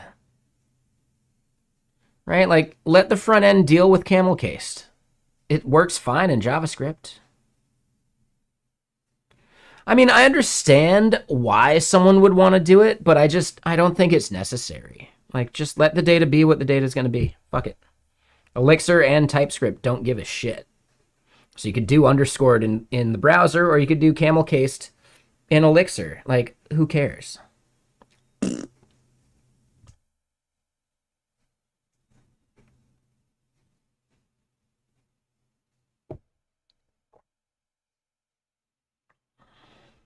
Oh, and hold on, X Factor. You asked a question, right? While there's some downtime, you want to chime in and say you've been using Cursor all week and you're kind of sold. Definitely enhances productivity. At times, it feels like it predicts what your next move will be. Still early, but really looking forward to putting it through the paces. I would say check out Super Maven in VS Code. I think, yeah, Super Maven predicts all that stuff for me as well, like in a really nice way. In my opinion, Elixir is, or not Elixir, sorry, Cursor is better when you actually, like, you don't necessarily want to, like, type the code and you just have it do a thing. Like, I'm having Cursor generate a bunch of, like, boilerplate for some bullshit repos for works that we can, like I mentioned that I want to do user interviews for our CLI tool, right? And chat with people. But they don't necessarily want to use it on their work stuff yet. And, you know, we want to like record people's screens while they're doing it. So I'm creating some boilerplate projects, right? Like repos that they could pull down and get started with to fiddle with as like a work item, you know? So yes, I've got a back end, a front end. The back end is going to generate an SDK for the front end. And there's also going to be like a UI component library that's brought in as a submodule to the front end. Just to like really make sure we're building what we want to build.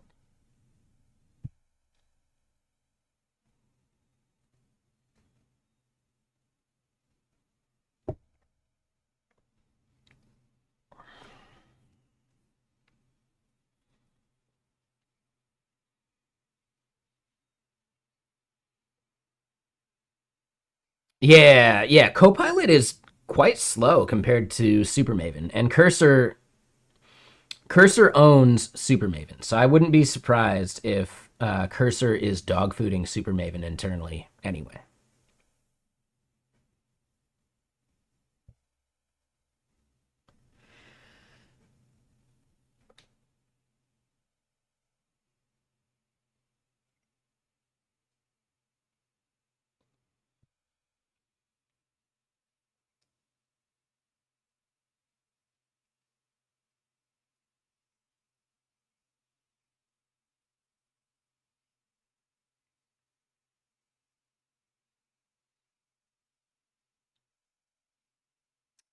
Okay, so X Factor, maybe you're unaware, there's a thing called Firebase Studio, which combines Google's like Project IDX, which is a cloud-based like IDE, and then Firebase Studio is Project IDX plus a bunch of like AI LLM bullshit.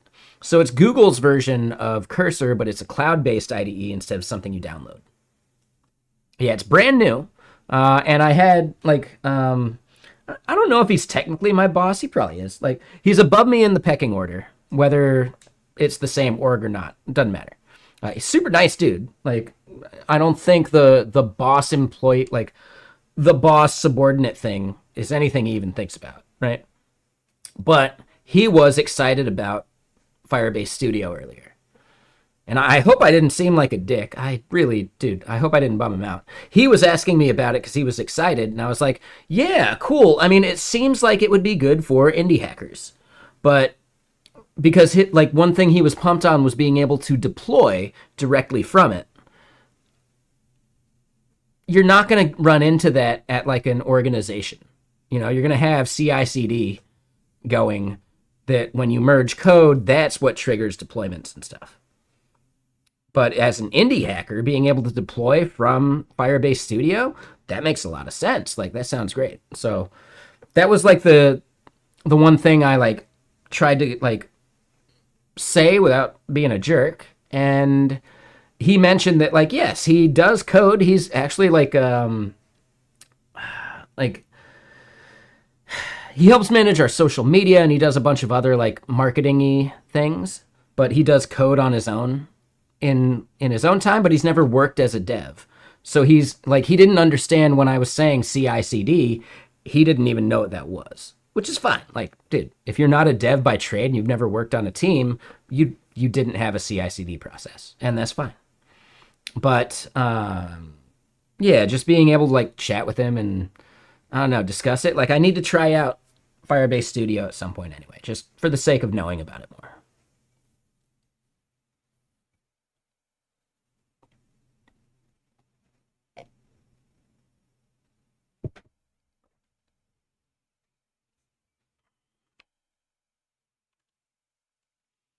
The Firebase free tier? Yeah, I'm actually majorly anti-Firebase. The problem is, Firebase is more than just Firebase at this point, right? Firebase is now a platform that includes so many things versus just like the Firebase DB, which I'm massively against. Like, you could build using Firebase without ever touching Firebase DB at this point. So I think that starts to make more sense. Like, Firebase's like notifications and hosting and like a bunch of that other stuff are totally separate from the Firebase I fucking hate.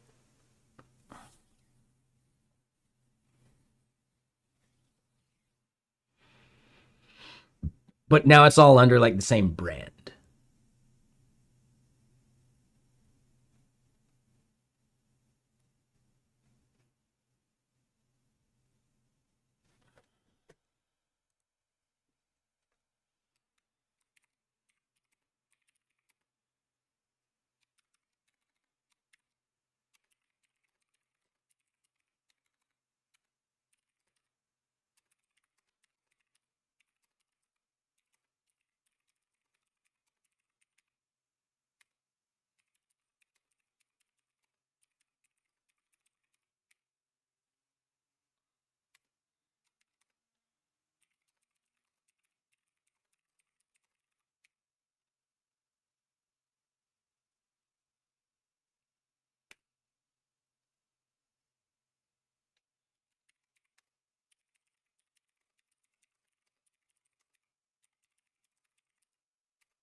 And dude, X Factor. Ah, appreciate you. So yeah, like with Firebase, can't you just HTTP and chill? I mean, technically you can. I believe Firebase DB has a REST API, right?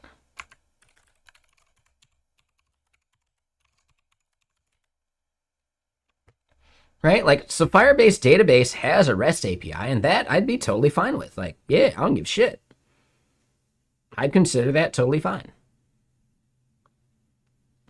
I fundamentally hate the real-time database because it's too easy to forget permissions that are important. Like, I've run into too many bad implementations where one person with just the power of Chrome DevTools could erase your entire database if you don't have that stuff like really locked down. And then if you want to move away from it, now all your permissions are in a proprietary format that you wouldn't be able to like move elsewhere anyway, right? So I fundamentally hate Firebase DB. I think it's great for prototyping, but the moment you want to go like to production, ugh.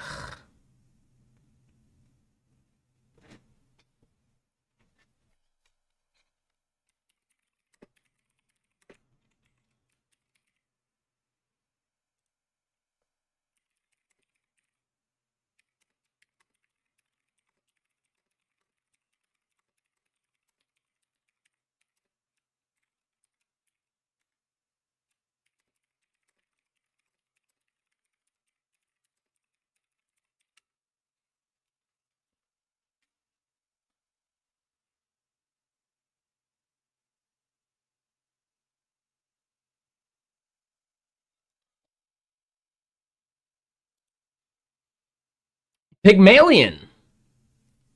That's a cool name. I like that.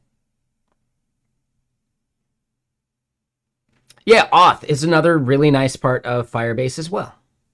I mean, there's been things like OAuth, or sorry, not OAuth, Auth0, since Firebase existed too, you know? OAuth is so simple though that like, dude, who gives a shit, in my opinion. Like OAuth is two endpoints, you know?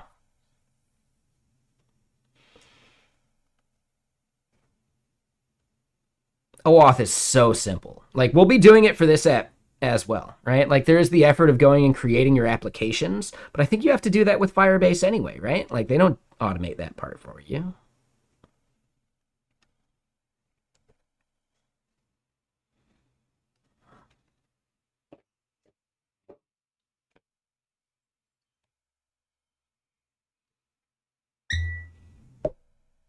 Unless maybe they make it to where you don't need your own app. Yeah, exactly. Four wheel. Like now that I've done it once, it's not that big of a deal. I could totally do it again. It's just a few more endpoints, you know? Like a lot of auth stuff is just simply like, have you done it yet?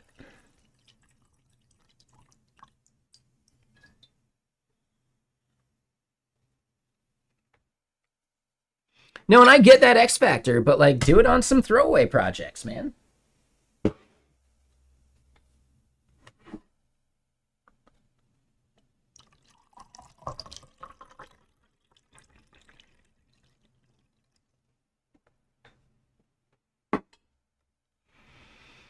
Yeah, like I mean, X Factor, we did it here on stream, don't you remember? We've got it for Walter.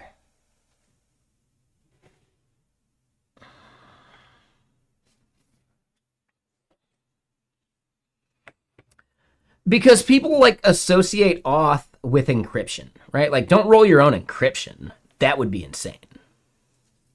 Right? And there's definitely stuff to miss when implementing your own auth.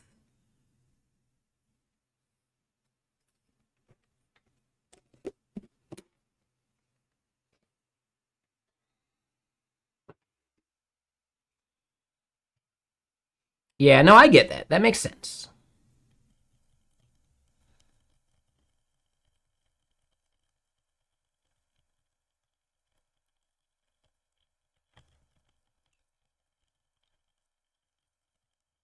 Exactly. Yeah, yeah. Don't roll your own encryption. Like you're not gonna come up with something better than the smartest fucking people in the world that have been working on that shit, you know? But rolling your own auth is just wrapping the hard work people have done for encryption, you know?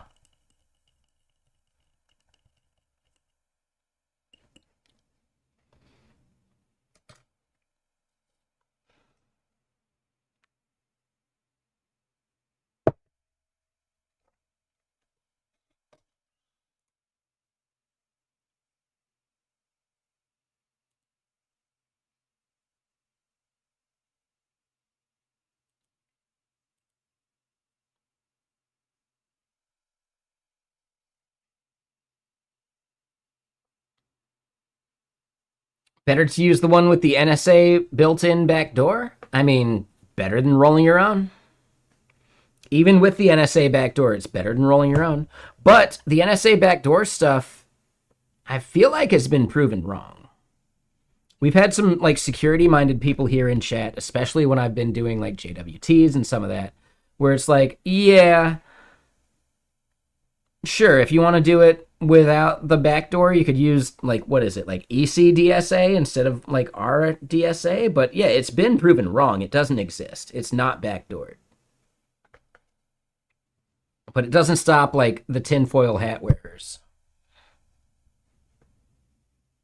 from raising a stink. Yeah, as far as I know, it's been totally proven wrong, but hold on, who came up with that study? I know, right? That's what they want you to think, kind of stuff, right? So I get it. Like, if you can't trust anything, then you can't trust anything. You know?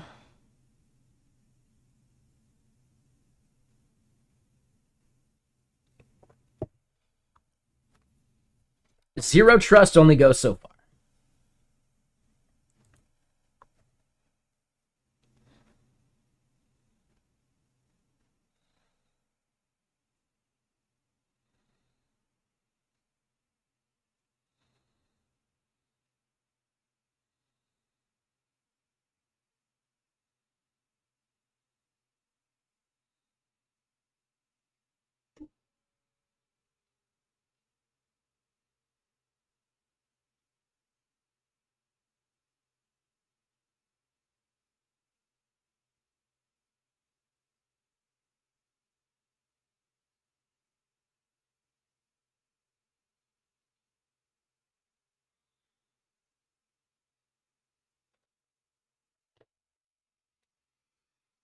Yeah, right? Yeah, I completely agree, Four Wheel. Yeah, it's just one of those things. As a thought exercise, it's really nice, but in practical usage, zero trust like really gets tough. Well, what if someone wanted to backdoor fucking the Rust compiler or something, you know?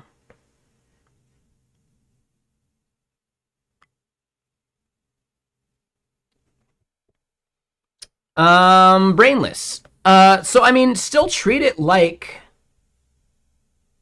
you know, like Copilot. So it's like, you know, comment, log out the values from the previous lines of.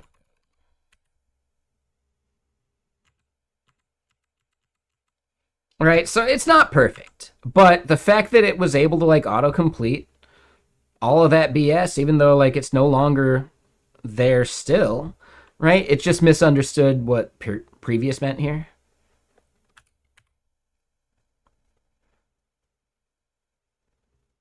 So I don't know. Like your mileage may vary. I would say you don't have to listen to Super Maven every single time, but every once in a while you start typing something, right? Like io.inspect, right? And then notification, label notification, boom, right? I just saved myself a shitload of typing there, didn't I?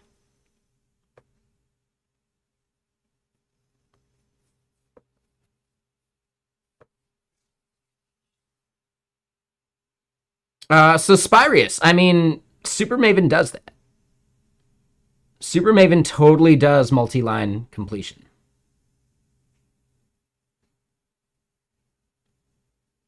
And that's fine, brainless. I'm somewhat anti as well, but you got to learn to at least like work with it in some way.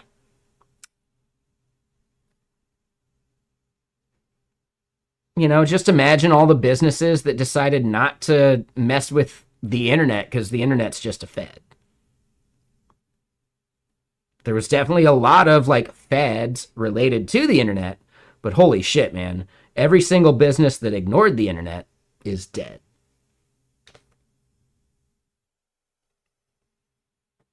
Right?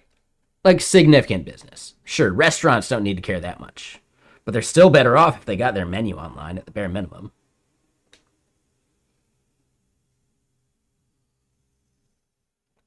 Yeah, I don't know about that X Factor. I have not seen Cursor's autocomplete be that good. Cursor's bread and butter is the prompting, which you don't get in a significant way in VS Code in the same way, you know?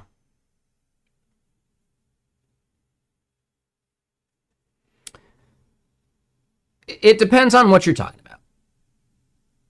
And Project G, cool, Mr. Sir. Thank you for the sub, dude. Appreciate that. Thank you. Any particular reason you decided to sub? I'm, a little curious. If it's the answer is just because, I'll take it. But yeah, I don't know. I'm always curious about what people like about the stream. I think the conversations are fun. We get shit done on a slower pace than if we were vibe coding the hell out of it, right? I had this discussion last night at Seattle JS with a few people, like even someone who streams who I don't necessarily want to I don't want to drag them through the mud. But like they pointed out that they just weren't enjoying streaming as much as they wanted, right? And if you're not enjoying it, then just don't do it, you know? But my point was I look forward to clicking that start stream button every single day, you know? I look forward to that so much.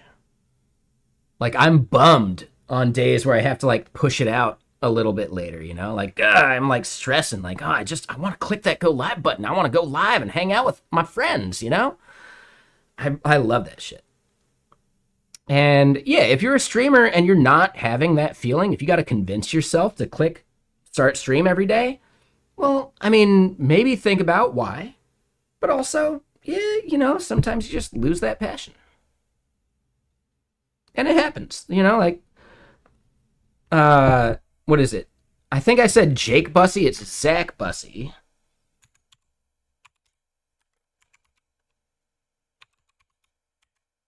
Yeah, I think it's this dude. Yeah, he posts a lot of really good stream content. And a while back, he posted a thing that showed a graph of,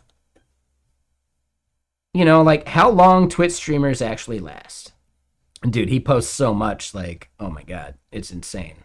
But yeah, he posted a graph that I also talked with this person about. And they were like, yeah, man, it actually really resonated. So yeah, I'm trying to find it because it's a really good graph.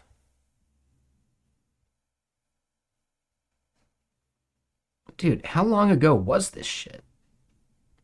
Did I miss it?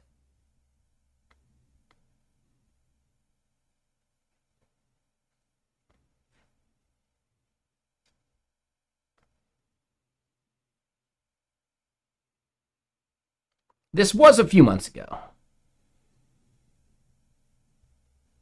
Sorry, Dolaroid, English only, please. Maybe you're asking if I could lift a ban? But, please, English only.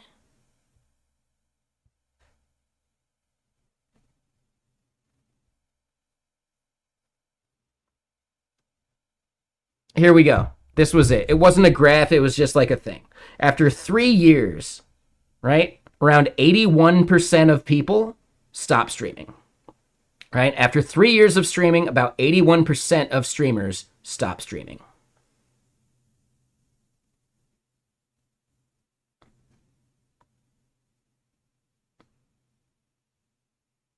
That's kind of insane, right? But yeah, Doraloid, not Dolaroid, Doraloid. Yeah, you're totally fine. You're not banned. I don't know what your comment was because I don't speak Portuguese, but we speak English only here on stream, and I would appreciate that if you could. And you're more than welcome to keep chatting. You're not banned. I just deleted the message because if I don't understand it, I can't have it on my screen, below. Graph of Twitch streamer burnout. Oh, see, I could have just done that. Shit. Yeah, Zach Bussy is pretty much the account to watch as far as like news for streamers go. And he like cross-cuts concerns beyond just like Twitch. He talks about YouTube and other stuff too. Yeah, great content. Like honestly, he covers creators and streaming. Like really good content. But yeah, this is the thing. Like in general on Twitch, after 3 years, a bunch of people burn out. You know, like 80% of streamers. He was asking if he could speak Porch of geese. No, I get that. And yes, so sorry, we prefer English here. I apologize. You're more than welcome to translate and chat that way if you want.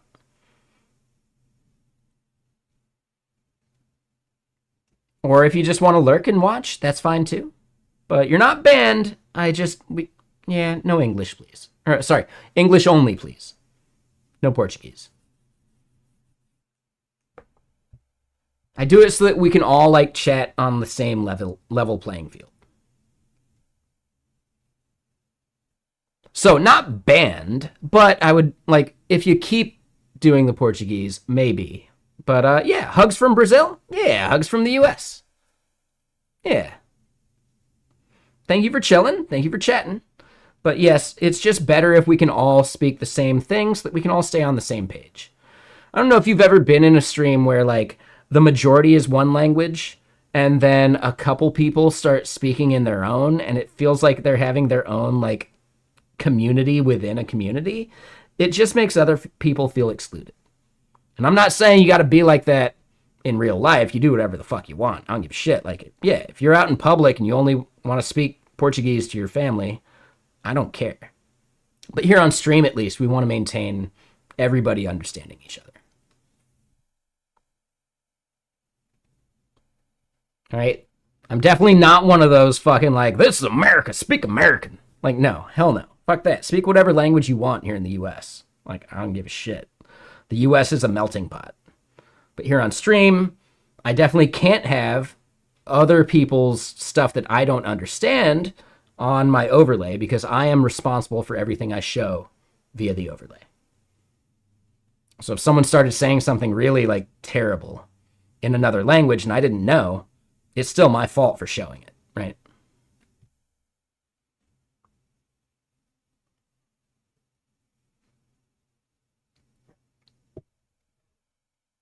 Exactly. Yeah, for sure.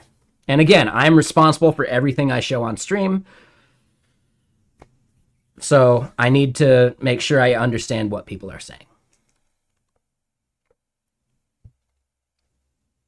Okay, so real quick, hold on. We had some questions.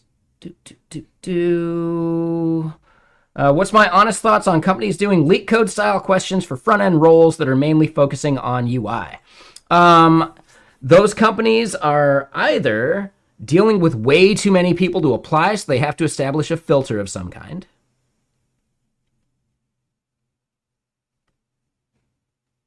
You know?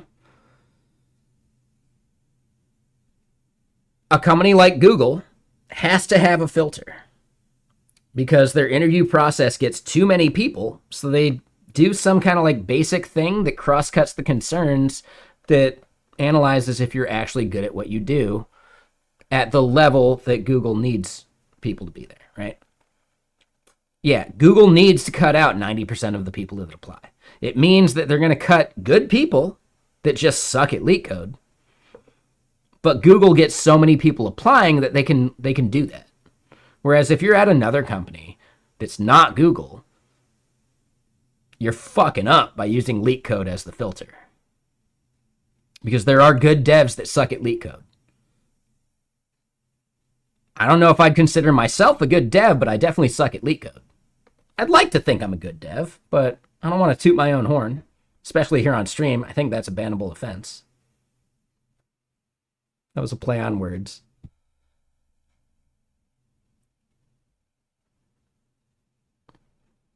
Tooting your own horn on stream is a very adult thing to do.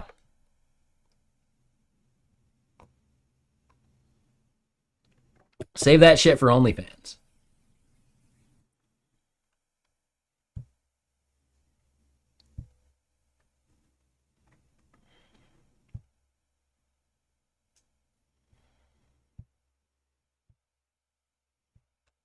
I know. That was a terrible joke. Sorry.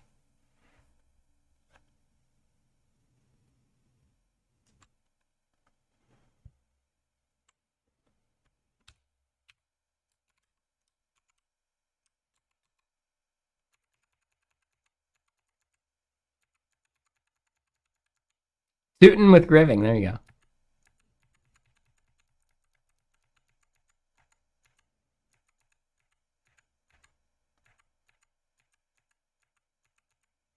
Oh, shit. Hold on.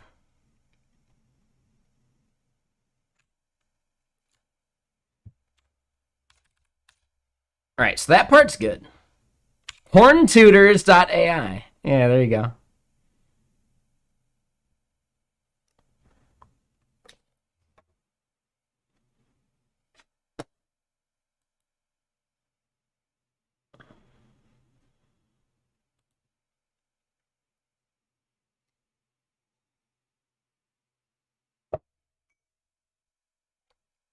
And yeah, how's everyone doing? Thank you for the follow, Dora Lloyd. Appreciate that.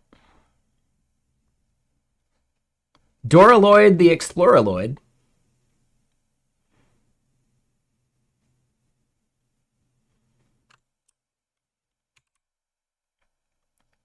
Again, terrible jokes. That's what I'm here for. I'm here all week. Denarek, how you doing? What you up to?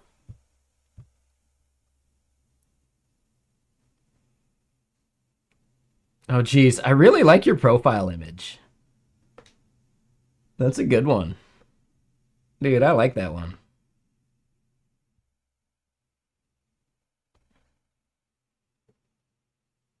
Been looking at Phoenix Elixir. You don't know where to start. I mean, just use their boilerplate starter. I would recommend. Hold on. How do you want to use Phoenix Elixir? Do you want to just build out a REST API, or do you want to do like full stack stuff with it, like using Live View in like a very Laravel kind of way? Like, do you want Phoenix to do your front end stuff as well? Because I have no experience with that personally. But as far as a REST API goes, yeah, like there's some good ways to get started with Elixir. I'd go through their guides. They've got some really solid guides.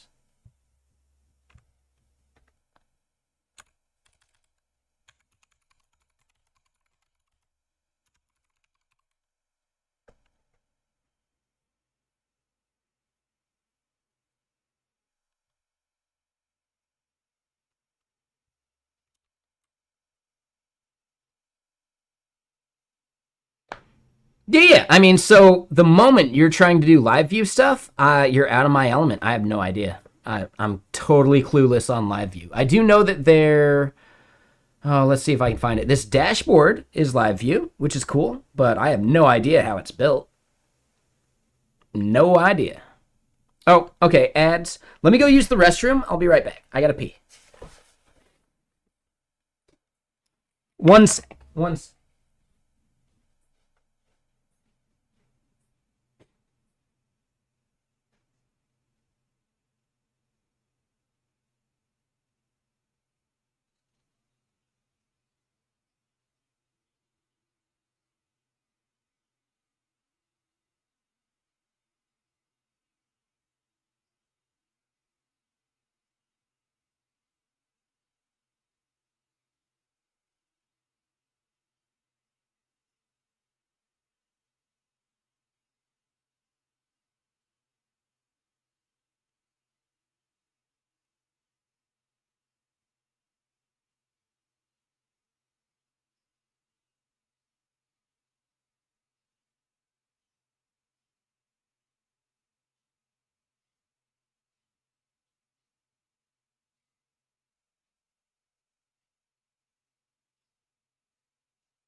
Okay, let me get more music going.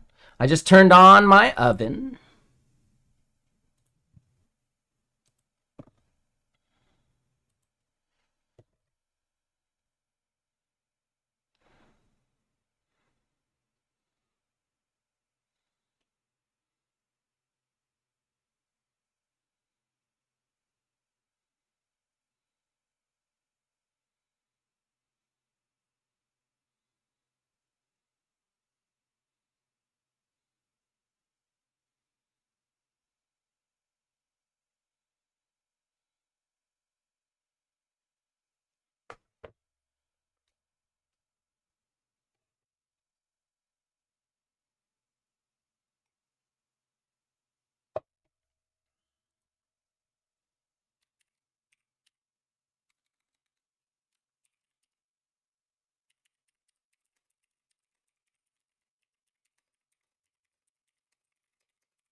Oh, sorry. Anyway, yeah. We're good. Whatever.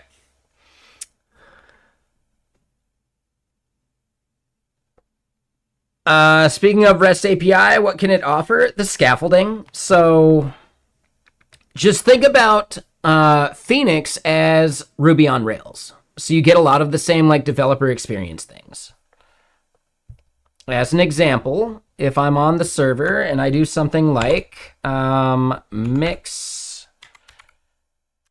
Oh, hold on. Right, so like Phoenix already ships with stuff like Ecto migrate, Ecto rollback. Like the ORM of Ecto is really nice, but then you can even do like mix, phoenix.gen.json, and this will end up creating your entities, your like repository for doing like data lookups. It will create your JSON, not schema, but like how to format the JSON as like a renderable thing. It'll create all of that stuff. So if we think about it, keyword or notification here, it'll generate this controller without some of the extra stuff I've done, right? But like this index endpoint would be created for you automatically. The JSON for returning that stuff would be created for you automatically. So you get a lot of the same like scaffolding stuff that you would expect from something like Ruby on Rails that you don't get from something like Express. Exactly, 100%. So Laravel, not Laravel. Phoenix is very much trying to be Ruby on Rails. Yeah, the batteries included stuff. There's a bunch of magic. Same thing with Elixir.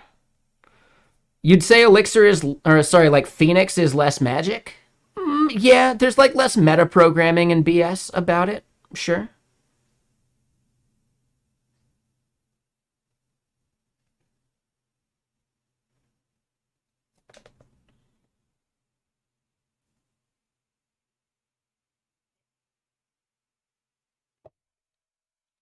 I'd say definitely just build some stuff out.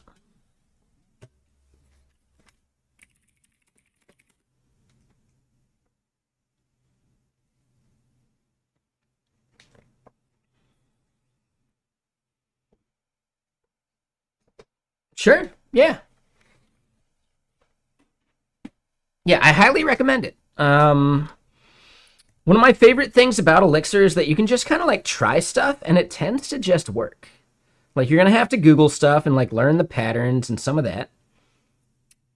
But in general, there are things that where you're like, well, I'm just going to try this. Oh, that worked. Well, okay, I guess I'm moving on. Instead of like Rust, where you're like, oh shit, like I'm going to have to go read like a chapter of the book to understand why this is the way it is and like why my editor's yelling at me.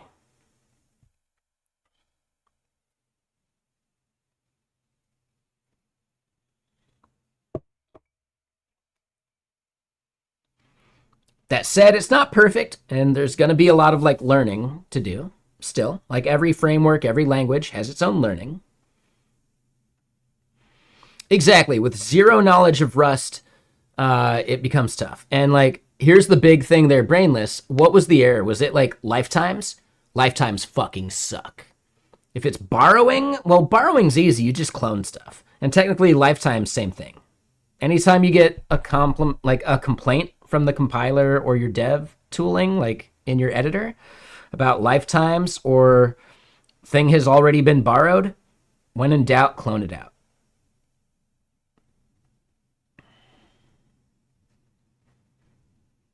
Yes, Elixir is very forgiving. Very much if you're doing like Go, you're going to get a lot of people that are basically like, "Did you read the manual?" I've never had anyone in Elixir behave that way, you know?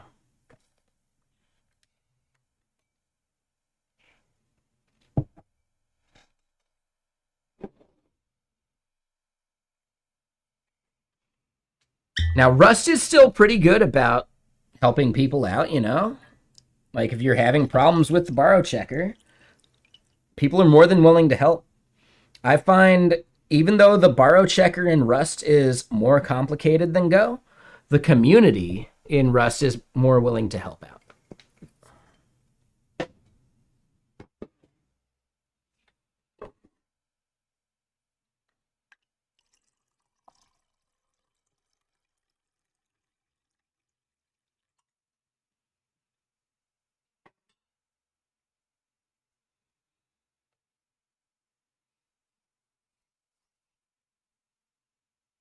Exactly. Yeah, yeah. Whereas that's like the default for Go, which I consider a problem.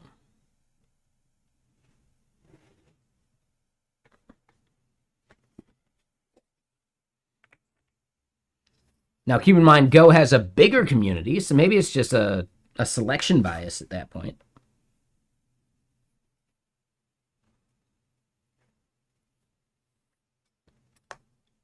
But still kind of cool. Like, I don't know. I like the difference between those things.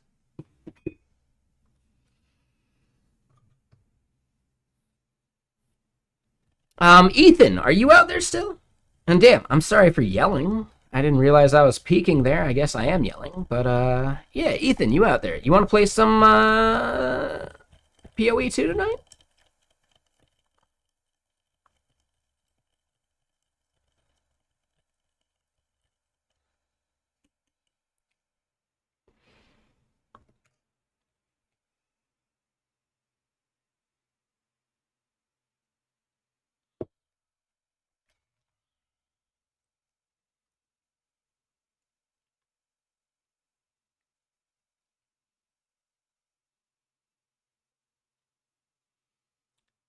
Yeah, the syntax can be tough with Elixir. You know, like, oh, what is the difference between like the forward arrow and the backwards arrow? Like, you know, some of that BS. But just looking at other people's code, you can get really far.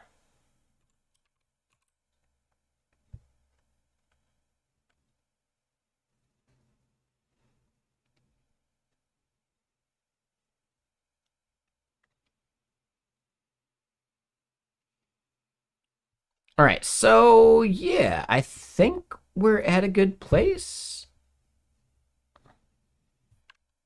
So now my front end needs to actually submit to that back end. So here in notifications, we've wired up an on submit function. Here we go, new notification. This would then be notification service dot create notification.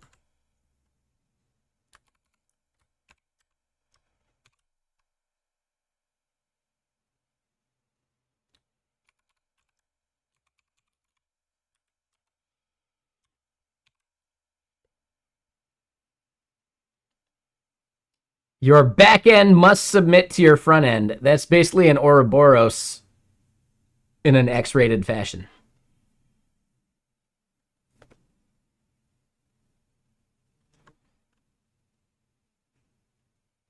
How you doing, Glasses? Man. Yeah, how you been, man? I actually got to hang out with Melky last night at Seattle JS. It was super cool. Yeah, I was stoked to actually hang out with him in person outside of TwitchCon. And he was totally asking about you. Yeah, man. Just want you to know, yeah. Still a tight community. Yeah, for sure, man.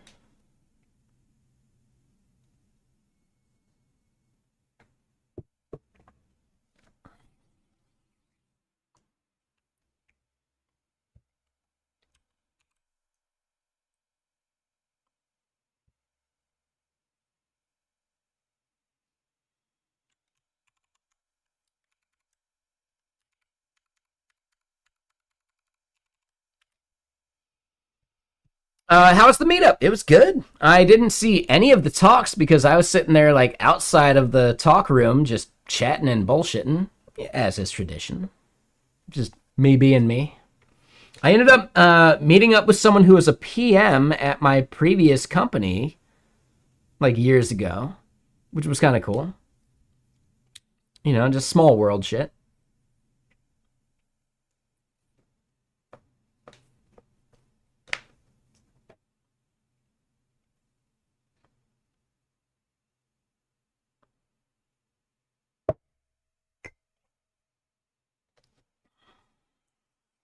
Yeah, exactly. Sounds about right.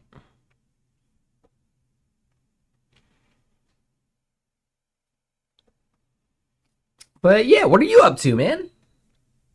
I assume you'll be streaming tomorrow because Fridays feel like one of your days. You got any plans for your stream tomorrow? And yeah, if y'all aren't following Glasses, you definitely should.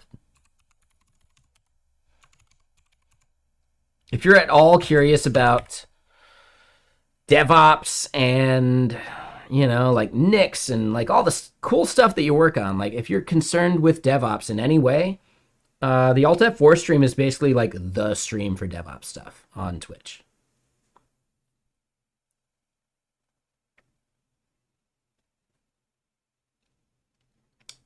Yeah, I mean, I'm not even bullshitting. Can you think of another stream that really focuses on DevOps that much? I can't think of one. I don't think they exist. Some home lab Proxmox shenanigans. Yeah, sounds about right. Hey, Farvo, what's that restaurant you love to go to with all the goofy shit on the walls? You talking about shenanigans?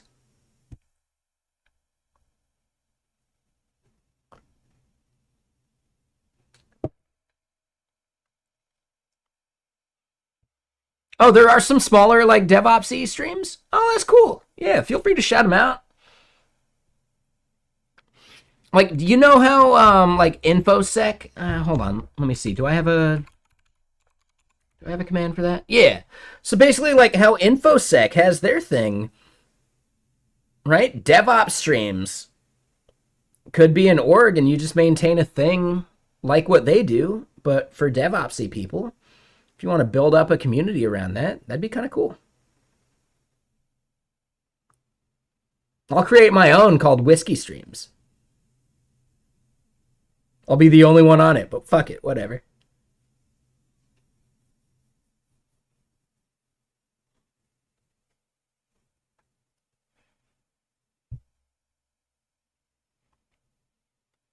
I'm locking that down right now. Shit.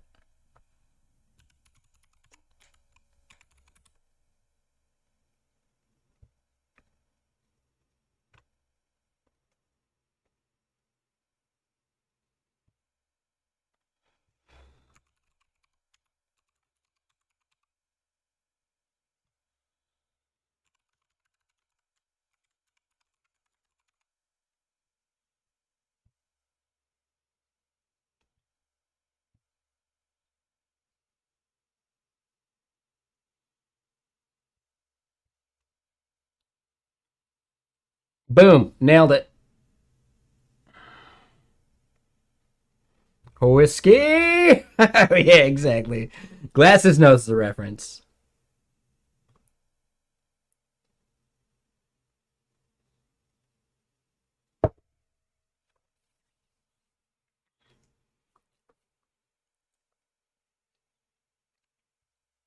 Hold on. Before I get too deep, I got pizza I want to go put in the oven so I can cook it. 3 big old slices of pepperoni are in my future.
And I'm back. Yeah, no worries, X Factor. Get some sleep. Have a good night.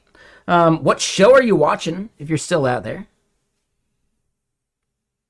Is there a TV show that you're like really hooked on?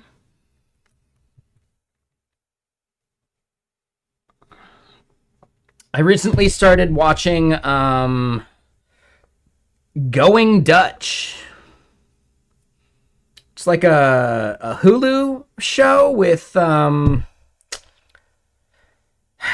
Dennis Leary, who plays kind of a jerk, which fits him because he is a jerk. That joke stealing son of a bitch, but it's a good show. It's got Danny Putty from Community on it, which is cool.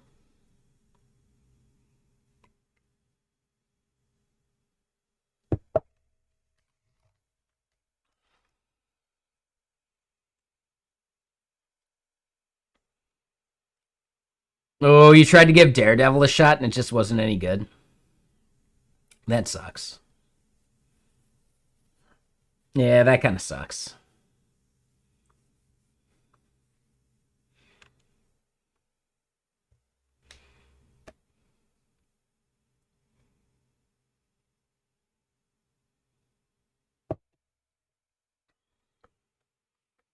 Yeah, I never saw the original series. That's where Vincent D'Onofrio got his start as like Kingpin, right? Like on the original series.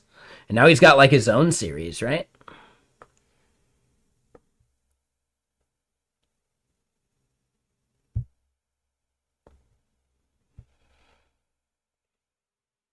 Ooh, so we get a 422 sad panda. Why'd that fail?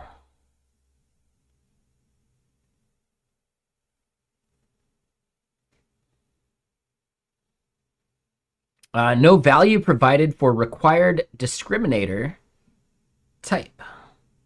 What did I send? I sent type.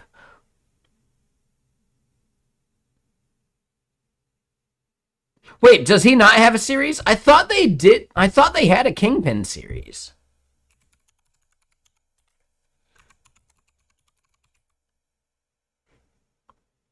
No, that's not it. No. Maybe I'm just thinking of hold on.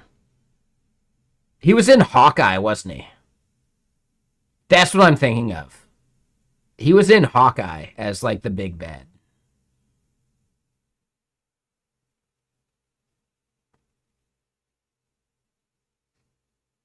I'm pretty sure he's in Hawkeye. I haven't seen it yet. I remember on a flight I watched someone else watching it and he was in it. But yeah, no, you're right. My bad. I just know he did something outside of Daredevil.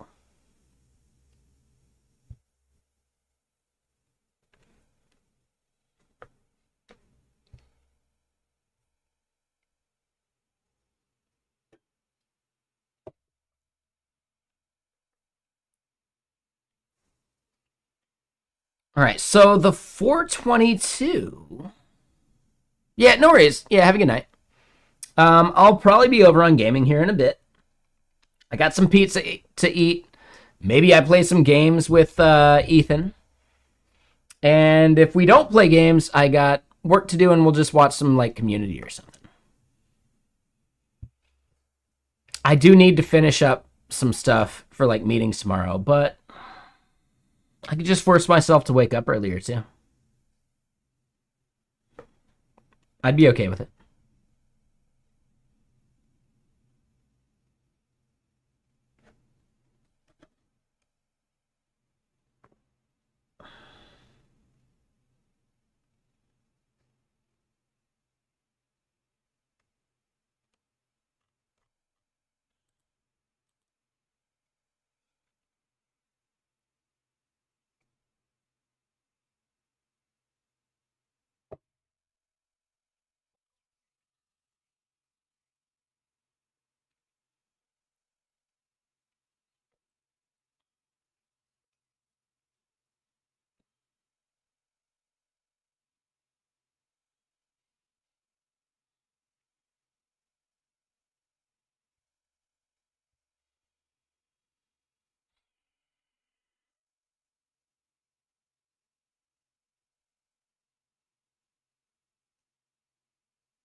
Oh, hold on. Shit. No. I think.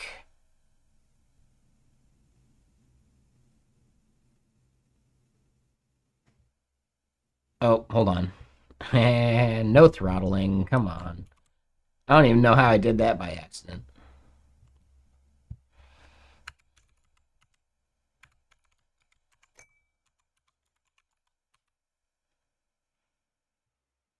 All right, so we get the 422. Thank you, Denarak. I mean, that's just a thing called neo-brutalism. It's just a shad CN wrapper that uses CSS to make it its own thing, and it's beautiful, right? Like, this is the dark version. Hold on. Brace yourselves. Flashbang incoming. I think it's really good.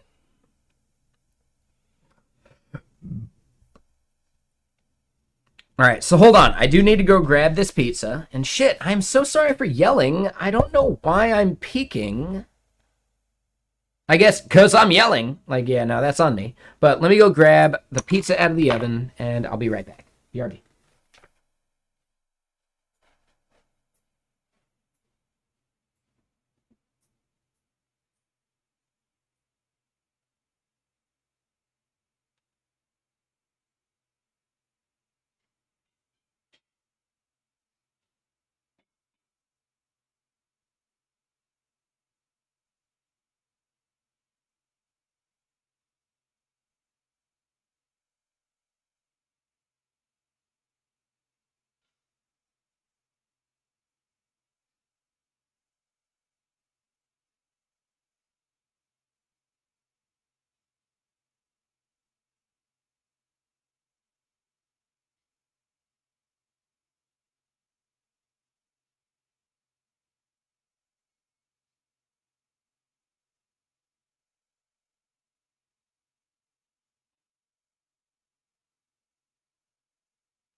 And I'm back. All right.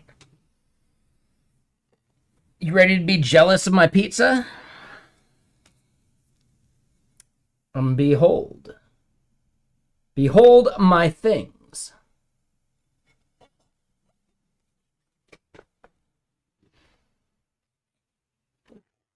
Or my stuff. That's the quote. My bad.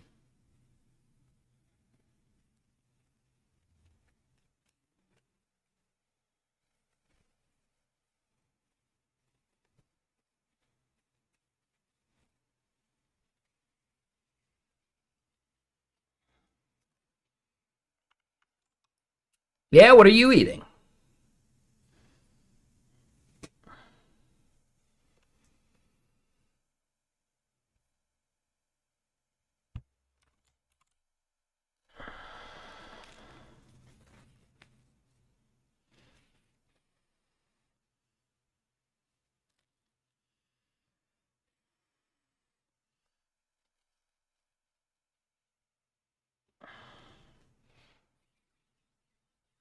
Homemade chili cheese fries. Oh, that sounds really good, actually. Good job.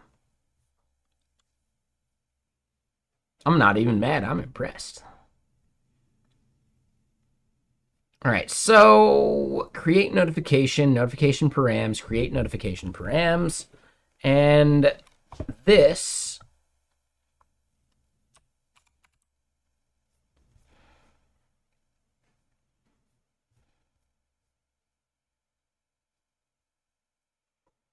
right? It's saying discriminator type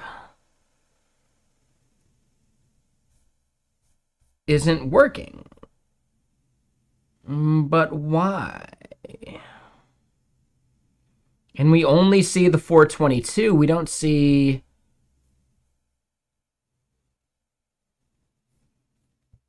anything else, but we're definitely passing type.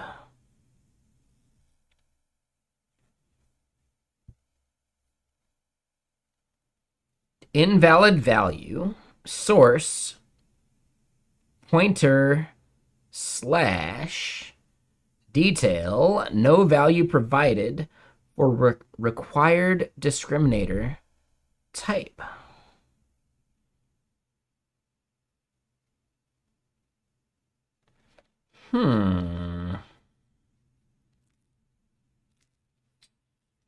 Very smart Denorak. Yeah, no, that's solid.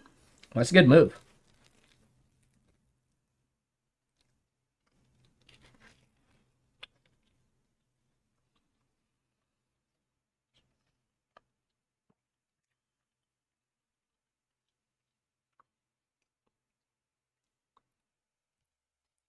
Pizza was a good choice.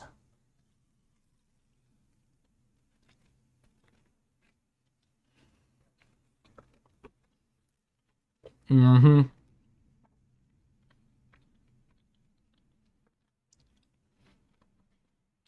This was a really good choice.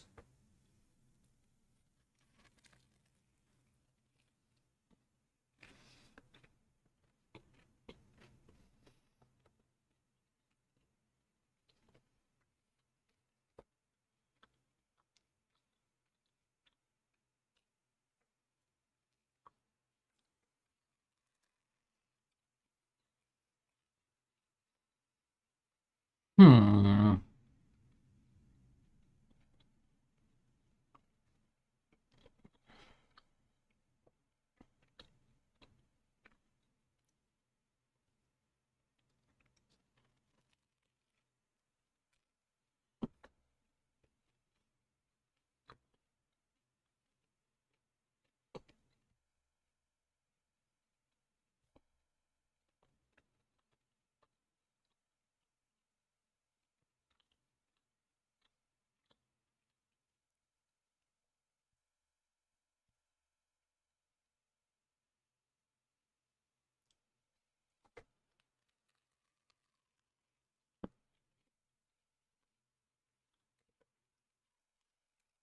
Hmm.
Wait, what?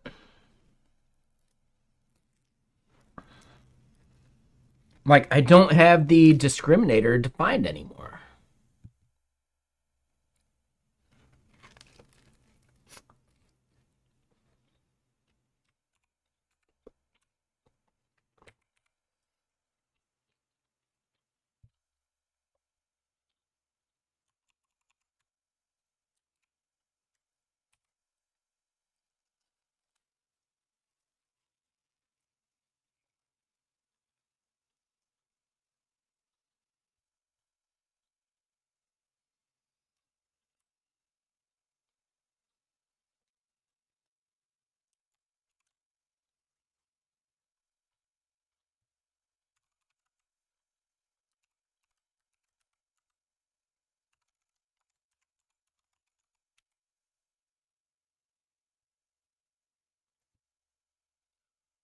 Okay, so now it's just a 4 hundo.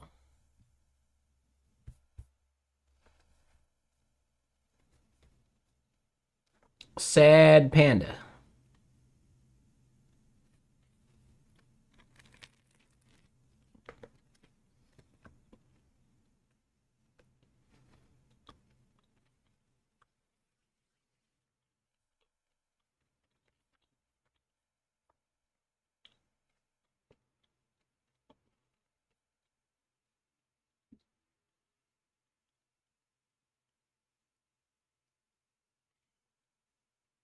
Ah, no, that's it.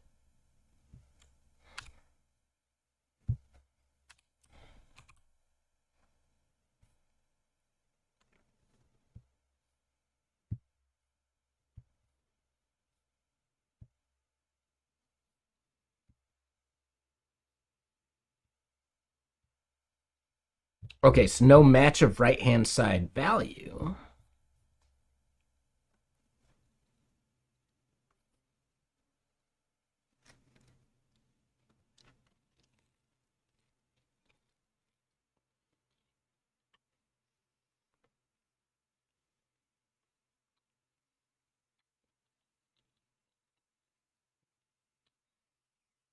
Mm-hmm.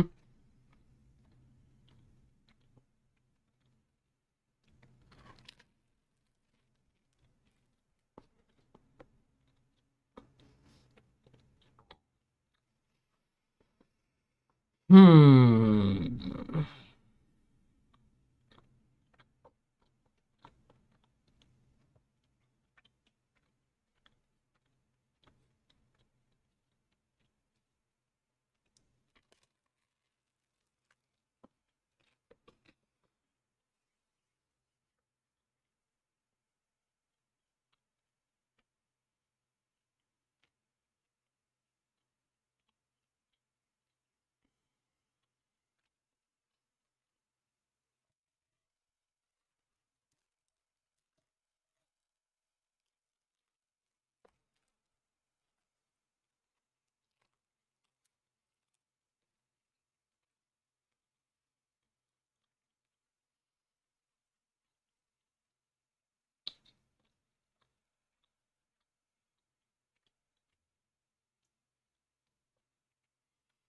So what they're saying is verified at, verification code created at,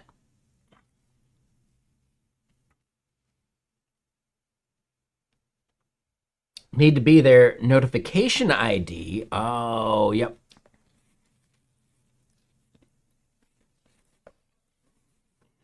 Mm-hmm.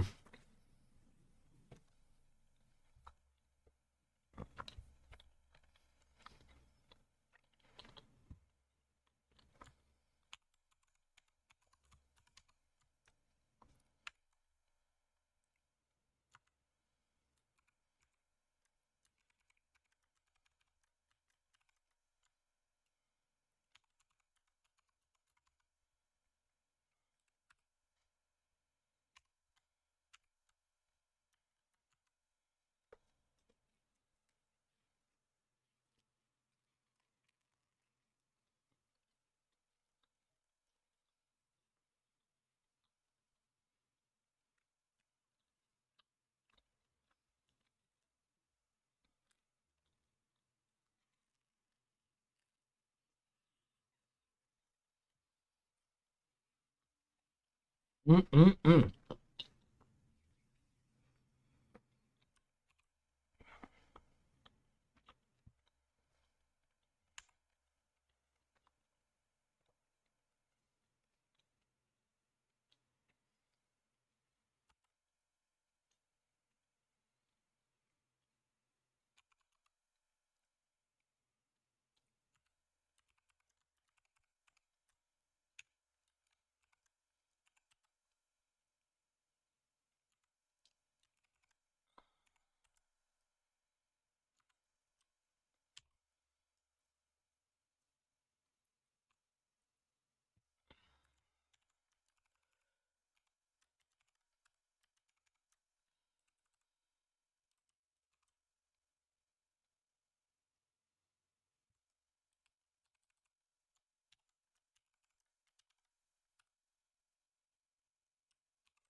All right, so the verification code.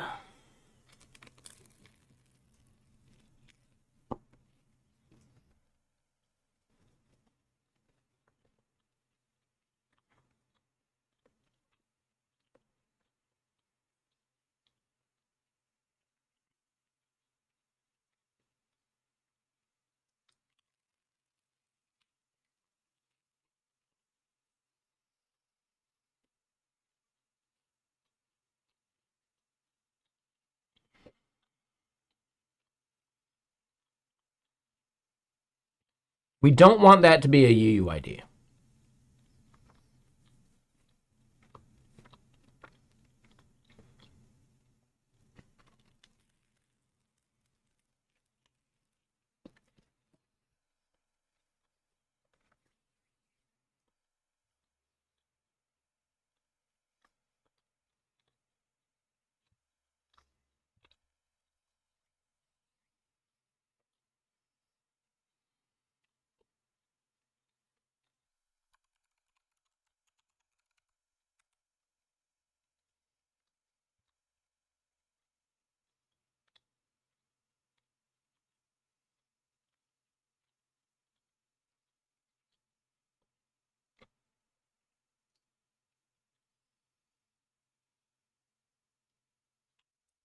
And what is the difference between secure and non-secure?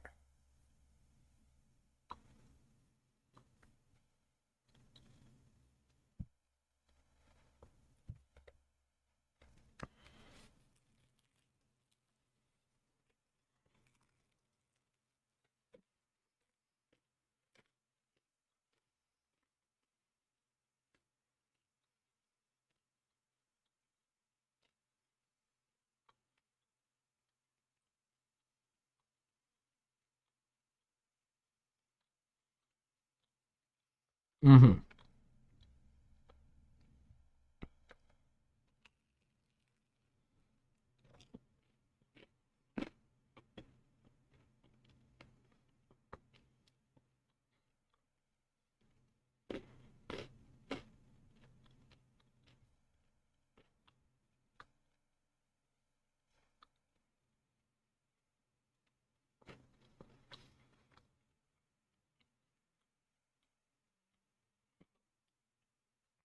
Uh,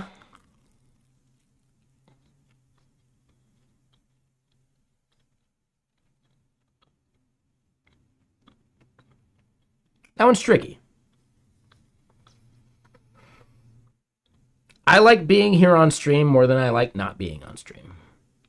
So working on side projects is the only way I can do that, right? Like because of the stream that I have, side projects are all I got. For work, it's just a separate thing. For me, I don't work on any of my side projects off stream. So if I want to work on a side project, I have to stream it.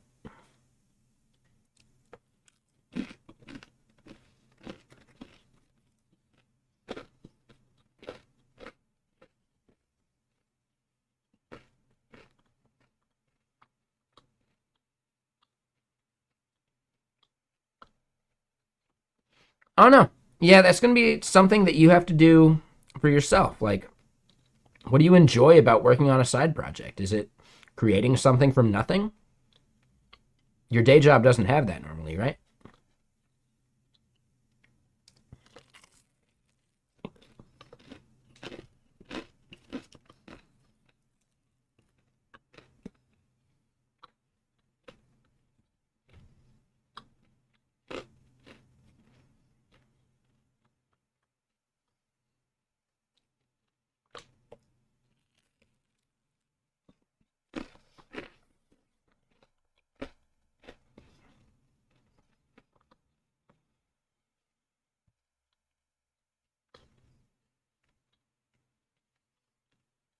All right, so I need to add Nano ID back.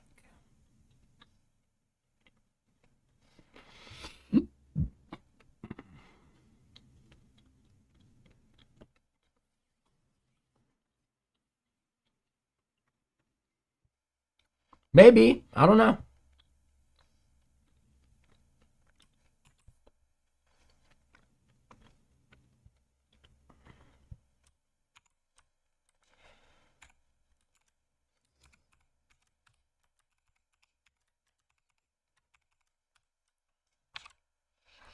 For your first job, yeah, I agree.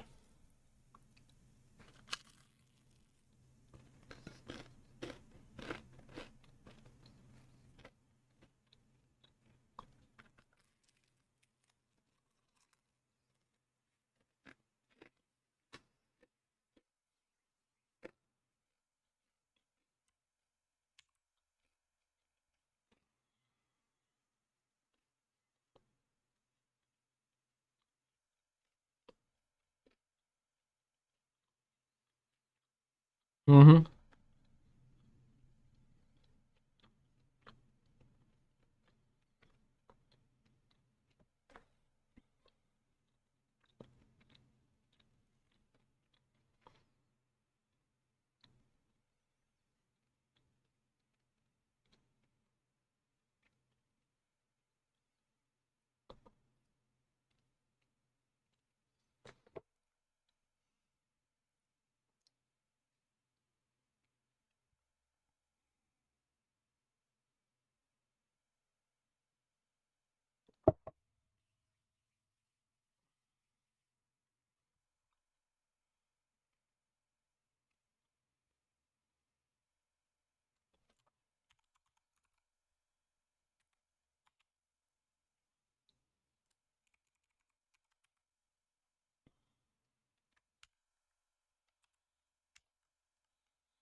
Um, I mean, with 5+ years experience, you should be good, but make sure you're still tailoring your resume to the company that you're applying to. And yeah, practice the leak code bullshit.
Hundo, sad panda.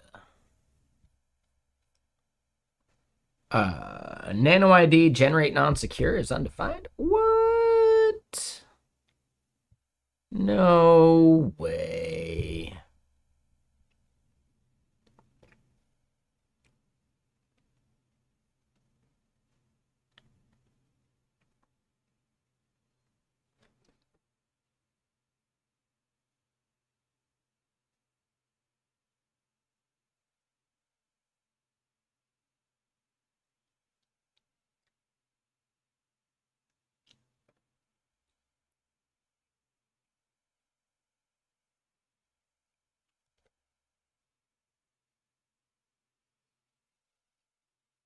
Generate non-secure.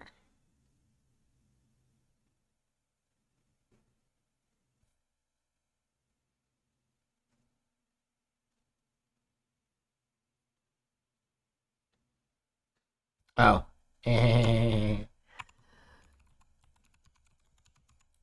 That would be part of it.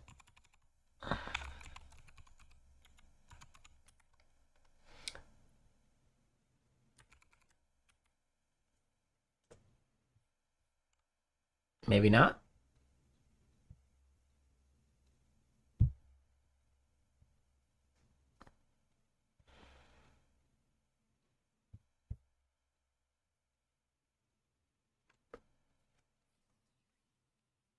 Got a map with mixed keys. Oh.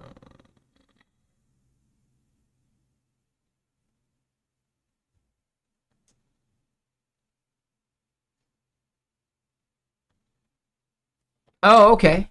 All right. No, that's actually easier. So we're good there.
Verified at is invalid.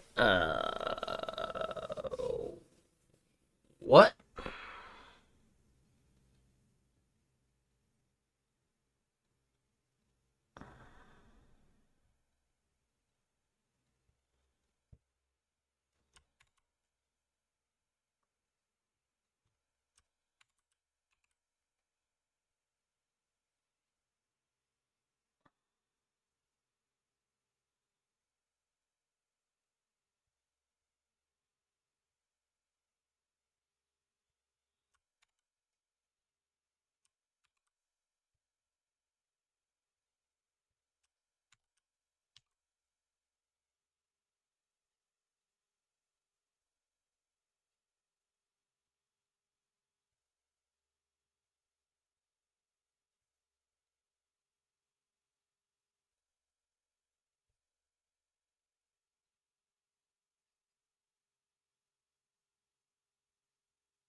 All right, so verified at can't be blank.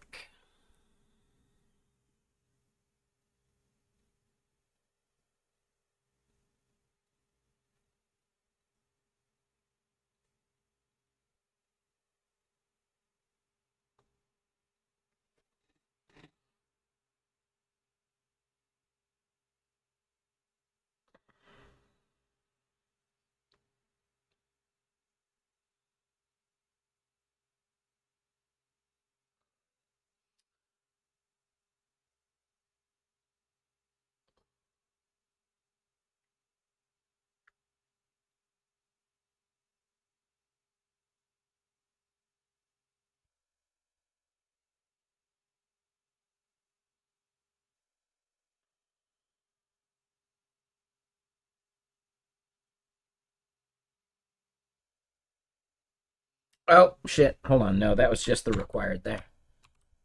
Never mind. I just didn't scroll down far enough.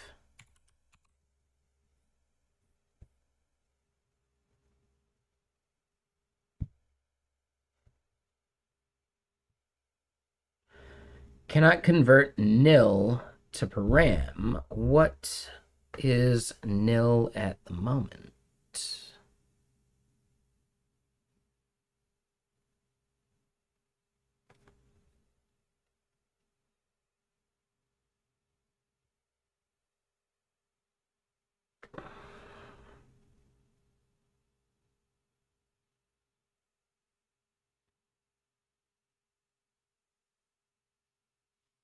Oh, hold up.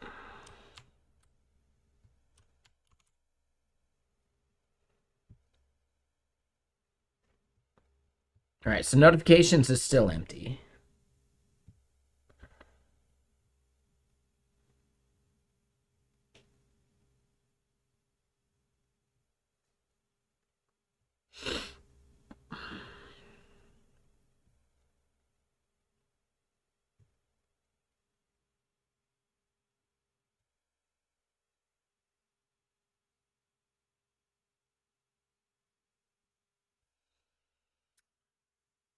So yeah, notification here is actually a problem.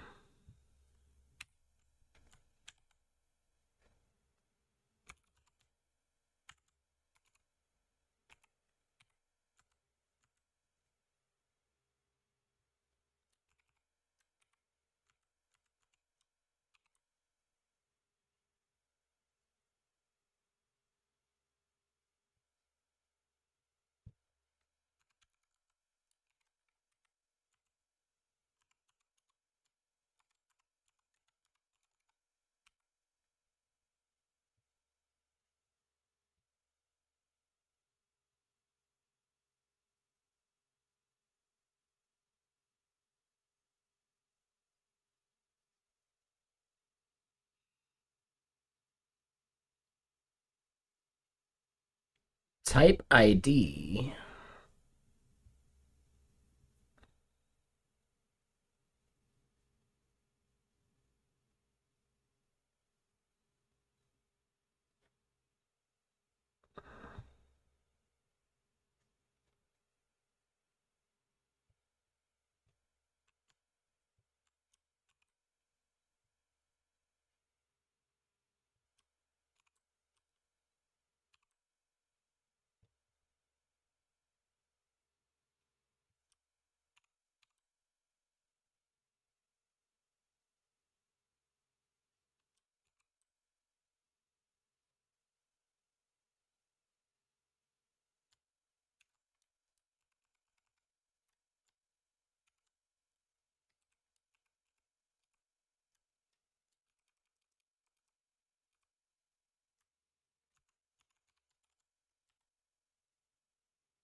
Wait, what?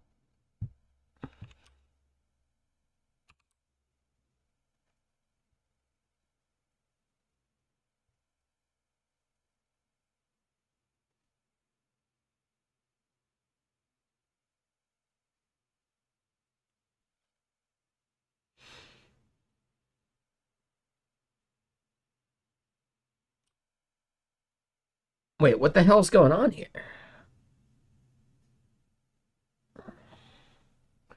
5 years feels like a lot. I mean, 5 years is either a lot or not enough, depending on like what work you've been doing.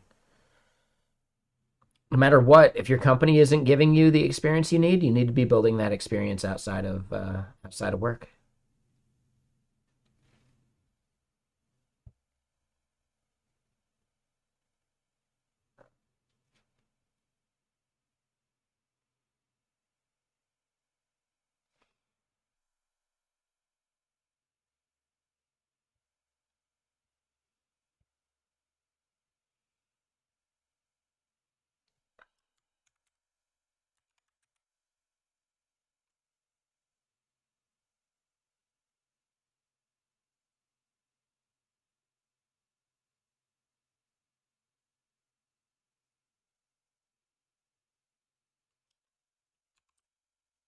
Okay, that seems fine now.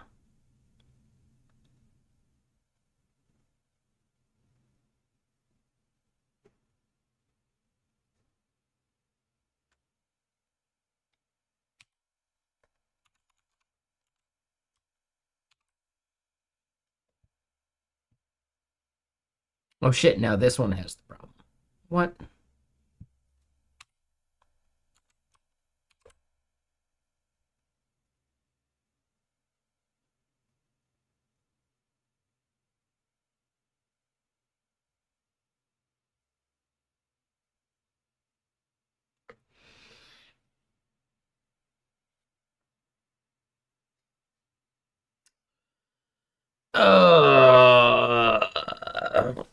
So instead of type, it has to be notification type.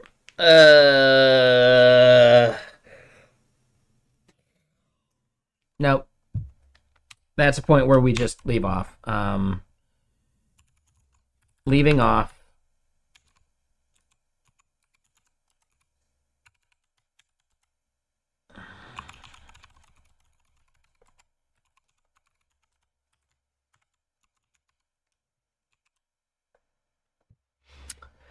Yeah, so like the big issue we're running into is that type here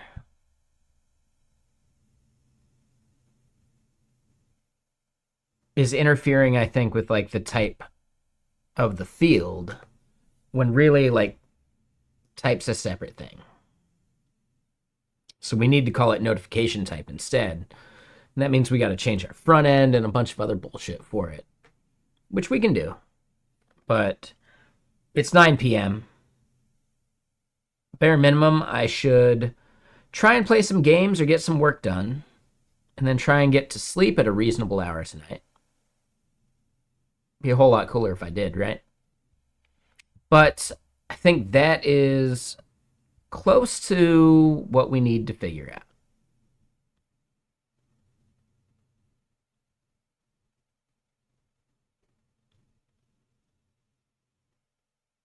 So yeah, instead of type, it's notification type. I think that will solve some of it. Doesn't mean that we're going to be completely bug-free once we've done that, but it's like a step in the right direction. And I'm wondering if that's part of the issue with our discriminator, right? Because type basically refers to another thing. So if we change our discriminator to notification type, then maybe we're good.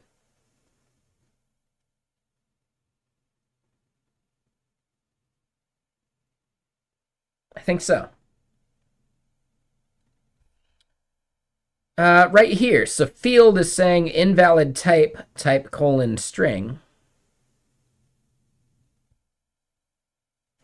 Right? So we're using type as like a field name that I think is just conflicting with the atom that we're trying to like say the type of the field, right?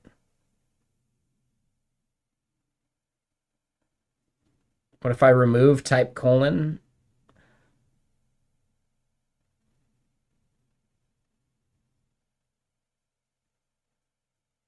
I don't think it saves us.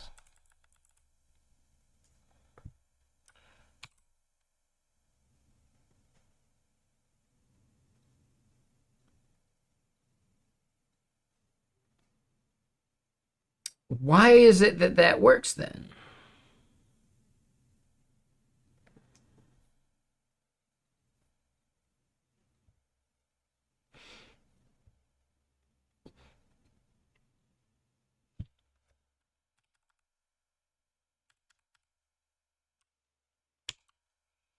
I mean, you could say that, but it's doing that here, right? Like it works for every single other. Well, actually, no, never mind. Why is it that this one works then?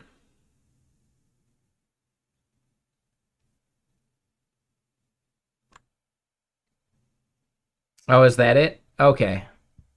Good catch. So that was just me misunderstanding. Okay. So then maybe that's fine. Oh, so it's thing, the actual type, and then the options is the keyword list. That makes so much more sense. No, I get it. That was some boilerplate. All right, now I get it. All right, so we're not totally done yet then. Oh, what is this one?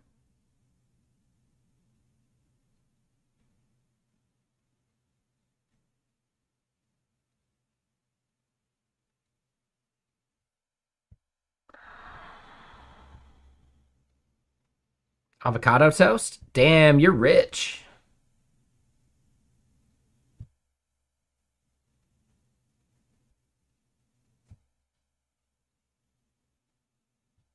That's a meme. All right, so we see that get inserted.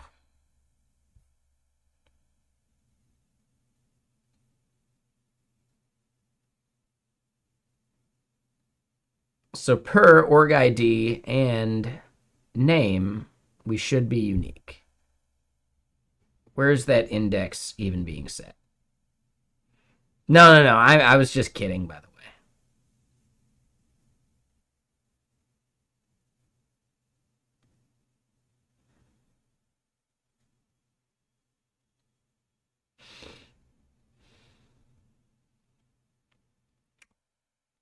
All right, so that's the unique index they're talking about.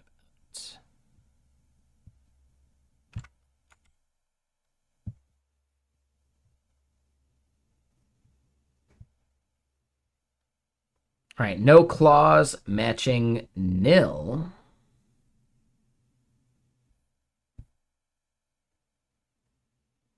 That's a different thing.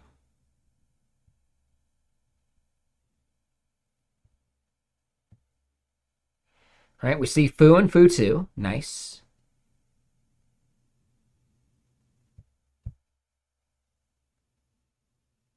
Let me get just any other album going.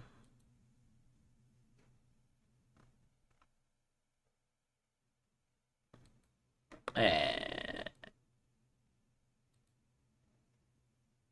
sure.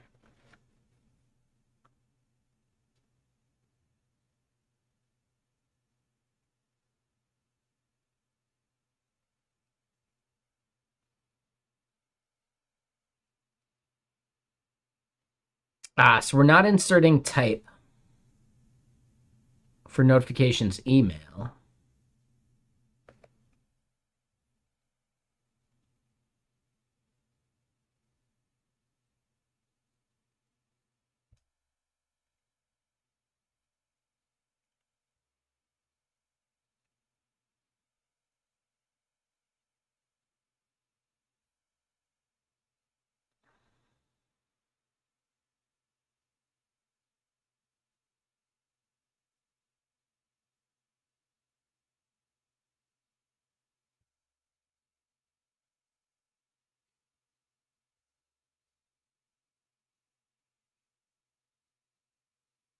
So that's the interesting part. Notification params should have type on it.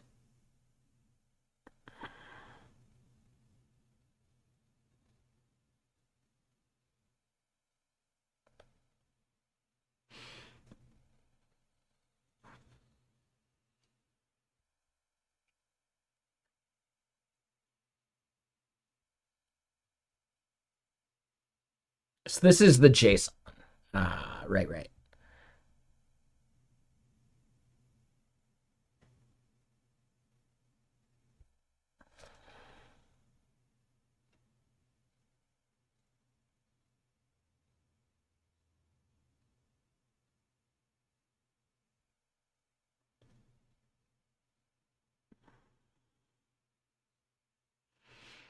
All right, so we see verification code getting logged.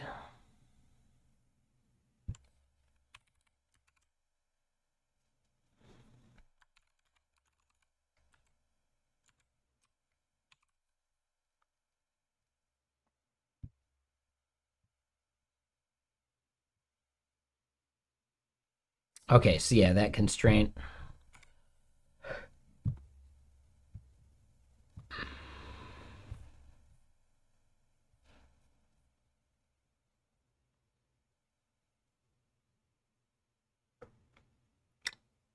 Interesting. Yeah, so type Type is nil?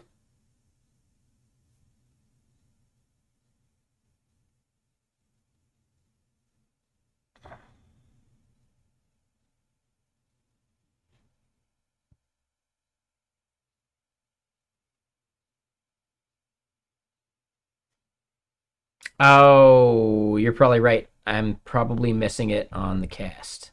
So I got type there, but I don't have it here. Good catch.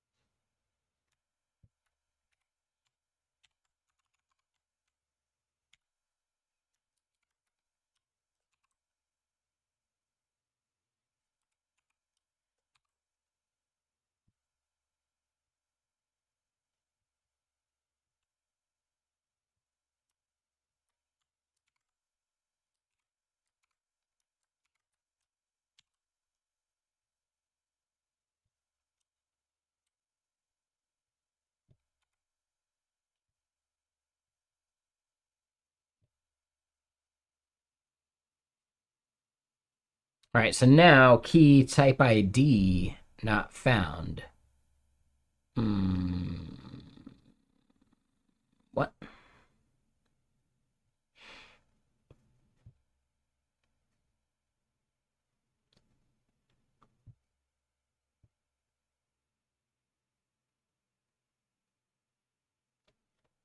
Um. Oh, Lazy Vim actually has Super Maven built in. Oh, interesting. So wait, where the hell is type ID still?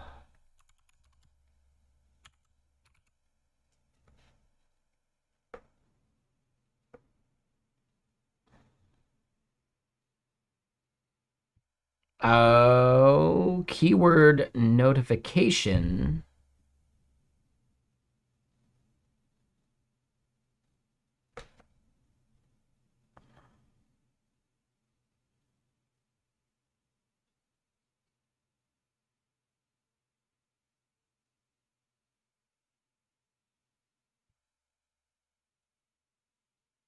Well, yep, nope. That would be it.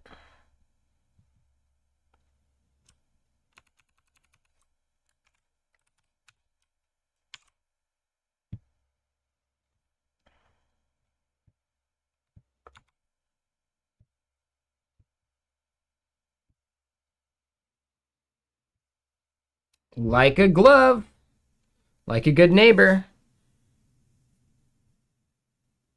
Okay. Well, I normally like to end on an error, but we don't have an error right now. Yeah, thank you, Brainless, for helping me work past that. The thing we want to do tomorrow then is now that we're creating these, we need to then start doing the verification process and we need to start rendering all of these notifications to this list. All right, like we're able to fetch notifications now. It ends up being empty, so we got a bug there. But yeah, thank you for the help. I appreciate that. But yeah, I'm fading. I want to like either play some games or get some work done. Maybe a little bit A, a little bit of B. So I'll be over on the gaming stream here tonight in just a little bit. And yeah, I'm actually fading. I didn't get enough sleep last night. It's my fault. But who do we go raid? Like who's streaming right now?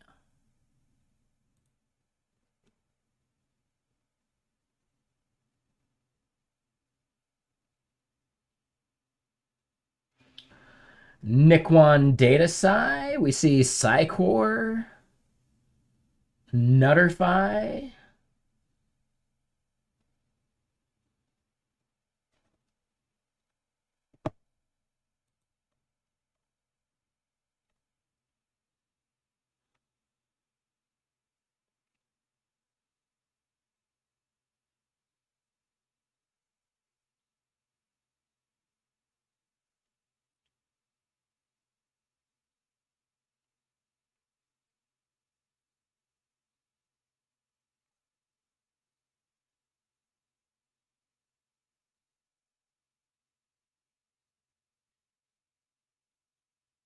Hmm.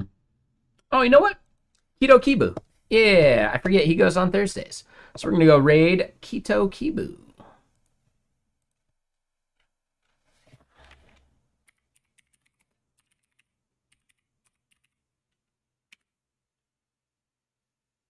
Yep. So yeah, Kevin or Keto Kibu is a super good dude. He's doing some .NET like C Sharpy stuff, some video processing. He's also a Get Kraken ambassador, and he really does. He helps us out a lot with like his really good feedback, and he's just he's an awesome dude. So we're gonna go say hi to Keto Kibu, and yeah, I'll be over on gaming. See some of y'all there. Thank you all for hanging out. YouTube, thank you all for being here. I'll see you tomorrow. Cheers.